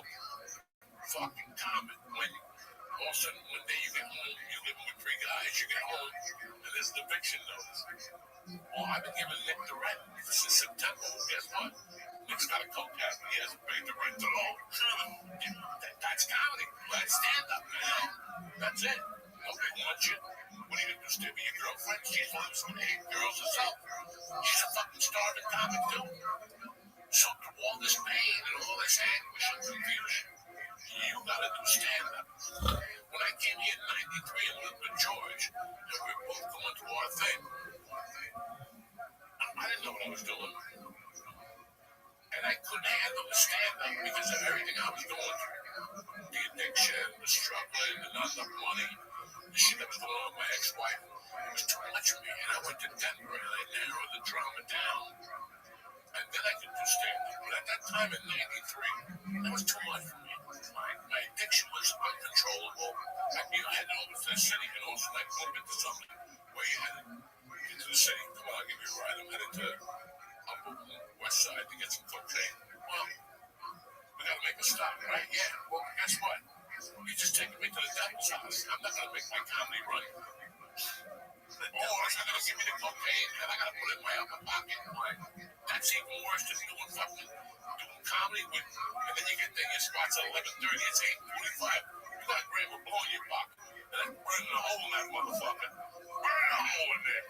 Would you, and you would never did it, you said? No, I wouldn't do it, but then sometimes I just go, I'm out. And just not do your set? No, I'm going home. I can't take it no more. What time was this, like 9:15? Like, how long would you last? 9 o'clock. 9 to 15 minutes? As long as I had a coke in my pocket, the night was done. Why are we doing this? Why is she here? She ain't cooking. Right. I'm not saying if she ain't cooking, why is she here? That's so crazy. But it's wild. Because with comedy, I just don't. Listen, you're eliminating all the shit that gets in your way. Right? You were about to say something when you came in. We had a really good time the other night, one of those bucket shows. Oh, yeah, that was at the dojo. It was fucking a phenomenal night. Everybody did great. We're doing another one on the 28th of August. It's a Thursday night. It was a great time. What happened that night was it was a bucket shoot. It wasn't stand-up, really. It was a development night. It was stand-up. It was stand-up with my daughter. You're going to go up. And she goes, yeah, I'm going to go up. And then I brought her up, and she went up and did it. That's fantastic. The next day, I got 1,000 messages from people, people in Colorado and California called me. That new Mercy, when she was little, they were like, dog, that picture, blah, blah, blah. And I told them all the same thing. I go, I don't want to do stand-up comedy. Not at all. Not at all. I know what I went through for stand-up comedy. I'm pretty fucking broke. And it's tough for a woman. I go, I'm just happy that she had no fear. Right? That's it. That was no fear zone. That is one of the scariest things in the world, public speaking. People would rather jump off a fucking building than go in front of 10 people to speak. Like, there's been comics who you got response to who turned it down. No, people did not. A lot of people did not like other actors. Not comics, actors. I came into the store and I was walking. You want to do 10 minutes and they look at me like, are you fucking crazy? That's crazy. That's crazy, people. You're on fucking TV on sets all the time. Tom Cruise. That's what one of the conversations was one night. That he just couldn't do it. That motherfucker does his own stunt. When I asked him if he wanted to go on stage for 5 minutes, he looked at me like I asked him to fuck him in the ass at a Scientology meeting. Oh my god. It is a complete different thing. It's a fucking different animal. Like, when you asked her, what do you think she was going to say? No. And she didn't hesitate. When I saw those pictures from that J-Pack, and I saw how bad she wanted to go out there. Oh, yeah. I could see her energy that night, that she was just a push away from going, come on out here, Mercy. Oh, yeah, she would have ran out there. Not ran, she would have walked out and done whatever goofy shit she does, but I didn't give a fuck. Because I just wanted to go eliminate. I had no fear. Because I thought about it that night. I'm like, one night, I go, this is great. On Fridays, I used to go in front of the class and sing, lip sync, Frankie Valley. My eyes adored you. Okay? That's how my comedy career started, by singing on Fridays in front of the fucking that. And I was ugly, but I don't think that was a crooner. And I would go over to the girls and sing like real closely. And they go away. And go away. Go away, Tubby. Go away. So, like, what did it feel like to see? Because you were on stage with her. Yeah. Well, she took the fucking note out and it said rim job. And I started laughing. She looked at me. She goes, I don't even know what that means. That was classic. That was, that's comedy. She got her heart. You know what that means. I thought she knew, but she didn't on the way home. And then that's what, you know what a rim job is? She's like, no, I know it. This is what the guy goes through. Oh, my God. Because I never thought about that. That's a rim job. That's what I told on the way home. But, she's 12. I can't shock her sister. That's a complete shock. To be fair, we did not say it's okay for me to suck your pussy, but not talk about your kids. And she listened to that. And when she went on stage that night, she said, that dad says something to me sometimes, like I suck that lady's dick and shit. So she can deal with that. But these assholes at 12, let them break her system. That's when you stop eating Girl Scout cookies. That's when it's over for you. So I got to keep it on the whole on the down low until she's 15 or 16. Well, I think she was in it the whole time. She loved it. She was. Yeah, man. That's how I thought. It wasn't about stand up. We were just talking, having a conversation, tonight about people who sneak their kids in. Which I called when we were talking about Jennifer Aniston. Nepotism. Yeah. I don't want to be accused of that shit. That's why I'm happy she plays softball. Because I never played softball and baseball in my life. So when I walk out, I don't know nothing. I don't know nothing about nothing. Right, but people are going to accuse you of that no matter what. That's something people love to shout on the internet. That doesn't mean... That's the whole point of having... I don't get that. Like, if you had a kid and you could help them get a job anywhere, you wouldn't do it. No. If it ever comes to it, I'm not doing a job any favors. I'm not. How many times have you worked somewhere, any of you, and the boss hires this kid, and also he's making $2 more than you? How much damage does it cause the company? Well, how much damage does it cause? Well, that sucks. Oh, you start chit-chatting, loyalty breaks. No. If your kid comes to work for you, you tell them they're going to take believe it is. You know that room where they shovel the shit? Don't come out of there for a year. You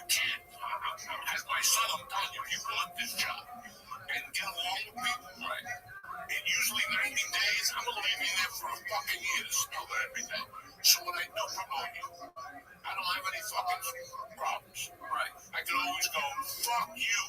He's my son, he's never been late, and I had him in there for a year to really pay his dues. It's usually 120 days, and you make the union in most warehouses. Well, I'm just assuming. But that's my rule, because you're really not doing a job any fucking favors. You don't want to do a favor like that, but even let's just say, George owned a business and your kid wants you wanted to go work there. But hey, George, you're hiring. Yes, you can help. But I'm not going to tell George about paying $28. No. Because this is what you need. George, entry-level position. You're grabbing a broom, you clean a bathroom. That builds character. And that's fine. That lets me know when you tell an employee the first day to clean the bathroom, and you give them that, they'll know if they're going to stay in that. Right. You got about 48 hours. Because that'll break your system down. Everybody wants to be a star. Everybody wants to be on top. Everybody wants to get there and earn. But no, today we're cleaning the fucking bathroom. They're soft. So, from me knowing life experience, if I'm still around when she's 18, I've already spoken to restaurants in my area and said, hey, next summer, she's in here. Saturdays. Teach them what it is to take a Saturday from here. Right. Okay, to take a Saturday or Friday night. One of the girls that I respect the most in Marlboro, New Jersey, is a 19-year-old girl that I have watched that girl grow since she's 14. She's not just a regular girl. She's a beautiful girl. Her and her sister are beautiful. Me and my wife and my daughter would go to a pizza bar, which I think you guys do. I think we met the girl. And I used to go there on Fridays when I first moved here with a bunch of parents. And I would go, why is that girl here on Friday night? 16, 15, then she turned 16. And then me and my wife would talk to her, and then she says, I'm saving up for a car. And then after she got the car, she's like, you want to see it? And I'll never forget, we went out there, it was a broken down jalopy. But I was so happy for her because I know what she went through. Yeah? And she's like, now I'm saving up for fucking college. She wanted to go to Temple. But she was $13,000 short to go to Temple. But she told me that it broke my fucking heart. Her parents don't have the money, but that bitch was there every Friday and Saturday night. She could have been jumping up and down. She could have been on that OnlyFans. She could have hooked up with a fucking 40-year-old old guy. That girl could have done anything she wanted to. But no, she worked on a pizza parlor. Now she works at TV Bank, and she's looking for making good money and something. She's going to school at whatever local college that's really cheap for whatever the fuck it is. But no, that to me is a classic one. You're not going to have any problems with that girl if you hire her in 10 years. She did the work. She did the groundwork. I want the same with my daughter, man. You just not just trying to work a pizza place, work the counter, you're going to take calls, something kids don't know how to do. You're going to learn how to exchange money. The other thing these idiots don't know how to do. They look at the fucking thing. You go to a restaurant now, 10:32.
$68 on. What the fuck are you retarded? I put the ticket link up. People don't check, they just Google Joey Diaz tickets. And they go with the first thing. I'm dead. It's crazy. And it's how do people fall for like the scams? And it breaks my heart because I thought I was dealing with a more experienced, people that know click the fucking link. I'm not gonna fucking beat you up, put you on one link or take you all the way to Europe to buy fucking goggles. I'm not gonna do that to you. Just click the link. I see this on a daily fucking basis in life. You used to get so upset because people like message you right as you're leaving the city, like, when are you gonna come here? Yeah, when are you coming to Memphis? Well, I'll tell you what. Call my Twitter last week and they'll look and call them. Oh shit, you were just here. Yeah. Look how long I've been talking about Memphis barbecue, chicken cutlets, black people with veins in their eyes. I've been talking about Memphis for 3 fucking podcast episodes. And you're telling me now, when am I going to Memphis? Well, then I figured out there's people that just do that to bunch of balls.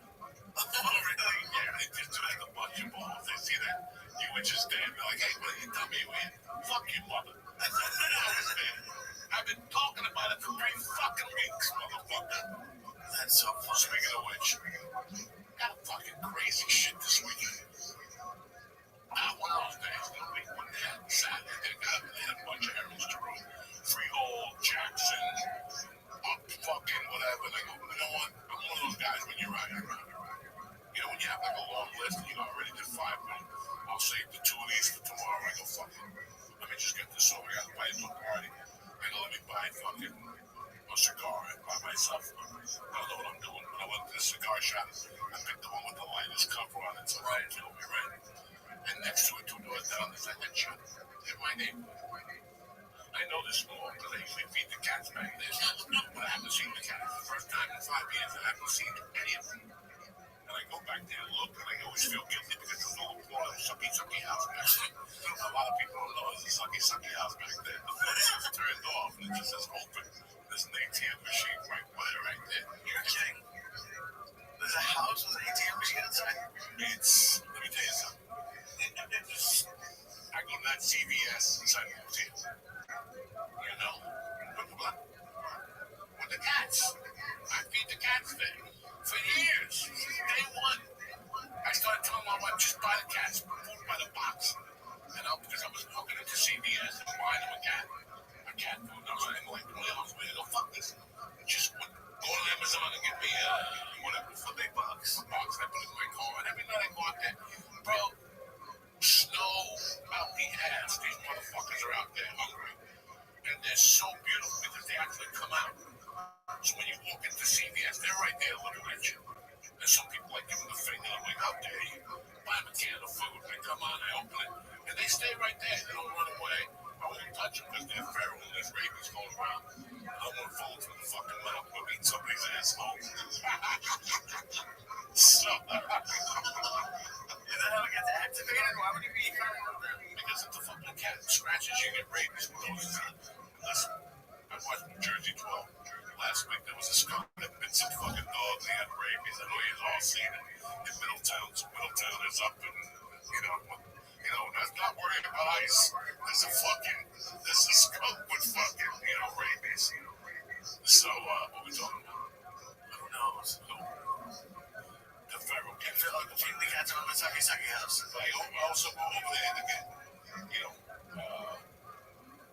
nicotine gum. Time to time, like rubbing alcohol for my pipes, I get everything. That's my CVS. So one night I go in there, and as I'm coming out, there's a bunch of young kids, like not young kids, like 19, 20, and they're high-fiving each other and giggling, and they're opening the boxes of condoms and taking the loose condoms out. And when they saw me, they go, oh, Joey, what up? And we're all these fucking savages. So I go over and I'm like, where you guys going? Like, I want to get on dick sucked. Right around the back of the building, there's a sucky house. Right there, CVS.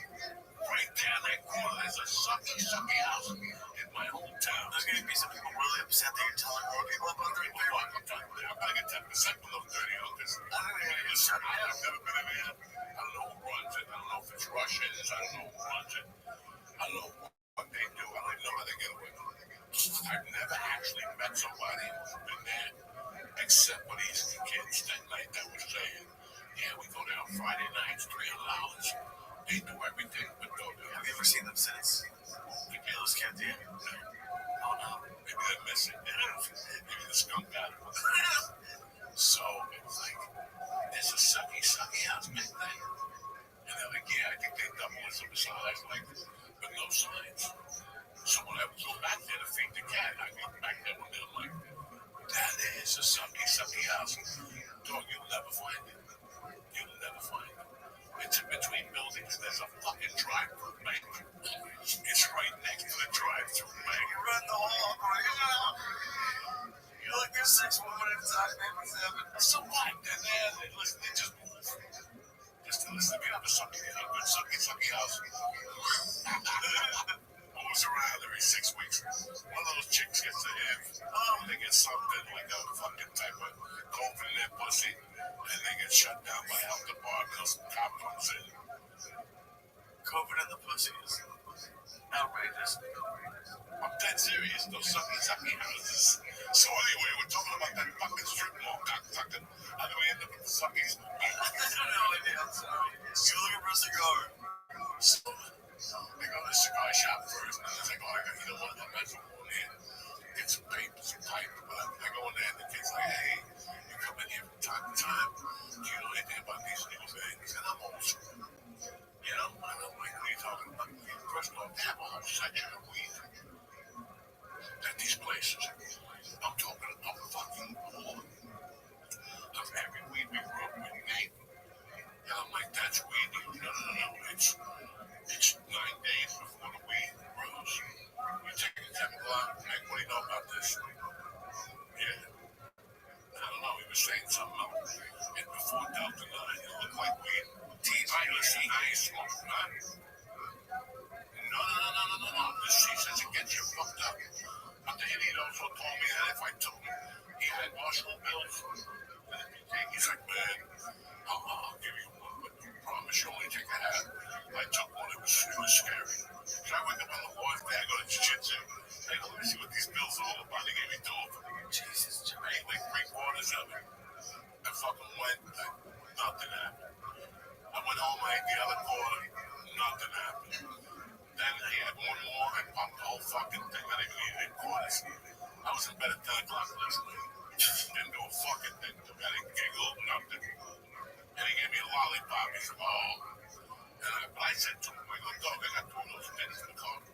I had 2 of those 500 milligram things, right? I go, let me give you one of these and see if you're real. He said, don't take a handle on that. That's not for me, so I knew he was fake, so. He wasn't fake, he just has a tolerance. What tolerance? He gave me fucking sucking. Everything he did, he was 0-3.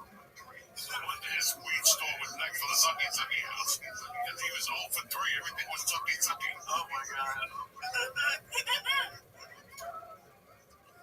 Everything sucked, okay? That's And I knew better. I've been down the street already. Everybody thinks they're a scientist. And these fucking new kids today don't have the heart they do ever. They just don't have the heart to fucking get a syringe and pop that motherfucker. Now listen to some Black Sabbath. They just don't. They're pussies. So what do? They buy like a half a fag vapor pen that's got like a 10th of heroin. Oh my god, my toothache doesn't work anymore. You know? It's like I said, it's like a white chick that wants to fuck a black dude. The first time she'll fuck a dude that's mixed, just to see how the smell is and everything. And if it passes, then the next time she jumps on a full fucking, you know what I'm saying? We all know the fucking deal. Oh, it's dumb.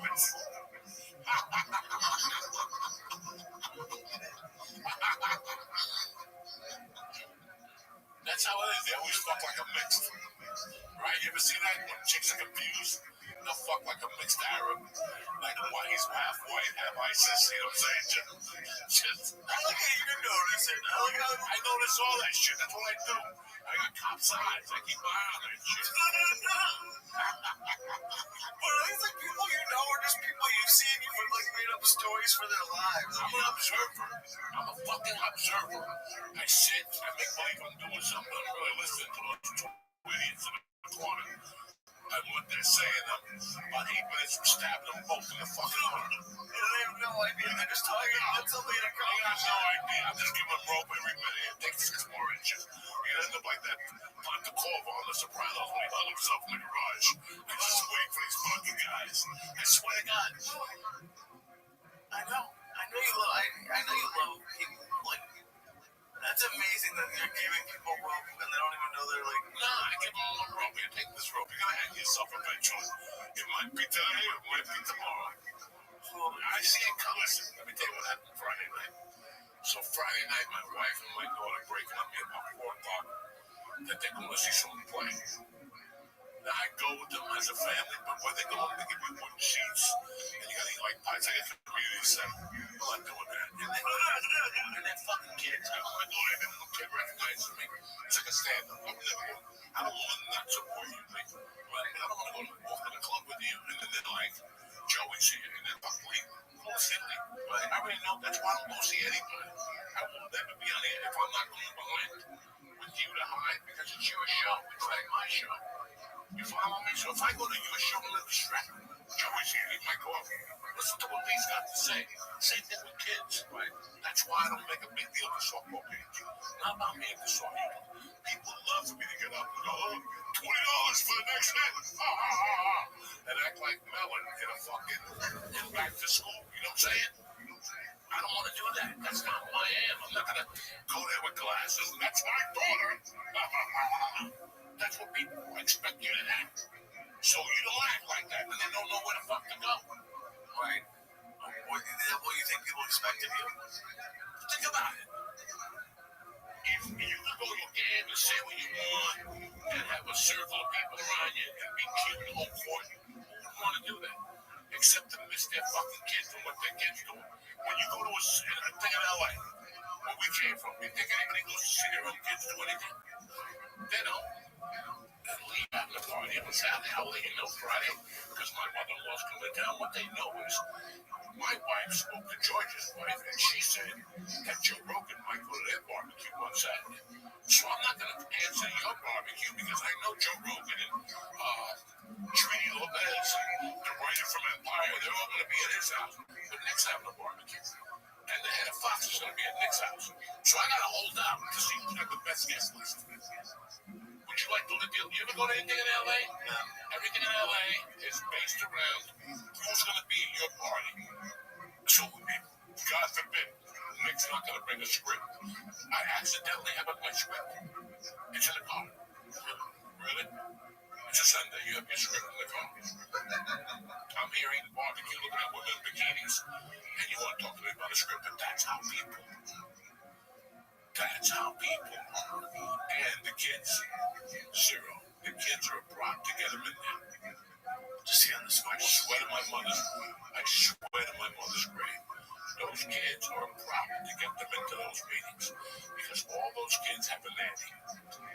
That's the only way they'll fit into that circle. God forbid they don't have a nanny to tell their friends they have a nanny. That's the only way you will accept me. Is if I have a nanny also, so we can talk about the nannies. My nanny's from Bolivia. Oh my God, your uncle sells me from no. But you know what I'm saying. Everything they do. There's people who have kids, and they're supposed to go. And my daughter went to school, but they go to Carpenter down the road on the other side of Ventura Boulevard. Why? Because that's where all the writers and all their kids go to. Their Christmas party. Okay? So anybody who wants to be cool on the Indian crowd, they go to that school instead. When you want to be a normal parent, which ain't much, the school I took my daughter to, that's where you go. They have a lot of writers there too. And the girl from, what's the girl?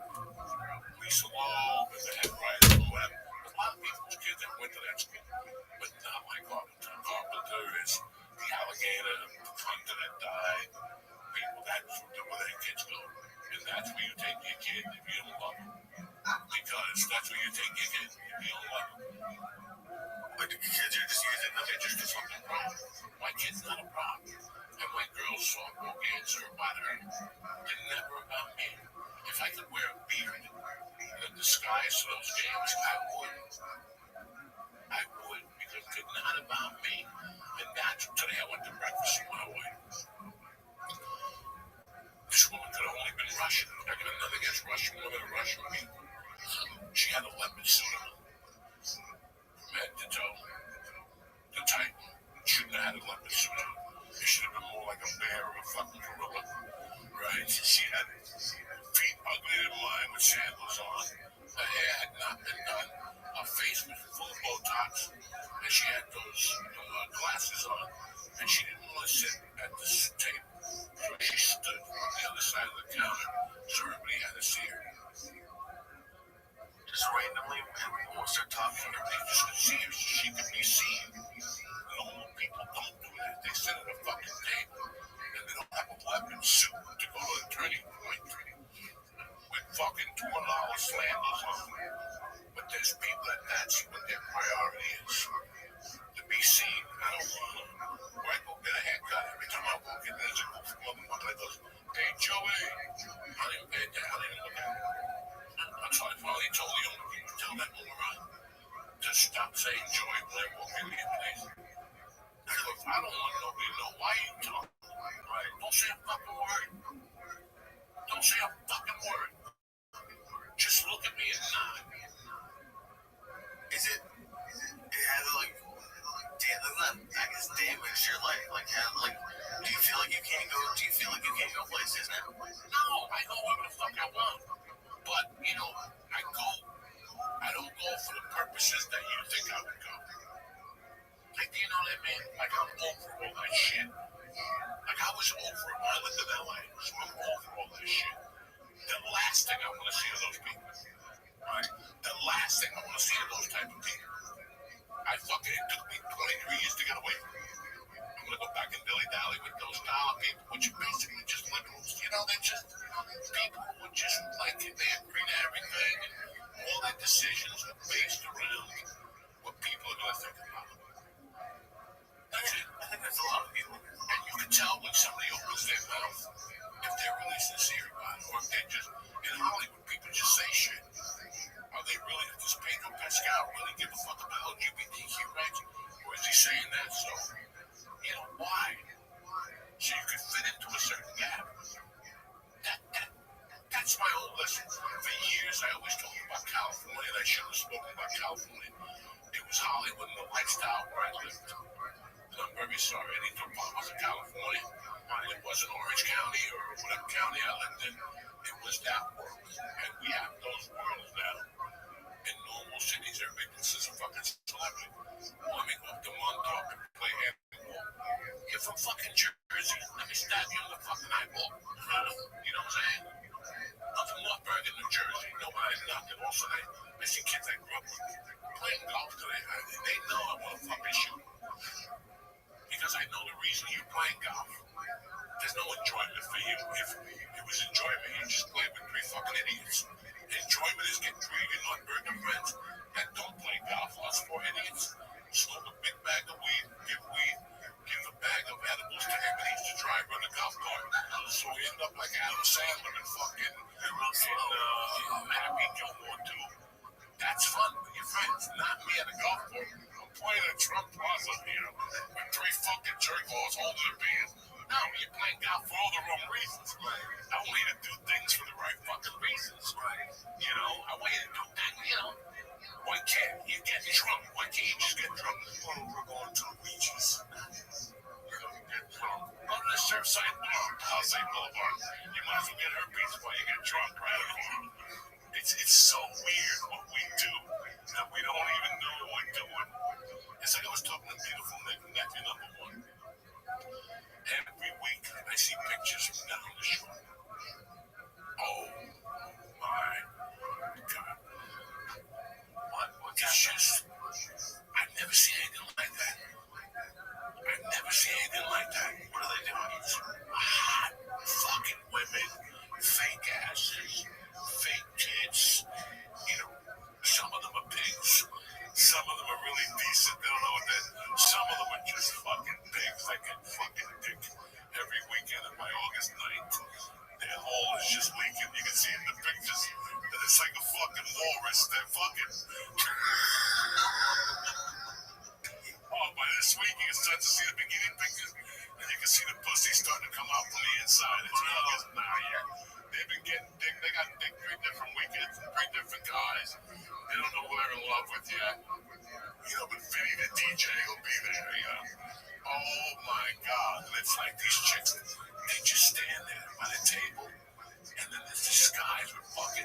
Nobody's fucking, nobody's sucking, nobody's snorting coke, nobody's eating ecstasy. And none of those guys are in danger. Right? Half of them have giant tattoos, you know, boom, jet tattoos. They're getting ready for football season. But it's August 8th. By this weekend, those pussies, now is when the Labor Department, not the Labor Department, the Health Department in all those cities sees an increase in fucking tips, tax, fucking herpes, fucking, oh my God. Yeah, some girls will even make some of their pussy taps out by like the 15th. Oh no. They just tap out. They go, we're not even going back. We don't want our deposit. We don't want nothing. We ended up pregnant. I don't know who the father is. The kid came out with an Arab hat on and an empanada. We don't know what happened. He could be Dominican. He could be Arab, but we could be both. It's a nightmare. But the short is, we went to this beach and we took pictures when somebody's rented a house. And all your friends and then you invite a bunch of freaks and people were fucking. The bedrooms were on fire, you know. Somebody's father was there. Have you seen my daughter? Good party. Well, the dad's there with a picture. You just saw her? Huh? And you just saw her? What's that? Like the girl he was looking for. What's that? Like, have you just seen her? Oh, no, I'll tell the dad the truth. Somebody comes to me and says, my daughter's missing, but when somebody shows up in your party and says, have you seen my daughter with a picture of her with Catholic books? And you're like, she ain't Catholic no more. I'll be right back after this word from Blue Chew. Uncle Joe here to talk to you about Blue Chew. Listen, you already got the pipes. Blue Chew is here to make sure the water's gushing, you know what I'm saying? Blue Chew is an OG brand offering chewable tablets for better sex. If you're thinking of slinging dick, Blue Chew is the way to go. It helps men have stronger, harder, and longer-lasting erections, the type that you can break a fucking table with, or you can nail in a picture, you know what I'm saying? So you can crush it in the bedroom. Me, I like Blue Chew. One pill, and within fucking 10 minutes, boom, your victim is bagged. It's all over. People all over tapping out and shit. You can take a tablet anytime, day and night. So you'll always be ready to spring into action when that victim pops up. And we got a special deal for our listeners. As always, you get your first month for free. What, Joey? What? Blue Chew free first month. Just press in code Joey, Joey at checkout, and pay $5 for shipping. I'm gonna rock your world. You're gonna get a package, and the mailman don't even know what it is. Nobody will know what it is. Join Blue Chew's mission to upgrade humanity one thrust at a time by slinging dick. You know what I'm saying? Anyway, head to BlueChew.com for details and safety info. And big thanks to Blue Chew for always sponsoring the podcast and having our back. I love you, Blue Chew. We're back, Jack. What's up, Papa? Your eyes are looking tremendous, like one of those black dudes in Memphis. They're all red with that vein in the middle. I like it. Oh my God. It's gotten to the point where people just say, whenever they see me, I look high. Even if I do, I'm not. My eyes are just constantly high now. You were talking about like the fire, and I can see it coming. Friday night, my daughter went to a play with my wife. I'm like, what am I going to do? Now, some days my mouth bothers me more than others. I don't know until I get there to make it work. The same with them.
Today, as part of the Touro University Jewish Heritage trip to Poland, Lithuania, we visited the notorious death camp of Treblinka, which I've studied quite a bit in my research on the Piaseczna Rabbi, because this is where the vast majority of the Jews of Warsaw lost their lives in the Holocaust.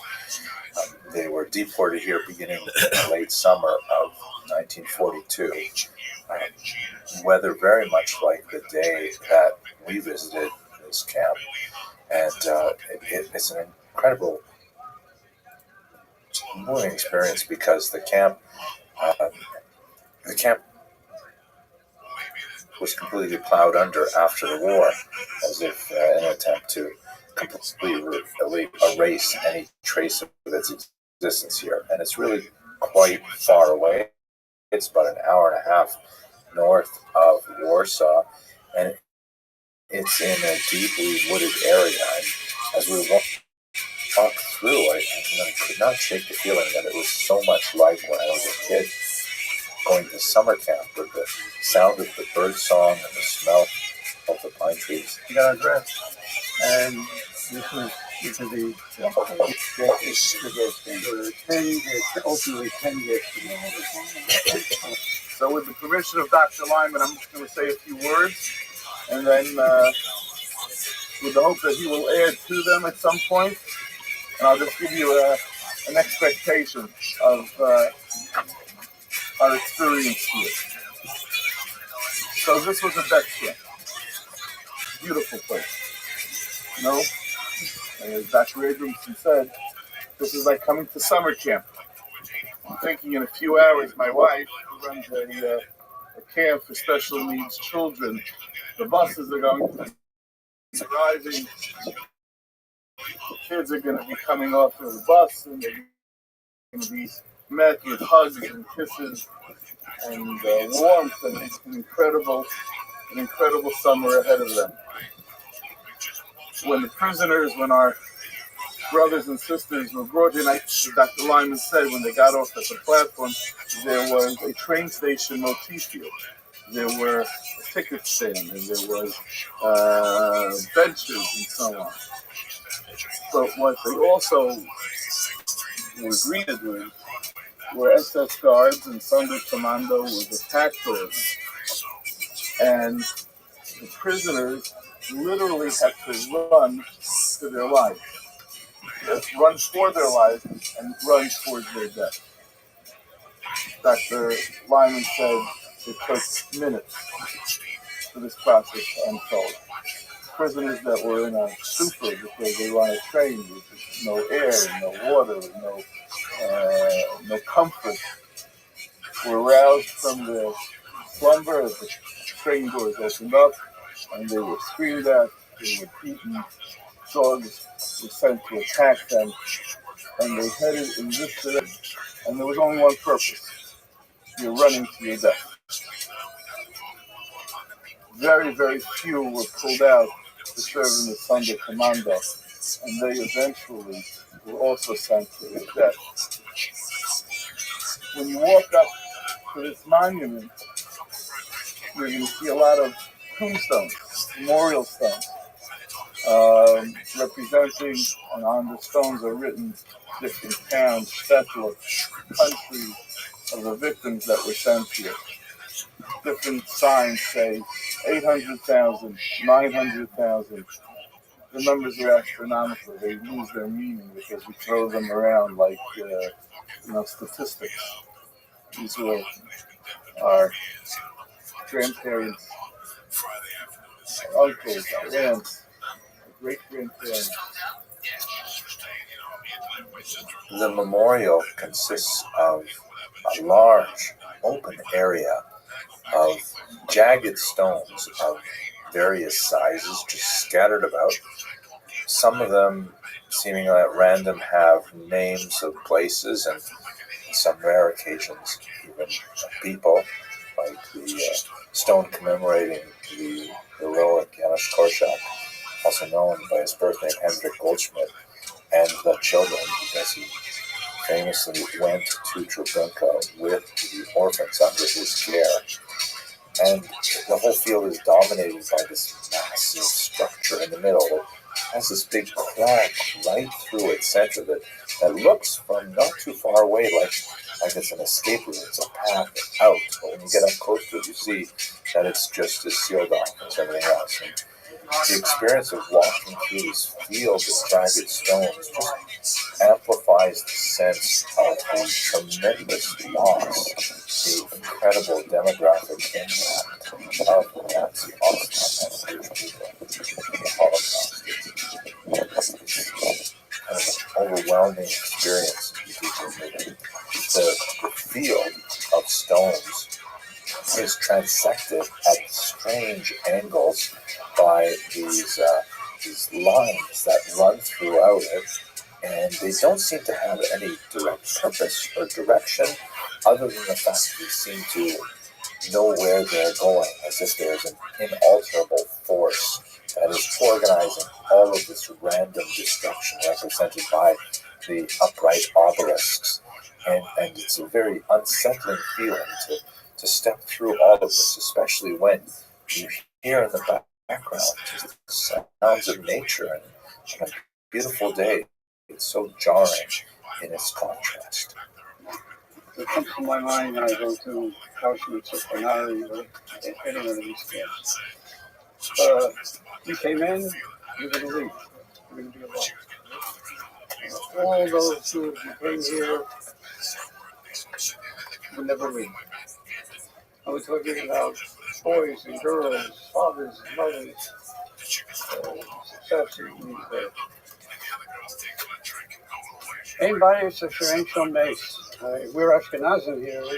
It's impossible not to have some relative here. You may not know who the relative is, but if you have distant relatives, whether in Auschwitz, here, wherever it may be, it's impossible that you don't have some cousin, some ancestor that died here. So everyone has a personal focus to these camps where 700 to 900,000, 100,000, a million people died.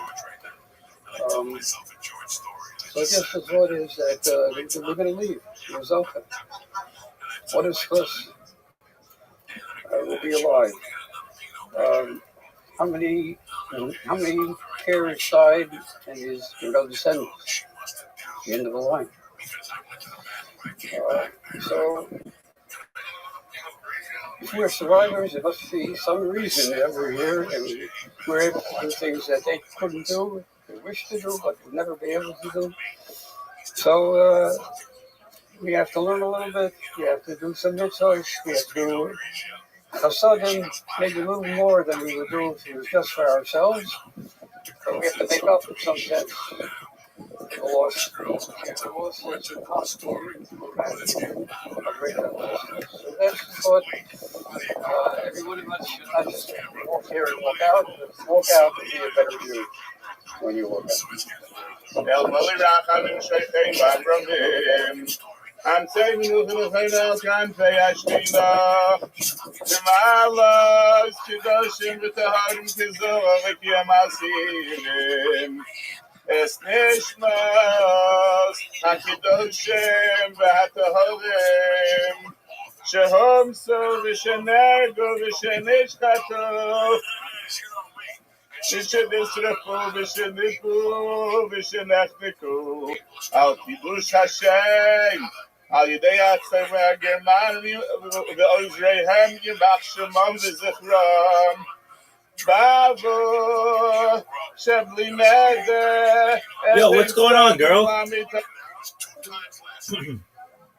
well, you missed out.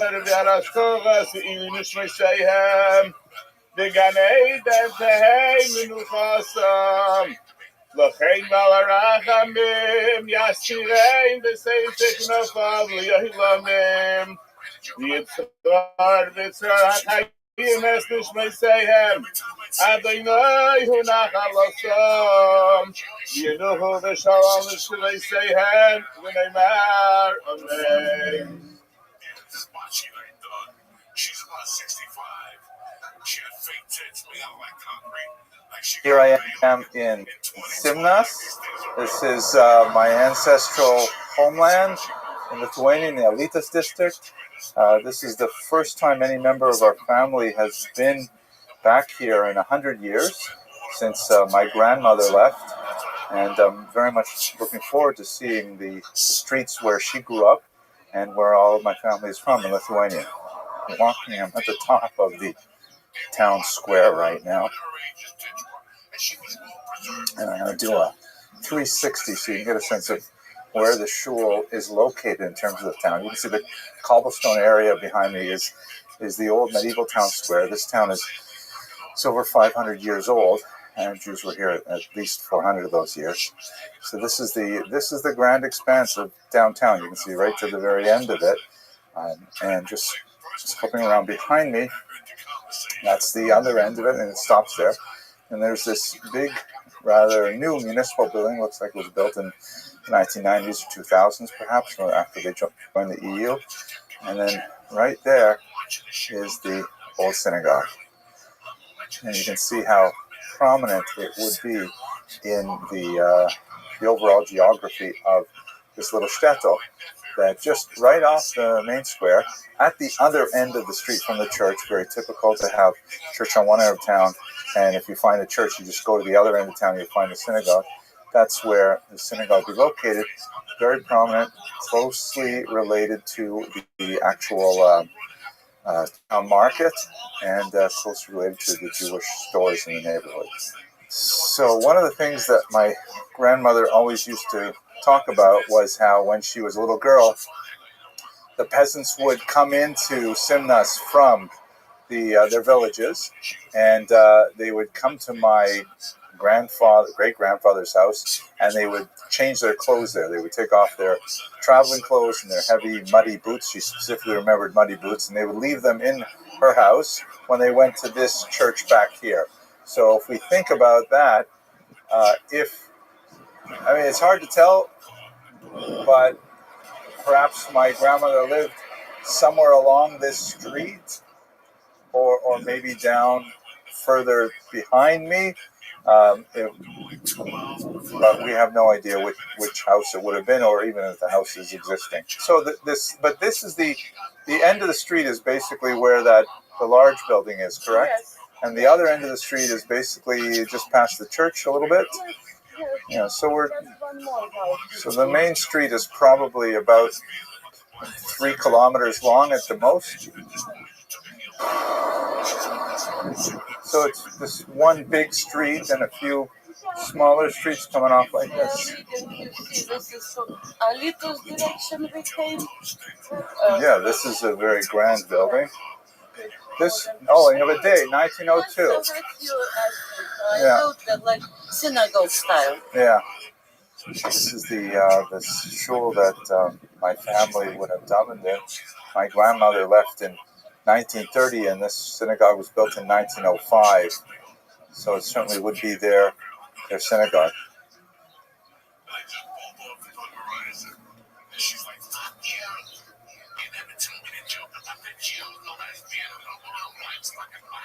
Here's that the windows were bricked over. I think that's the mayor who's come with the key to let us go into the building.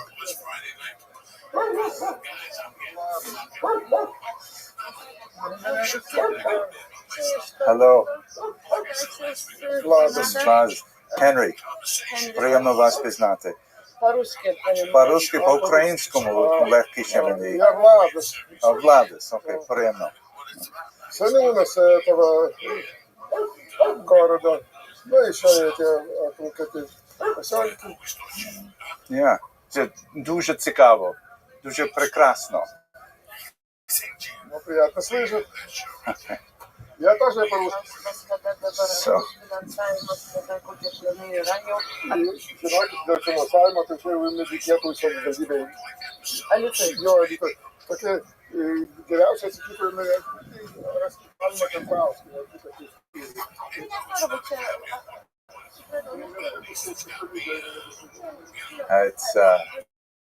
So we're trying to communicate with my broken Russian. you can see that there's some architectural features that remain to the synagogue. I mean, compared to the looks like the original houses that are, most of them are wood.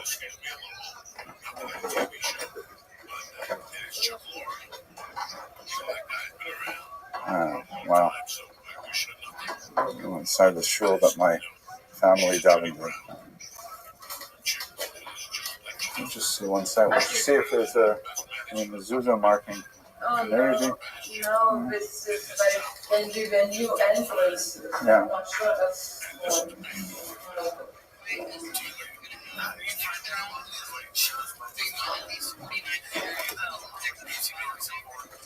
So now it has been transformed into a kind of a sports room,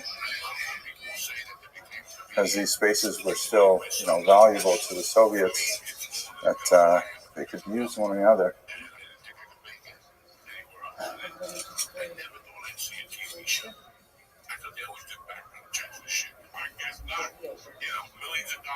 The ceiling is probably not original too, right? The ceiling was probably,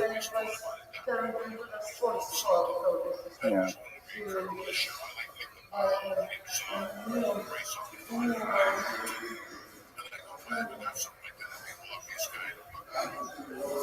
Which way is east? Do you know? East. So the Aron Kodesh would have been where the goal is right now. Yes.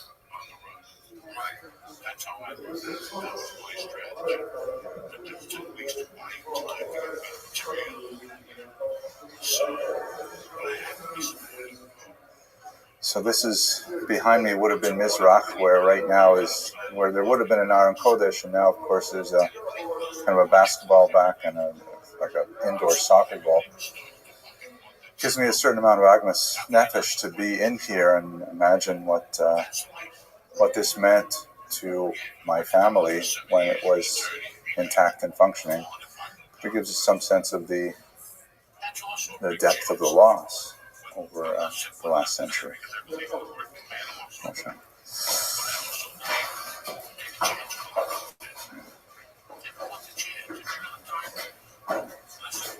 So this probably would have been a gallery, to the women's gallery.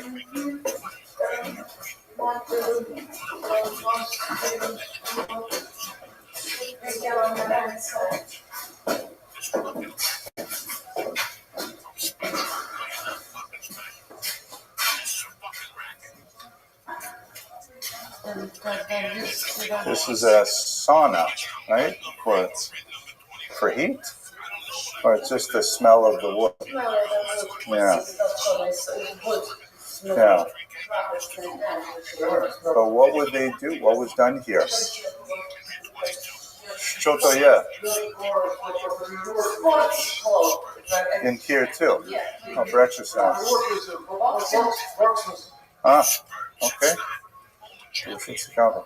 But to є Ezrat Nashim, this is where the women would sit originally? Or they built new walls?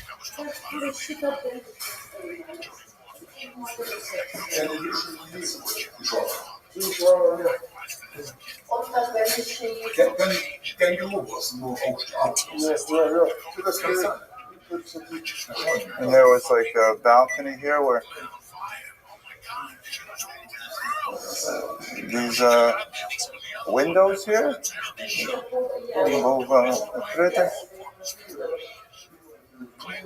А почему закрыты такие? Why do we close them? So they have a separate room. Yeah, they changed the solar tanks. Nobody knows what we decided to close them. They kept the shape of the arch. Yes, at least. Yeah. Nästa formation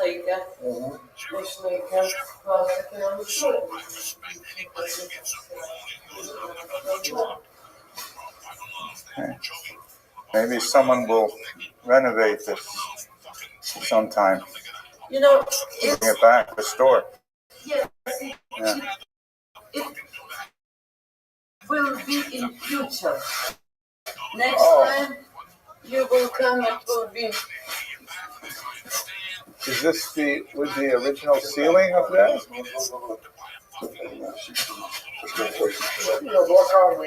That's the chimney, the chimney was fitted. Oh, I see. And this maybe was small room for the rabbi or something? It was administration, it was the school. Oh, I see. She used it for a school. That's why. Okay. Solar panels. And what does this word mean? You need to solve it? Wrestling hall. Wrestling hall.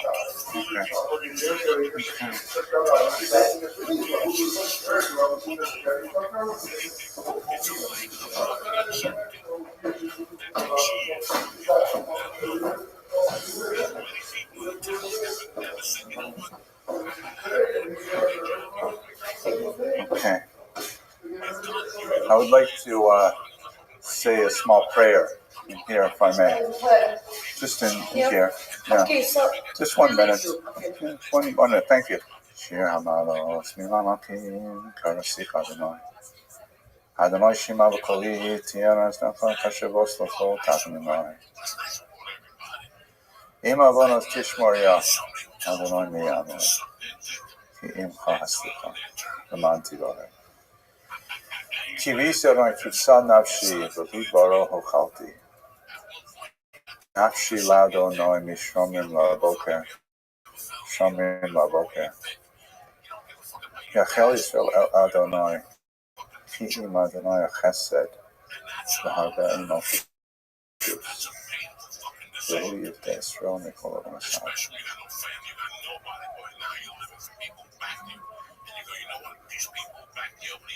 אחינו כל בית ישראל, הנצורים בצער בשביה, העומדים בין בים ובין ביבשה.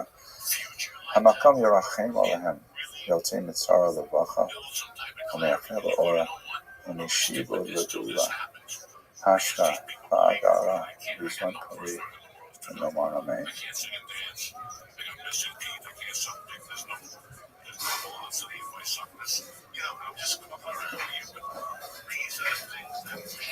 So what I learned is that, after the war, the Soviets took advantage of this large open space, and they made it originally into essentially a kind of a city hall, because it was a prominent, unfortunately empty structure. And then when they built this building next to it, which is much more grand, my guide calls it a palace. That's their new municipal center, and that's when they switched the synagogue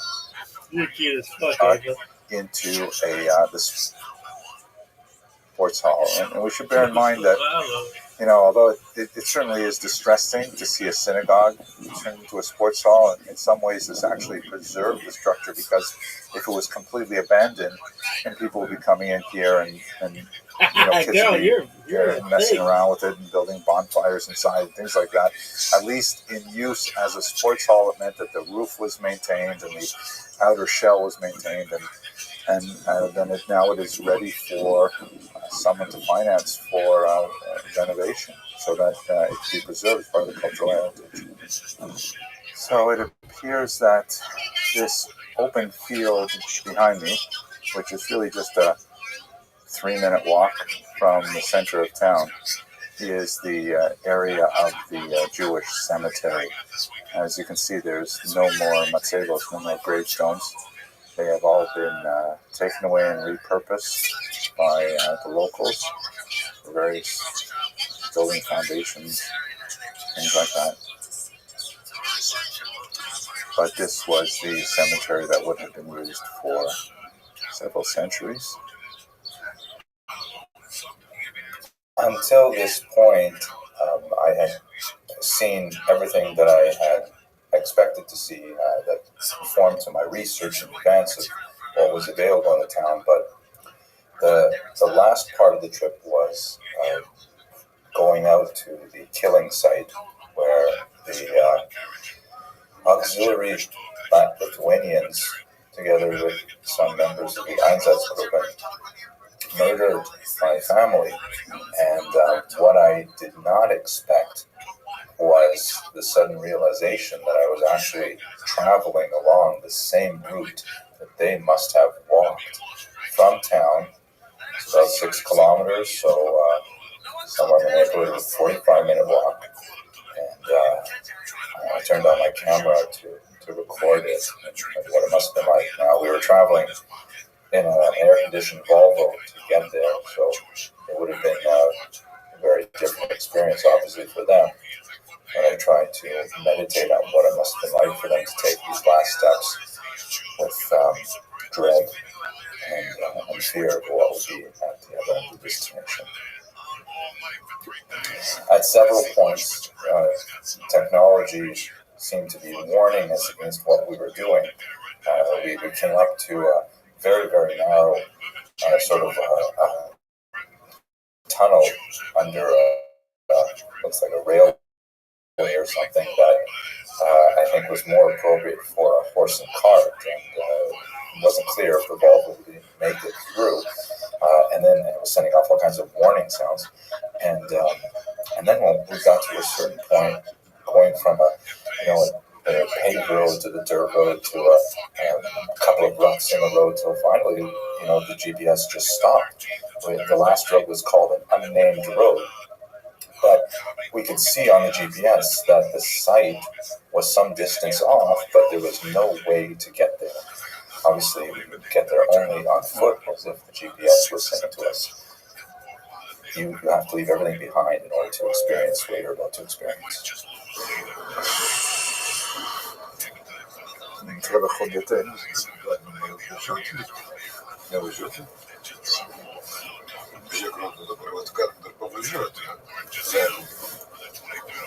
Ja, chyba maszyna.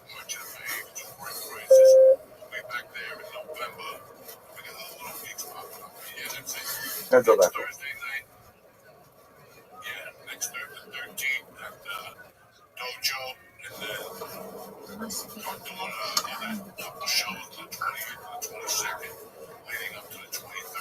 Yeah, we're getting close to it.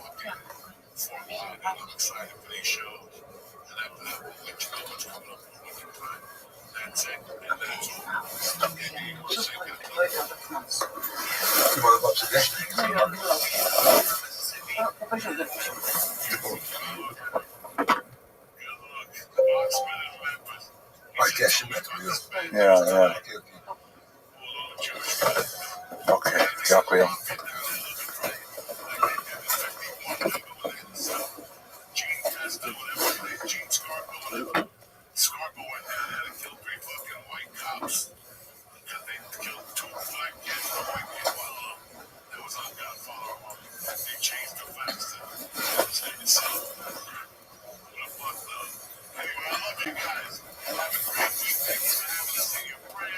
Once again, I was assaulted with the similarity of where I was to my memories of my childhood in Northern Ontario.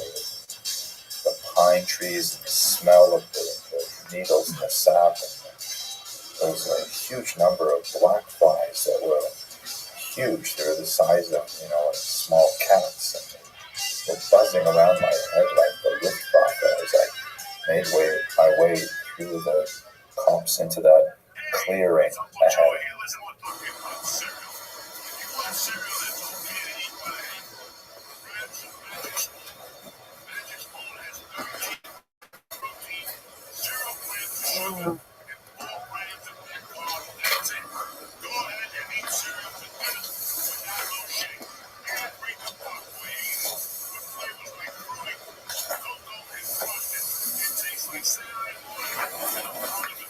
These texts here, they are from the early Soda I understand. and they are totally incorrect because what is confirmed that here the graves are of 414 old people, men, women, children who had to walk the same way we did now. I was thinking about that. Yes, so undressed and the worst white, and they were taken here to this remote place, about just 3 kilometers from Simna's homes, native places, and the ditches were already here back before that, so they were shot here in this place. That was September 12, 1941. September 12th, 1941. And well, the shootings they were shot by the group of Lithuanian murderers from Kaunas came, led by Officer Bronius Norkus. There were several Germans as well participating, organizing, and some people were taken from Sinas, locals, Lithuanians, who were forced to dig later or to bury them. And they saw that the land soil was moving still, and the shootings were continuing, shooting them buried alive. So that's the facts. The numbers of the victims, 414, that is mentioned in the Jäger's report. Yes, exactly 68 men, 197 women, 149 children. Because men, strong men, before 160 of them were killed in Alytus. Before, usually they killed the people who could resist to fight, and then later the rest. So that is the place, the massive grave for the people, Jews from Simnas. The monument from 1965, made by a Lithuanian artist. Mother in pain lost her children. So that's the murder site of Jews from Simnas. Give me a minute, yeah, please. Thank you. Thank you for that information.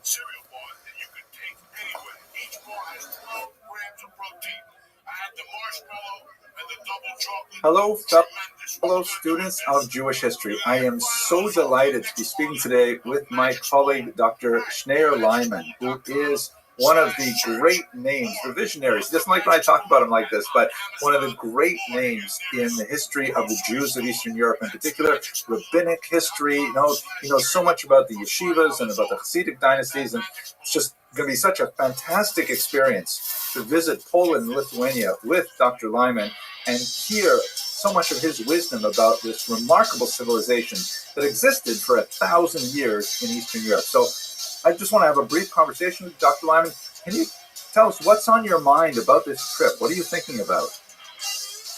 Well, first, Professor Augustin, I want to make it very clear that it's a great honor for me to be traveling together with you. On behalf of Torah University, this visit to Poland and Lithuania, you are a distinguished scholar and historian, world traveler, and I hope to learn a lot from you and from the group that will join us on our trip. I think it's very important to make such a trip for Jews to visit the sites of where Jews once lived and thrived and learn from the history of those Jewish communities. So I thought I might give a small sample, if that's all right with you. That would be great. And of the kind of thing that interests me, and hopefully that will interest others as well. The founding father of the Haskalah movement,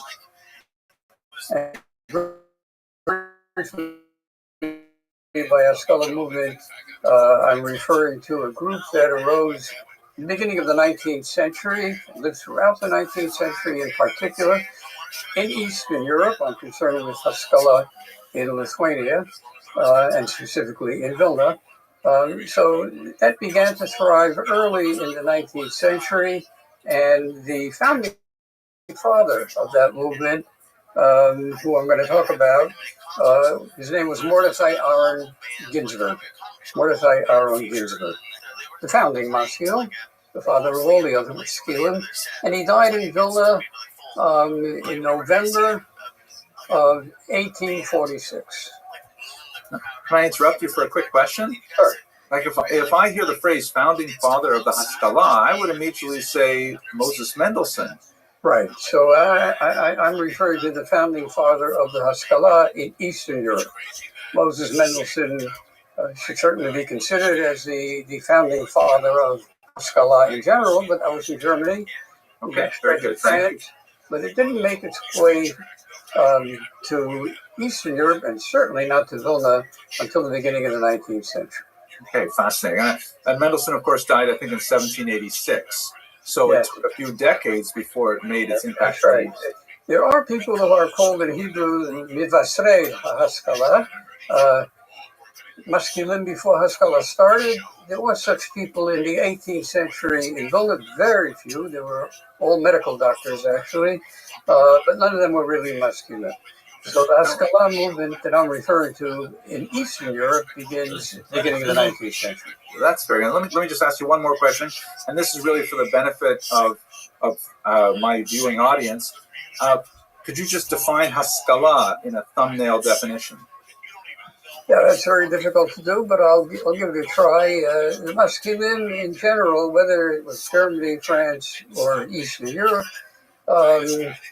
first of all, came under the influence of the Enlightenment, and whatever values the Enlightenment pushed forward, they were interested in those, very specifically rationalism, for example, and they felt that there was some changes that need to take place in the lives of Jews in the countries where they live, if they were going to be living in the modern world. And the modern world begins for us with the emancipation.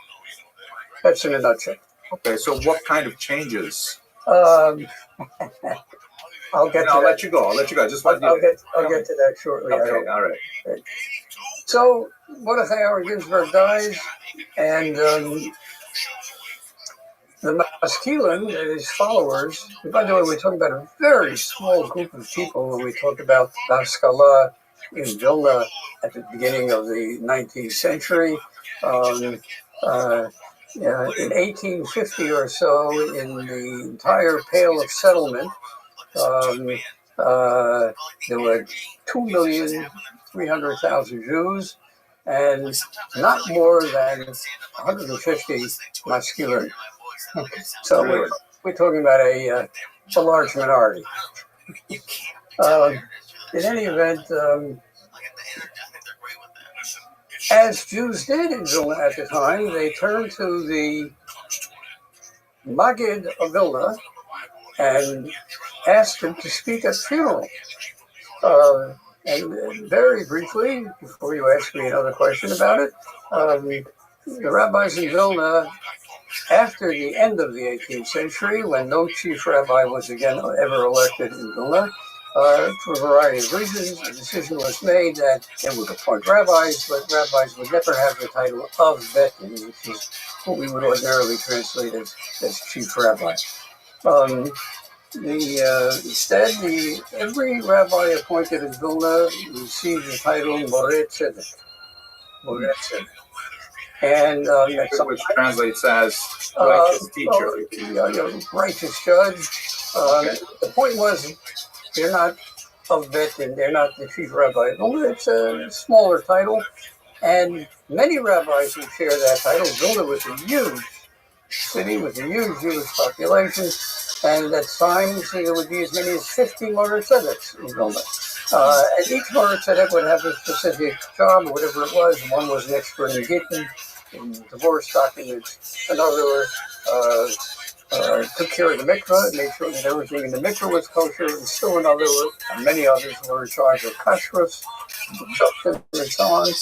And everyone had the same title, and even the greatest Gaonim in the world, and they were very great Gaonim in Vilna, were members of this committee, we'll call it, the Moreh Tzedek. They had the same title, Moreh Tzedek. Of course, everybody recognized who the greatest scholars were, but they all had the same title, Moreh Tzedek. One person Well, all the rabbis had a different title, and he was called Moreh Tzedek Magid Meisharim.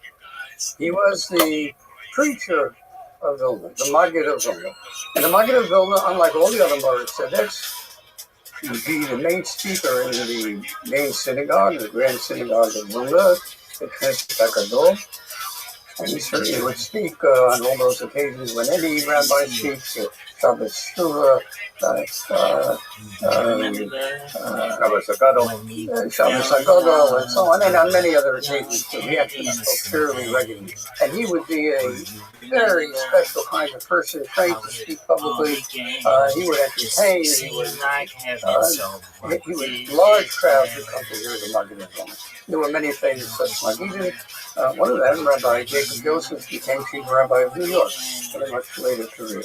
Anyway, so of course they immediately invited. One of the tasks of the Moreh Tzedek Maggid Meisharim was that he spoke. He delivered the eulogy, the main eulogy at any funeral. That was part of his job. And so of course he went immediately, his family went, and the other Jews, the Jews, they all came to him and they told him that they wanted to speak at the funeral. He initially refused, because remember, this was the first Jew in Vilna who agitated for changes in social policy, changes in educational institutions, programs, and so on, that he felt were necessary to somehow advance their status in Russia in particular. Of course, from 1795 on and through the 19th century, Vilna is part of the Russian Empire. Well, they came back with other rabbis and other important people, all telling the Maggid that we're very sorry, but you're a paid member of our community. We pay you for this. This is your job. And you have to deliver he realized it was a difficult situation and he had no choice, and he decided he would deliver a eulogy. And nothing is impossible for rabbis, if you don't know that yet. He was very wise and clever. And, rabbis using their skills can have East meet West, and he was very good at it. The Maggid of Vilna, this Maggid, his name was Zalman Ze'ev, but he was known popularly as Wolf. Wolf, the Maggid of Vilna, Wolf is the Yiddish translation of Ze'ev.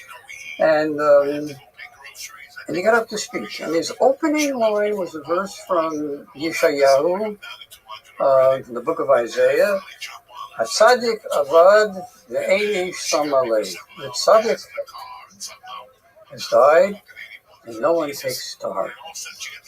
The righteous man is perished, and no one takes it to heart. And all those present at the funeral listening to the opening were shocked. Both the traditionalists and the Maskilim. The traditionalists were shocked that he would use such words to describe this person who just died.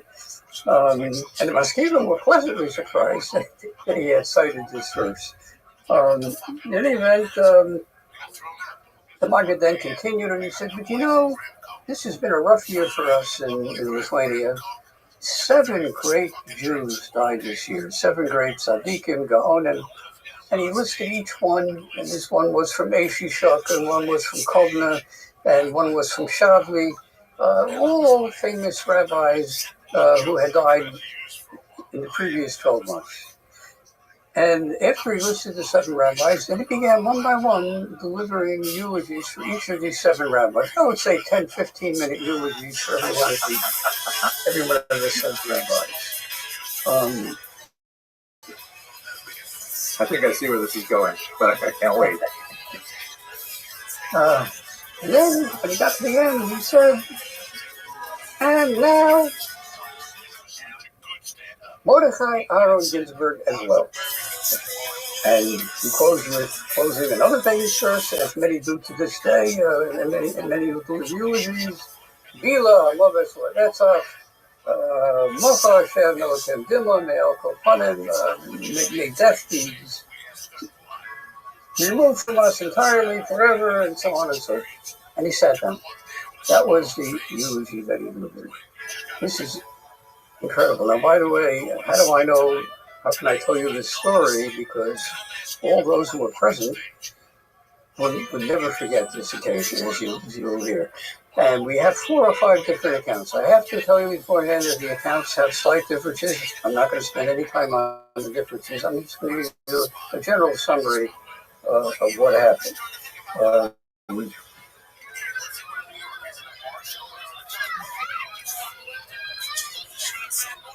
Present at the funeral, this would be probably in the Great Synagogue of Vilna, which is where eulogies are held before, as they made their way, as it were, to the cemeteries where the person would be buried.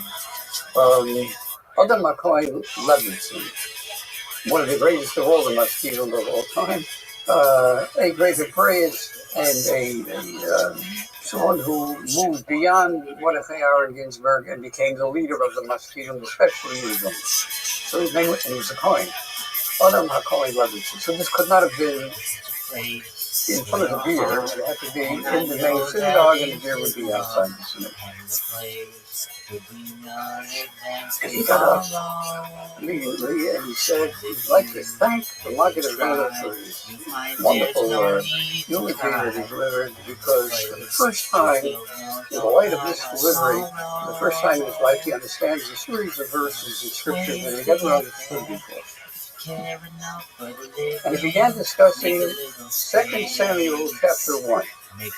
And 2 Samuel chapter 1, just gives you the setting, it appears right after the first Samuel. At the end of 1 Samuel, there's a major battle between the Philistines and the Israelites, and the Philistines destroyed the Israelites in this battle. And King Saul and his son Jonathan were also killed in this battle. And second book of Samuel opens with someone escaping from the battle. Turns out it was an Amalekite. I don't think it was not important for our purposes. Someone managed to escape the battlefield and comes to David. Now will be okay. To inform about what happened at the battle of at Mount Gilboa. This terrible battle where unfortunately Saul and Jonathan met their deaths. So the Hebrew verse at the beginning of check it on your own, the beginning of Shmuel Bet, Perek Aleph, the first chapter of 2 Samuel. On the third day, the end of the battle, someone managed to flee, and it says an Ish, it was a man that came, and he would be the reporter who would report to David as to what happened. That's in verse 2 of that first chapter. In verse 5, David turns to him. He says, Vayomer David el Hanar HaMagidlo.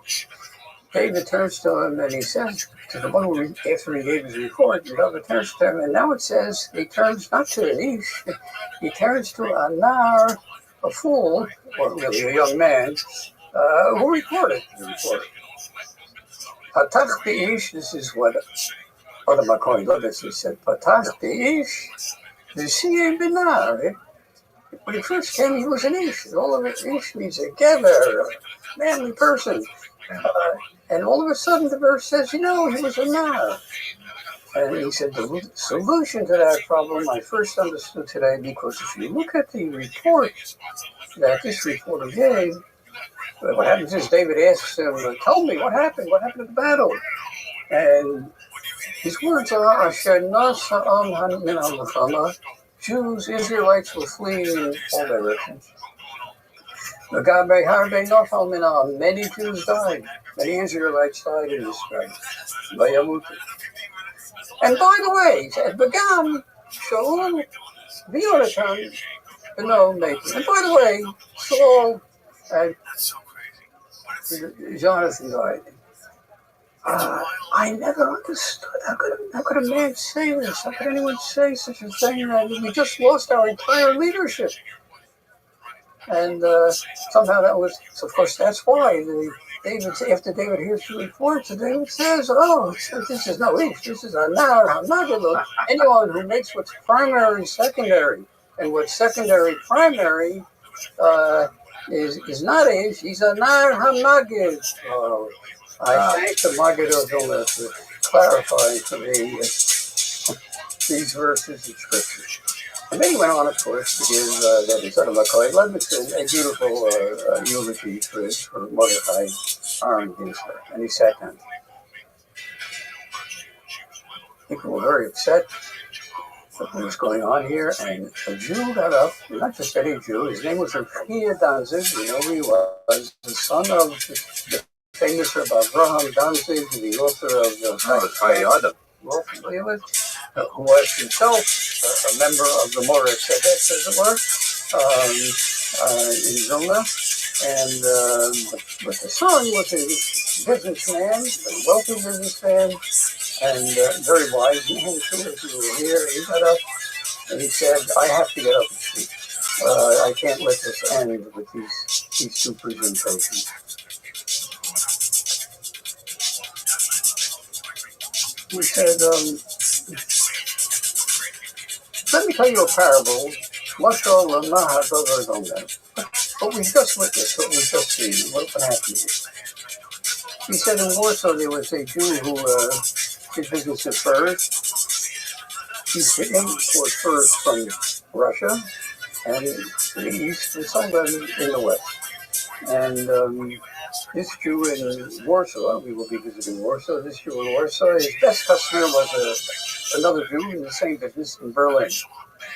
And it happened to be that the Jew in Warsaw was marrying off his daughter, and he invited all his business partners and so on to come to the wedding. So the Berliner came to Warsaw to attend the wedding.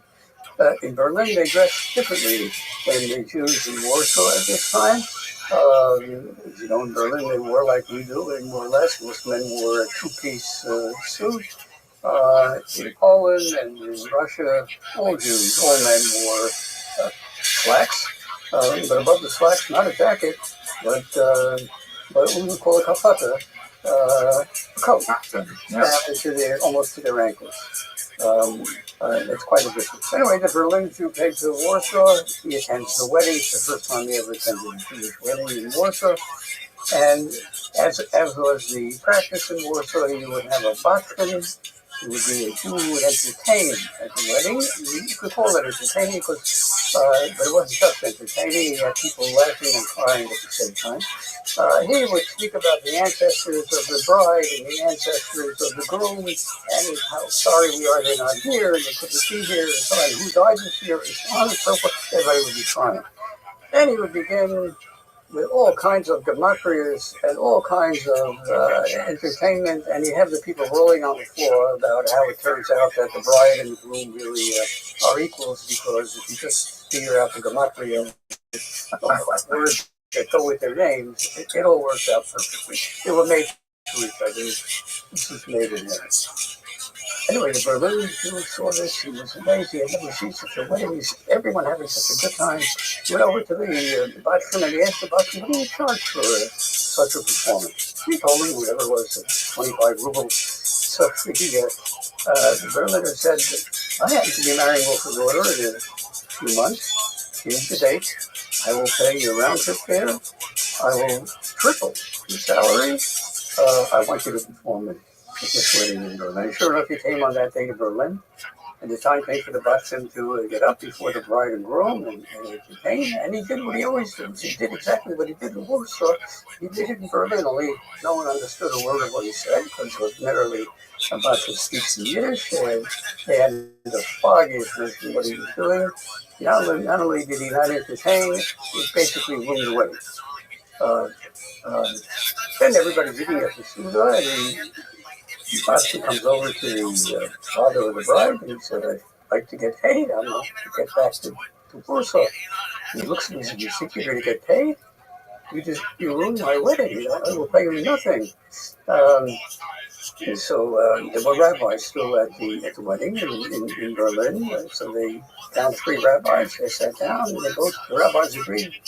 He has to get back to Warsaw. The bachman's got to settle this matter right away. They would hear the arguments of the bachman. They would hear the arguments of the Jew who made the wedding, and decide the issue one way or another. And the decision was that he had to pay the Bachman for the performance after they heard the arguments. And the Bachman, how did he win? He won because he gave a wonderful argument. He turned to the rabbi and said, "Look," he said, I did the same performance that I did in Warsaw. He hired me for what I did in Warsaw. I did it here. Now, I have to tell you what happened. In Warsaw, I always go over to the chassan, and his name is Chaim. I go over to the Kala, and his name is Leah. Chaim, Leah, I go to the Makrius. I have no problem. I went over to the chassan, I asked the chassan, "What's your name?" He said, "Ignatz." I couldn't spell Ignatz, never mind over the Matria of Ignatz. I went over to Kala, I asked her, "What's your name?" She said, "Henrietta." I don't know how to spell Henrietta, and I don't know what the Gematria of Henrietta is. I did the best I could on the difficult circumstances.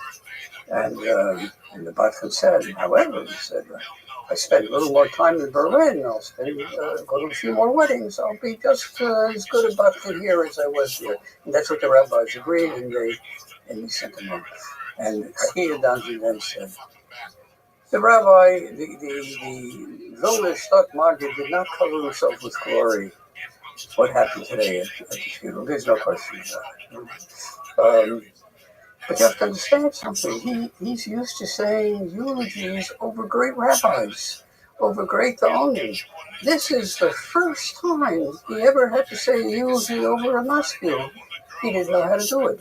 But in Yirtz Hashem, as more and more maskilim will die, Village I listen buses of him. He will know what to say. That's an incredible event that did occur on that day in Vilna. That's fascinating, and I love the way that you build into this the texture of the animosity between these frequently opposed figures. And the Haskalah, of course, was in favor of advancing a more secular outlook in many ways, sometimes actually secular practice, which would have been antithetical to the traditionalists. But they all use the same vocabulary. They're all working with the vocabulary of biblical texts, the vocabulary of mashalim and parables. It's brilliant. Exactly, that's the exact point I wanted to make, Henry. You beat me to it. Oh, I'm sorry. I was just appreciating it. But first, if the camera can pick this up. Yes. Here you see a portrait of Mordechai Aaron Ginsburg. Let's take a look. Wow, that's great.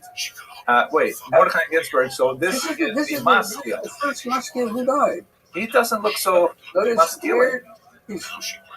Now here's so it adds to what you were saying just now, Henry. Namely that these were traditional Jews from traditional background. They went to Cheder, they went to yeshiva, but they were confronting a new Russia, a different Russia, a Tsarist regime, and they knew that they would be tested by the Russians, and they wanted two very important early requirements of the masculine things that were on their agenda to repair. First of all, the Jews should learn Russian. How could you live in a country and not speak the language of the country? And second of all, if you live in Russia, you should dress like a Russian. Now here you see him, the portrait of, this is how he dressed in Vilna. Taller, yeah. But he used to travel widely in Greater Lithuania. Today Lithuania is a smaller country than Greater Lithuania. Latvia, which were the large sections of Latvia were under German influence, where German was the language that was spoken, and the dress was German dress. Whenever he went to Latvia, or whenever he went to Germany, visiting Germany, he was in Berlin, he would shave, cut his hair, and wear a suit. This is how he dressed in Vilna. He said, in Vilna, this is how you have to dress. Elsewhere, you dress differently. But the goal was to reach a point where everyone would want to dress like the Russians and speak like the Russians and so on. That's what it was like. Fascinating. The reason I told this story is not only that it's an incredible story, but it shows you on the one hand how close-knit the masculine war in Eastern Europe at this stage with the rabbinate.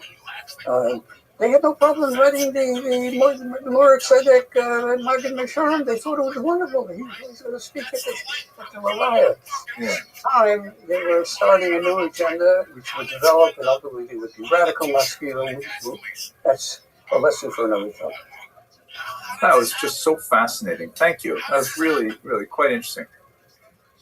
We're hoping to stay within a certain time frame, so we should probably wrap it up right now. But do you want to say anything more about this trip that we're hoping to take in summer?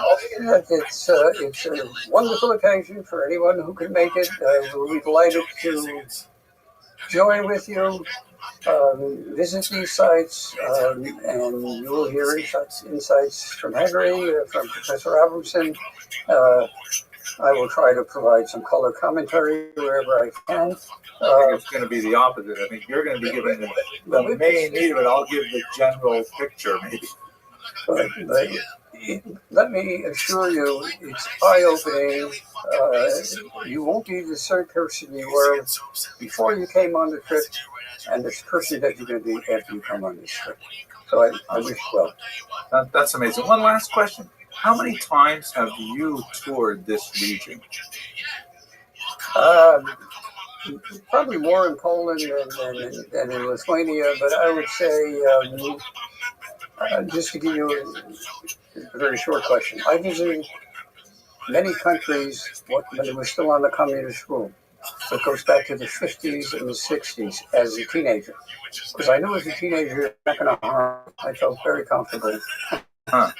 As an adult, I would be afraid to go there, but as a teenager, I wasn't afraid.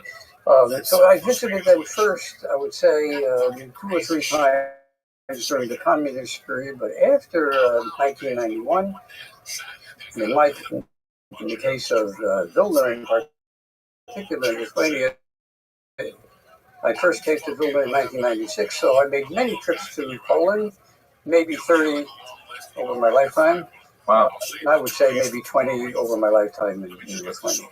Wow. I can't wait to benefit from this breadth of experience. I've been to Canada too, you know. I actually spent a lot of time in Canada. Okay. All right. Thank you very much, Professor Lyman. This is going to be so fantastic. And for those of you who watch this video, thank you very much for staying to the end. I am really looking forward to this trip. I'll put the notes in the information box about how to learn more about this trip. We really want to encourage people to come and join us. And thank you very much for watching. Yeah.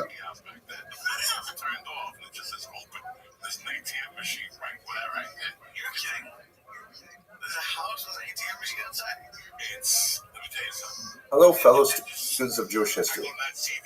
Later this year, I hope to be traveling to Poland and Lithuania with Touro University and with my illustrious senior colleague, Dr. Schneier Lyman, where I hope to learn a lot more about the history of Jews in Poland and Lithuania, which is important to me not only historically because of the phenomenal impact they had on later Jewish history, but also because it happens to be the place of my ancestors, and I look forward to specifically seeing the places where they live in tiny Shtetlach, nearby Kaunas in particular. So in the context of preparing not only the lectures that I'll be giving every night on this trip, but also to be ready to really benefit from the scholarship that Dr. Lyman is going to share, I'm doing more research on the specific sites that we will be seeing when we're on our way there. One of the sites that I'm especially looking forward to see is the site of the ROM Publishing House, which was one of the most significant engines of cultural creativity in Vilnius for the last, 200 years. Really an important publishing house that produced so many important works. I want to specifically focus in this short video, however, on one of its greatest CEOs, one of the most long-lasting and impactful CEOs of this centuries-long publishing house, and that is none other than the incomparable Dvorah Rom. She was someone who became a CEO by accident when her young husband, David, tragically passed away at a young age. And so this woman, who although possessing a significant scholarly background herself, she came from a very famous family of Novardok rabbis, the Harkavi family that produced many other great scholars, including, for example, Alexander Harkavi, who wrote that great Yiddish-English dictionary. But she, in her 30s, suddenly had to step up and take over this massive company that had had some drama in its past. And she actually took it way beyond anything it had ever done before. I want to tell you her story because it is really so fascinating. She was born in 1831, and I mentioned a little bit about her family background. She was apparently an educated woman. As we shall see, she may have actually contributed to the Vilna Shas itself, and she died in 1903. Her most lasting publications as the president of this phenomenal company, it became to be known not only as the Rom Publishing House, but during her era, her tenure, it was called the House of the Widow and Brothers Rom, because her late husband's brothers were also involved, although everybody recognized that it was really the Almana Devora who was really in charge of things. She published the classic edition of the Tanya, which is used by the Chabad movement, especially significant because of the Hasidic Lithuanian sort of controversy that was especially noted in the publishing industry earlier on in the 19th century. I'll get to that. But she also published, of course, the phenomenal Vilna Shas. These are two great publications that had a phenomenal impact. I myself benefit from the Vilna Shas literally every day with Daf Yomi, but let's get to her story specifically.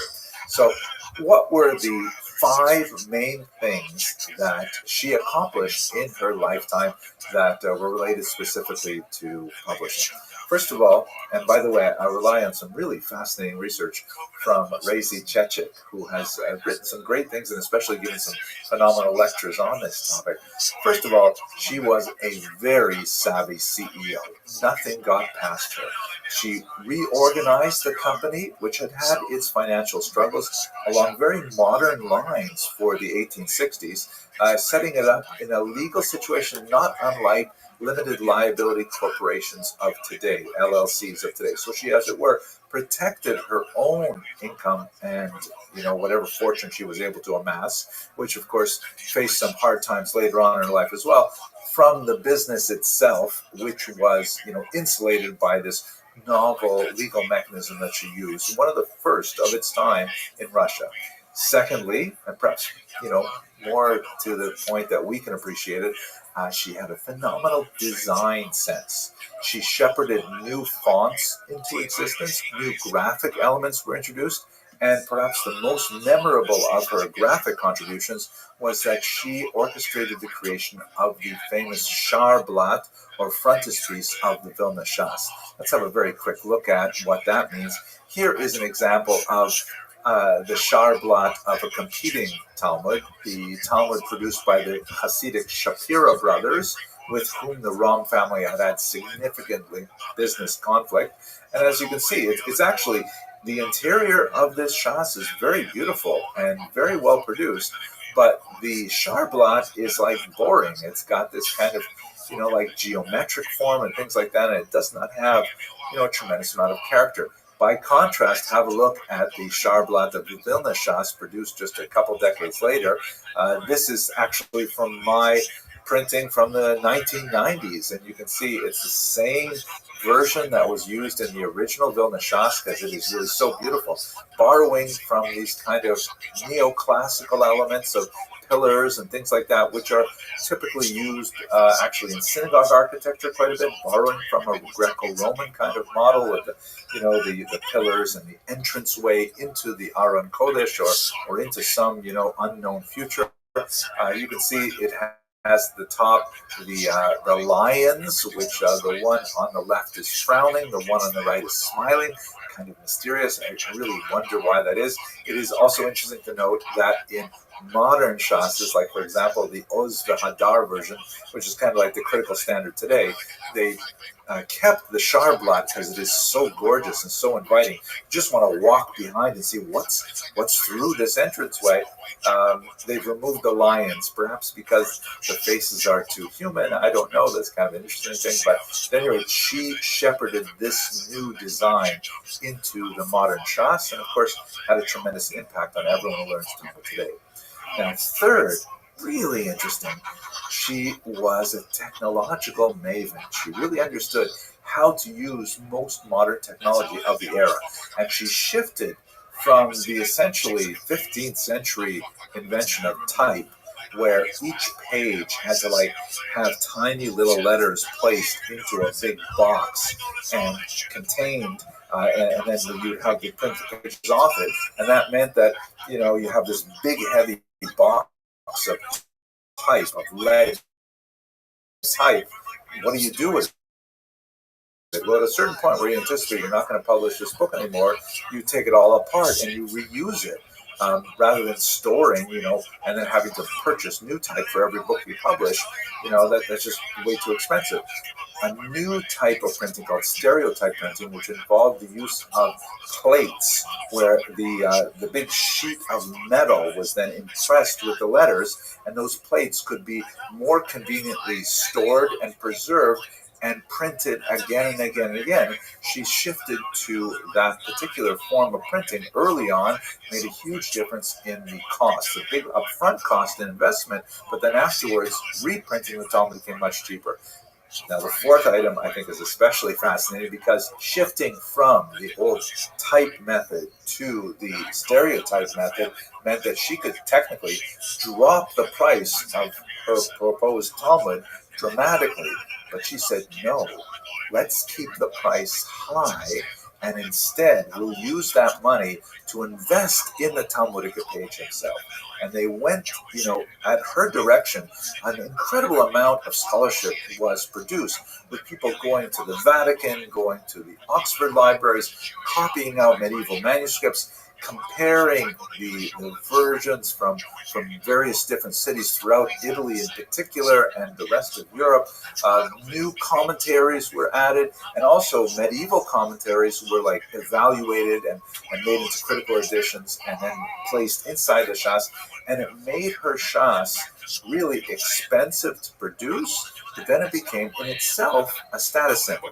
She actually created this concept of the Chosan Shas, the bridegroom Shas, meaning that the father of the bride would present to his new son-in-law a Vilna Shas, a Rom family Shas, rather than just one of the, any Shas that you can get at the time. Shas, by the way, for those of you who maybe are not familiar with the term, stands for Shishe Sidre, or the six orders, and it's referring to the Babylonian Talmud.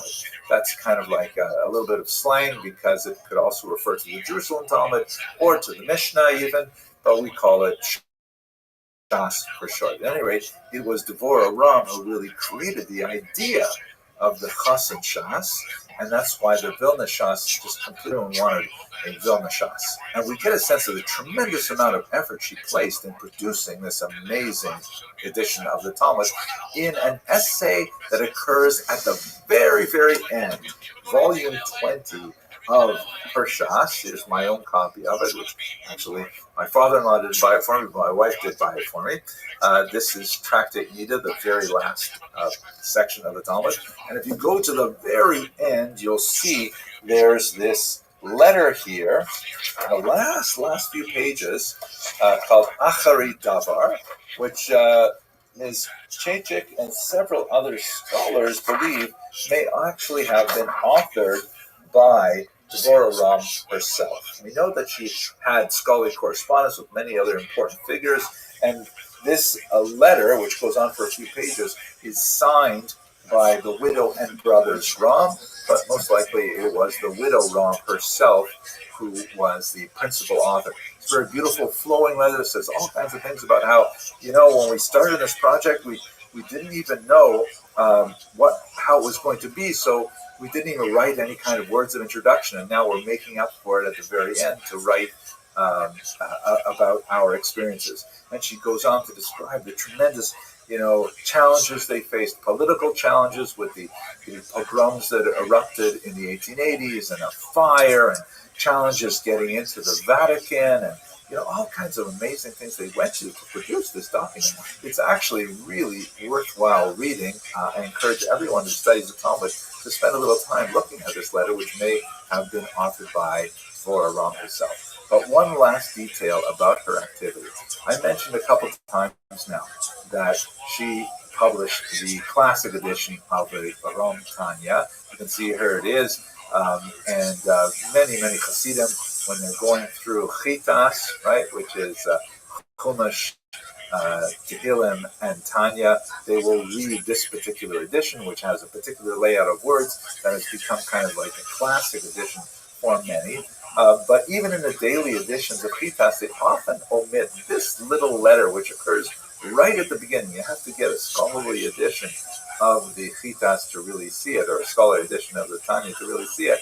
And here is a letter from, as you can see right at the beginning, the widow and brothers Rom, and they specifically thank officials in Lubavitch, starting with Harav Shalom Dov Ber, right, who was one of the great Lubavitcher Rebbes, and the Tomchei Tmimim Yeshiva, for their help, because there was one particular moment where the Rom family was experiencing dire straits, and it was Chabad that stepped forward to assist them in their endeavors and really keep the company alive.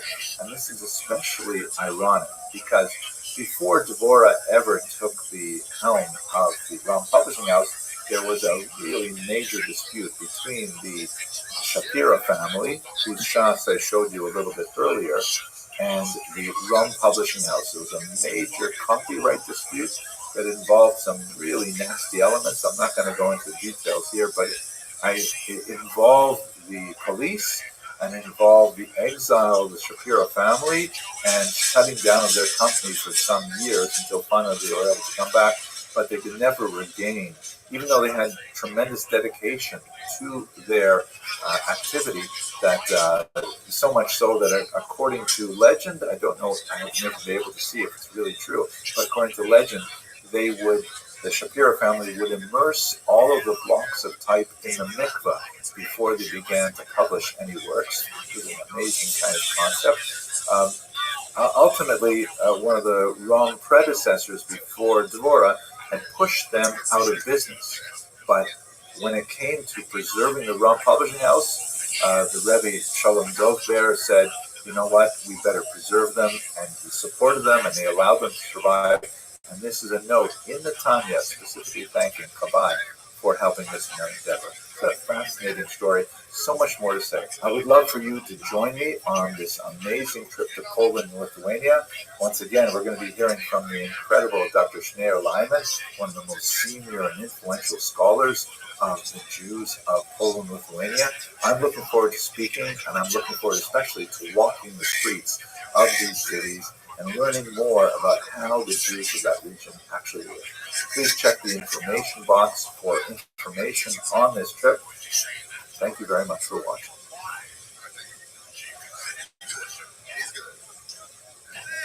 Hello, fellow students of Jewish history. You know, I have to say one of the most wonderful aspects of my work is the possibility of traveling to many of the locations where so many important Jewish civilizations flourished over the centuries, and really getting a sense of the deep, rich historical context of these places and the Jews that live there. But this summer is going to be absolutely fantastic because, God willing, I'm going with my employer, Tura University, to visit Poland and Lithuania, which is the Alta Haim, which is where my family comes from, especially Lithuania, where I'm looking forward to actually visiting the mass graves where many of my ancestors found their last resting place. And this is going to be a tremendous trip because we're going to look at all of the phenomenal things that Jews did, specifically in Warsaw and the region, and in Vilna and its region, also in Kovna, Kaunas. And I'll be traveling with a tremendous senior scholar, Professor Schneur Lyman, who is absolutely a genius. And, you know, we speak about the Vilna Gaon, the great scholar of the 18th century. Well, Schneur Lyman is the Gaon of Vilna. He knows Vilna better than anybody else. And I'm really looking forward to spending this time. We'll be teaching lectures on this trip. So in the context of preparing myself for this trip, I'm going back over a lot of my old notes and putting together some new videos for you so you can get interested in this particular trip and the amazing history that we're going to be exploring there. I'd like to share with you now a video that I recorded a long time ago that goes back to the question of the origins of the Jews of Poland and Lithuania. I hope you find it useful.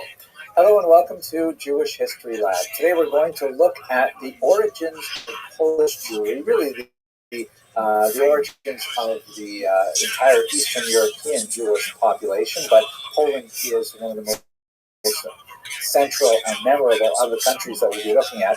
Let's talk about the origins of Polish Jewry. So when I say Poland, I'm really using the term somewhat anachronistically because the region as a whole was dominated by something called the Polish-Lithuanian Commonwealth. You can see in this map, which has the borders of the Commonwealth as of the year 1618, but superimposed on contemporary political boundaries so you get a sense of what it was. It was this massive territory. Poland was at sort of like the southwestern core of it, but after this dynastic union with Lithuania, it spread really to a massive area, almost stretching from the Baltic Sea to the Black Sea, well into European Russia, down into the East Central European countries as well.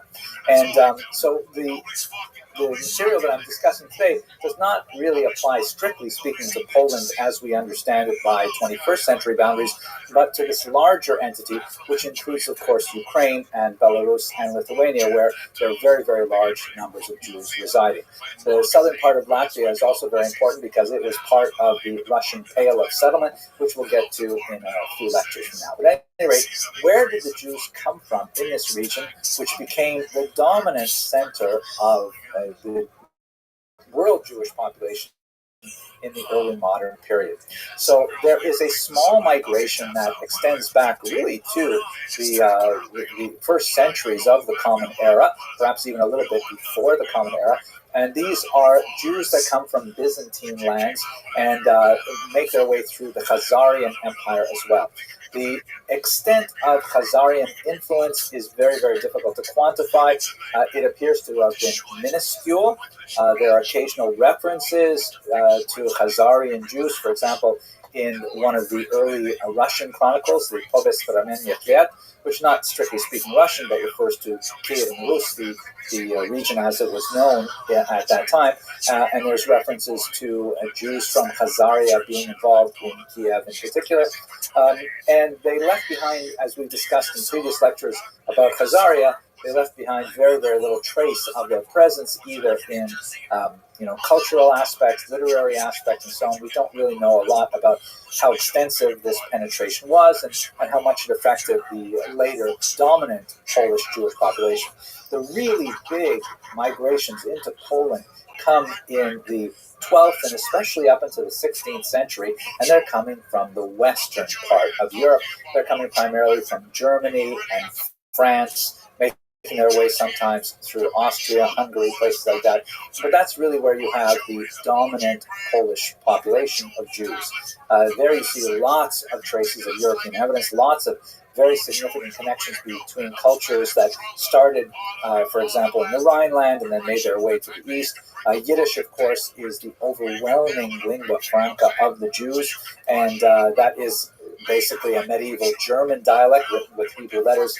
They're not bringing with them too much of the languages of the Khazars, for example. So we begin to see some legendary elements of their appearance in the region from as early as the 8th and 9th century, but it really begins to coalesce around the 10th and 11th centuries. And one of the things that we see them doing, for example, in a very early period, is that Jews are serving as royal minters, meaning that they're making money.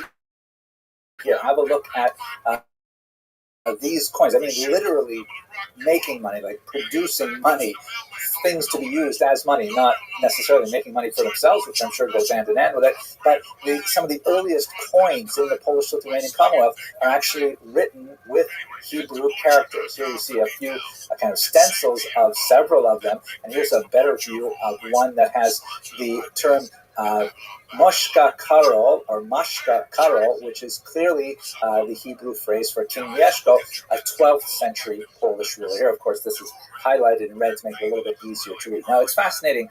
Why would the early Polish nobles and kings make coins with Hebrew letters? It speaks most likely to the widespread illiteracy, which was common to the region, and the fact that the Jews would use the Hebrew alphabet because Jews are ones who are working with the money primarily in small commerce, that it became relevant.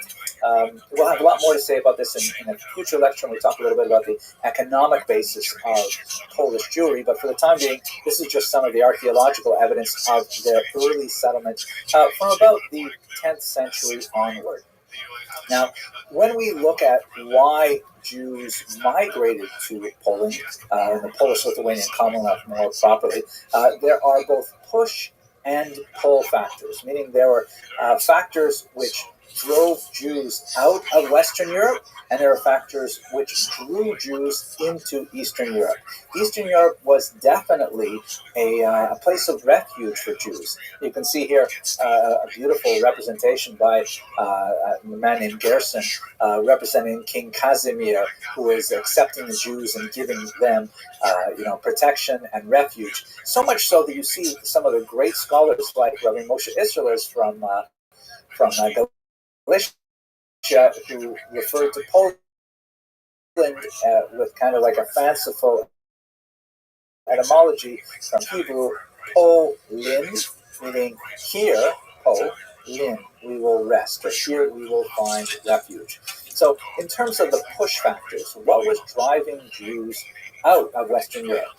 The first marked thrust that drove Jews to it were the First Crusade massacres of 1096 that we discussed a while ago. Horrific massacres primarily in northern Germany that seemed to be outside of the control of the legitimate state authorities to manage. And Jews were very frustrated by this because as a minority, Jews are always vulnerable to mob violence, and they rely on the legitimate authorities to maintain a ROTHSCHILD, meaning a society governed by law. As we've discussed in many previous lectures, Jews are typically very happy to live in environments where there is some minor discrimination against them, a certain degree of endemic anti-Semitism, but only if the rule of law is protected. Meaning, perhaps there will be a numerous clauses and Jews will not be allowed to enter university, or perhaps there will be, certain tax breaks they're not allowed to take advantage of, or whatever it is, as long as they know that if someone throws a rock through their storefront window, they'll be able to go to the police, and the police will investigate, and if they catch the culprit, then they will have a proper criminal trial, and so on. So Jews fear mob violence like any minority. And when you had these series of massacres that accompanied these traveling bands of crusaders, or more, as we discussed in the lecture on the Crusades, more of the ragtag followers of the Crusaders, and that the local authorities, including the church, could not put a stop to it, that's when there's an increased push of Jews from Western Europe moving towards the east. In the 13th century, the horrible blood libels that we have also discussed in the previous class result in a series of expulsions. In France in particular, there's 3 expulsions in the 14th century, and so there's more and more reason for Jews not to live in Western Europe. This is kind of like the push aspect of it, as Jews are finding Western Europe far and far less hospitable than they ever had before. Now, there's also pull factors again. The Polish economy was actually having a very difficult time, particularly in the 13th century, after the Mongol invasions of 1241 and onward.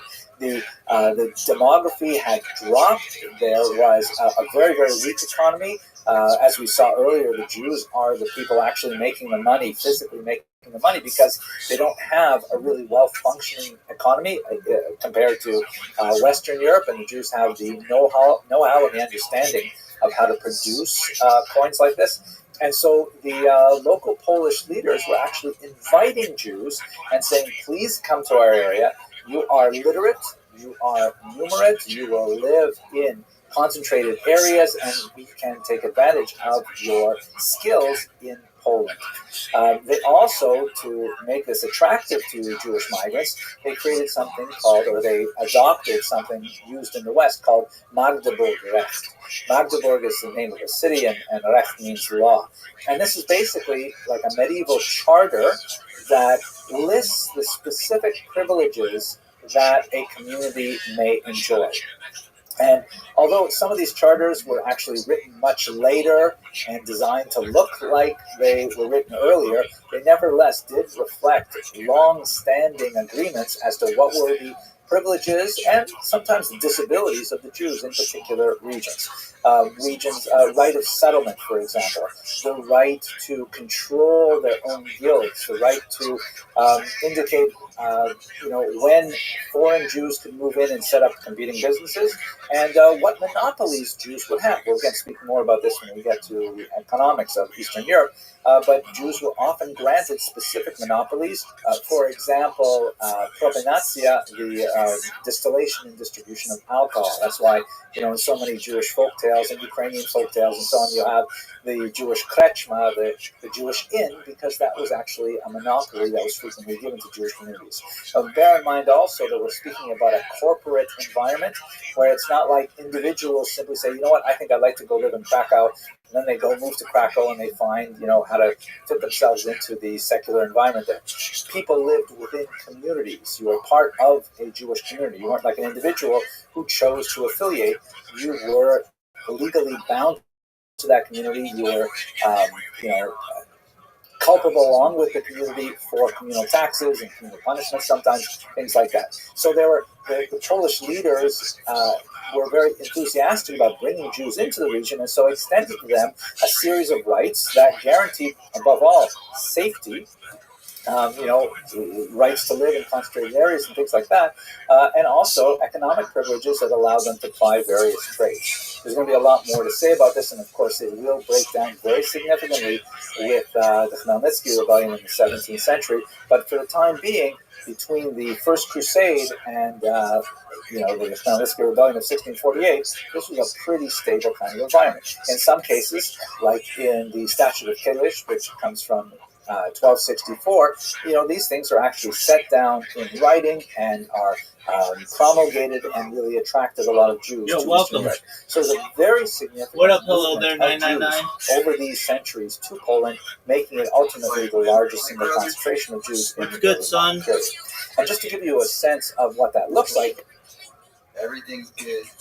That's what I like to hear. What's on your agenda? No, my agenda's always clear, man. Are you sling a dick like it's going out of style? Yeah, try to swing it. Excellent. Very well. What are your hobbies? Not a whole lot right now, but used to just video game a lot, movies, used town, hit the town, walk around. What are your favorite games? I don't know. I guess I was big on just like right now I've been just on the mobile, but I used to play like computer a lot. I guess like Counter-Strike and all that. But Very cool. Are you good? pretty much anything, but FPS, I guess. Are you good? Not really, no. Why not? I don't know. I don't know. Just not. It was really casual, I guess. I didn't really take it too seriously, I guess. Very well. Do you like sports? Yeah, I guess so. I used to watch sports a lot. Not so much anymore, but Who are your teams? mostly all Toronto teams just because I'm Canadian, so I usually go for Toronto teams in every sport. All right, you a Maple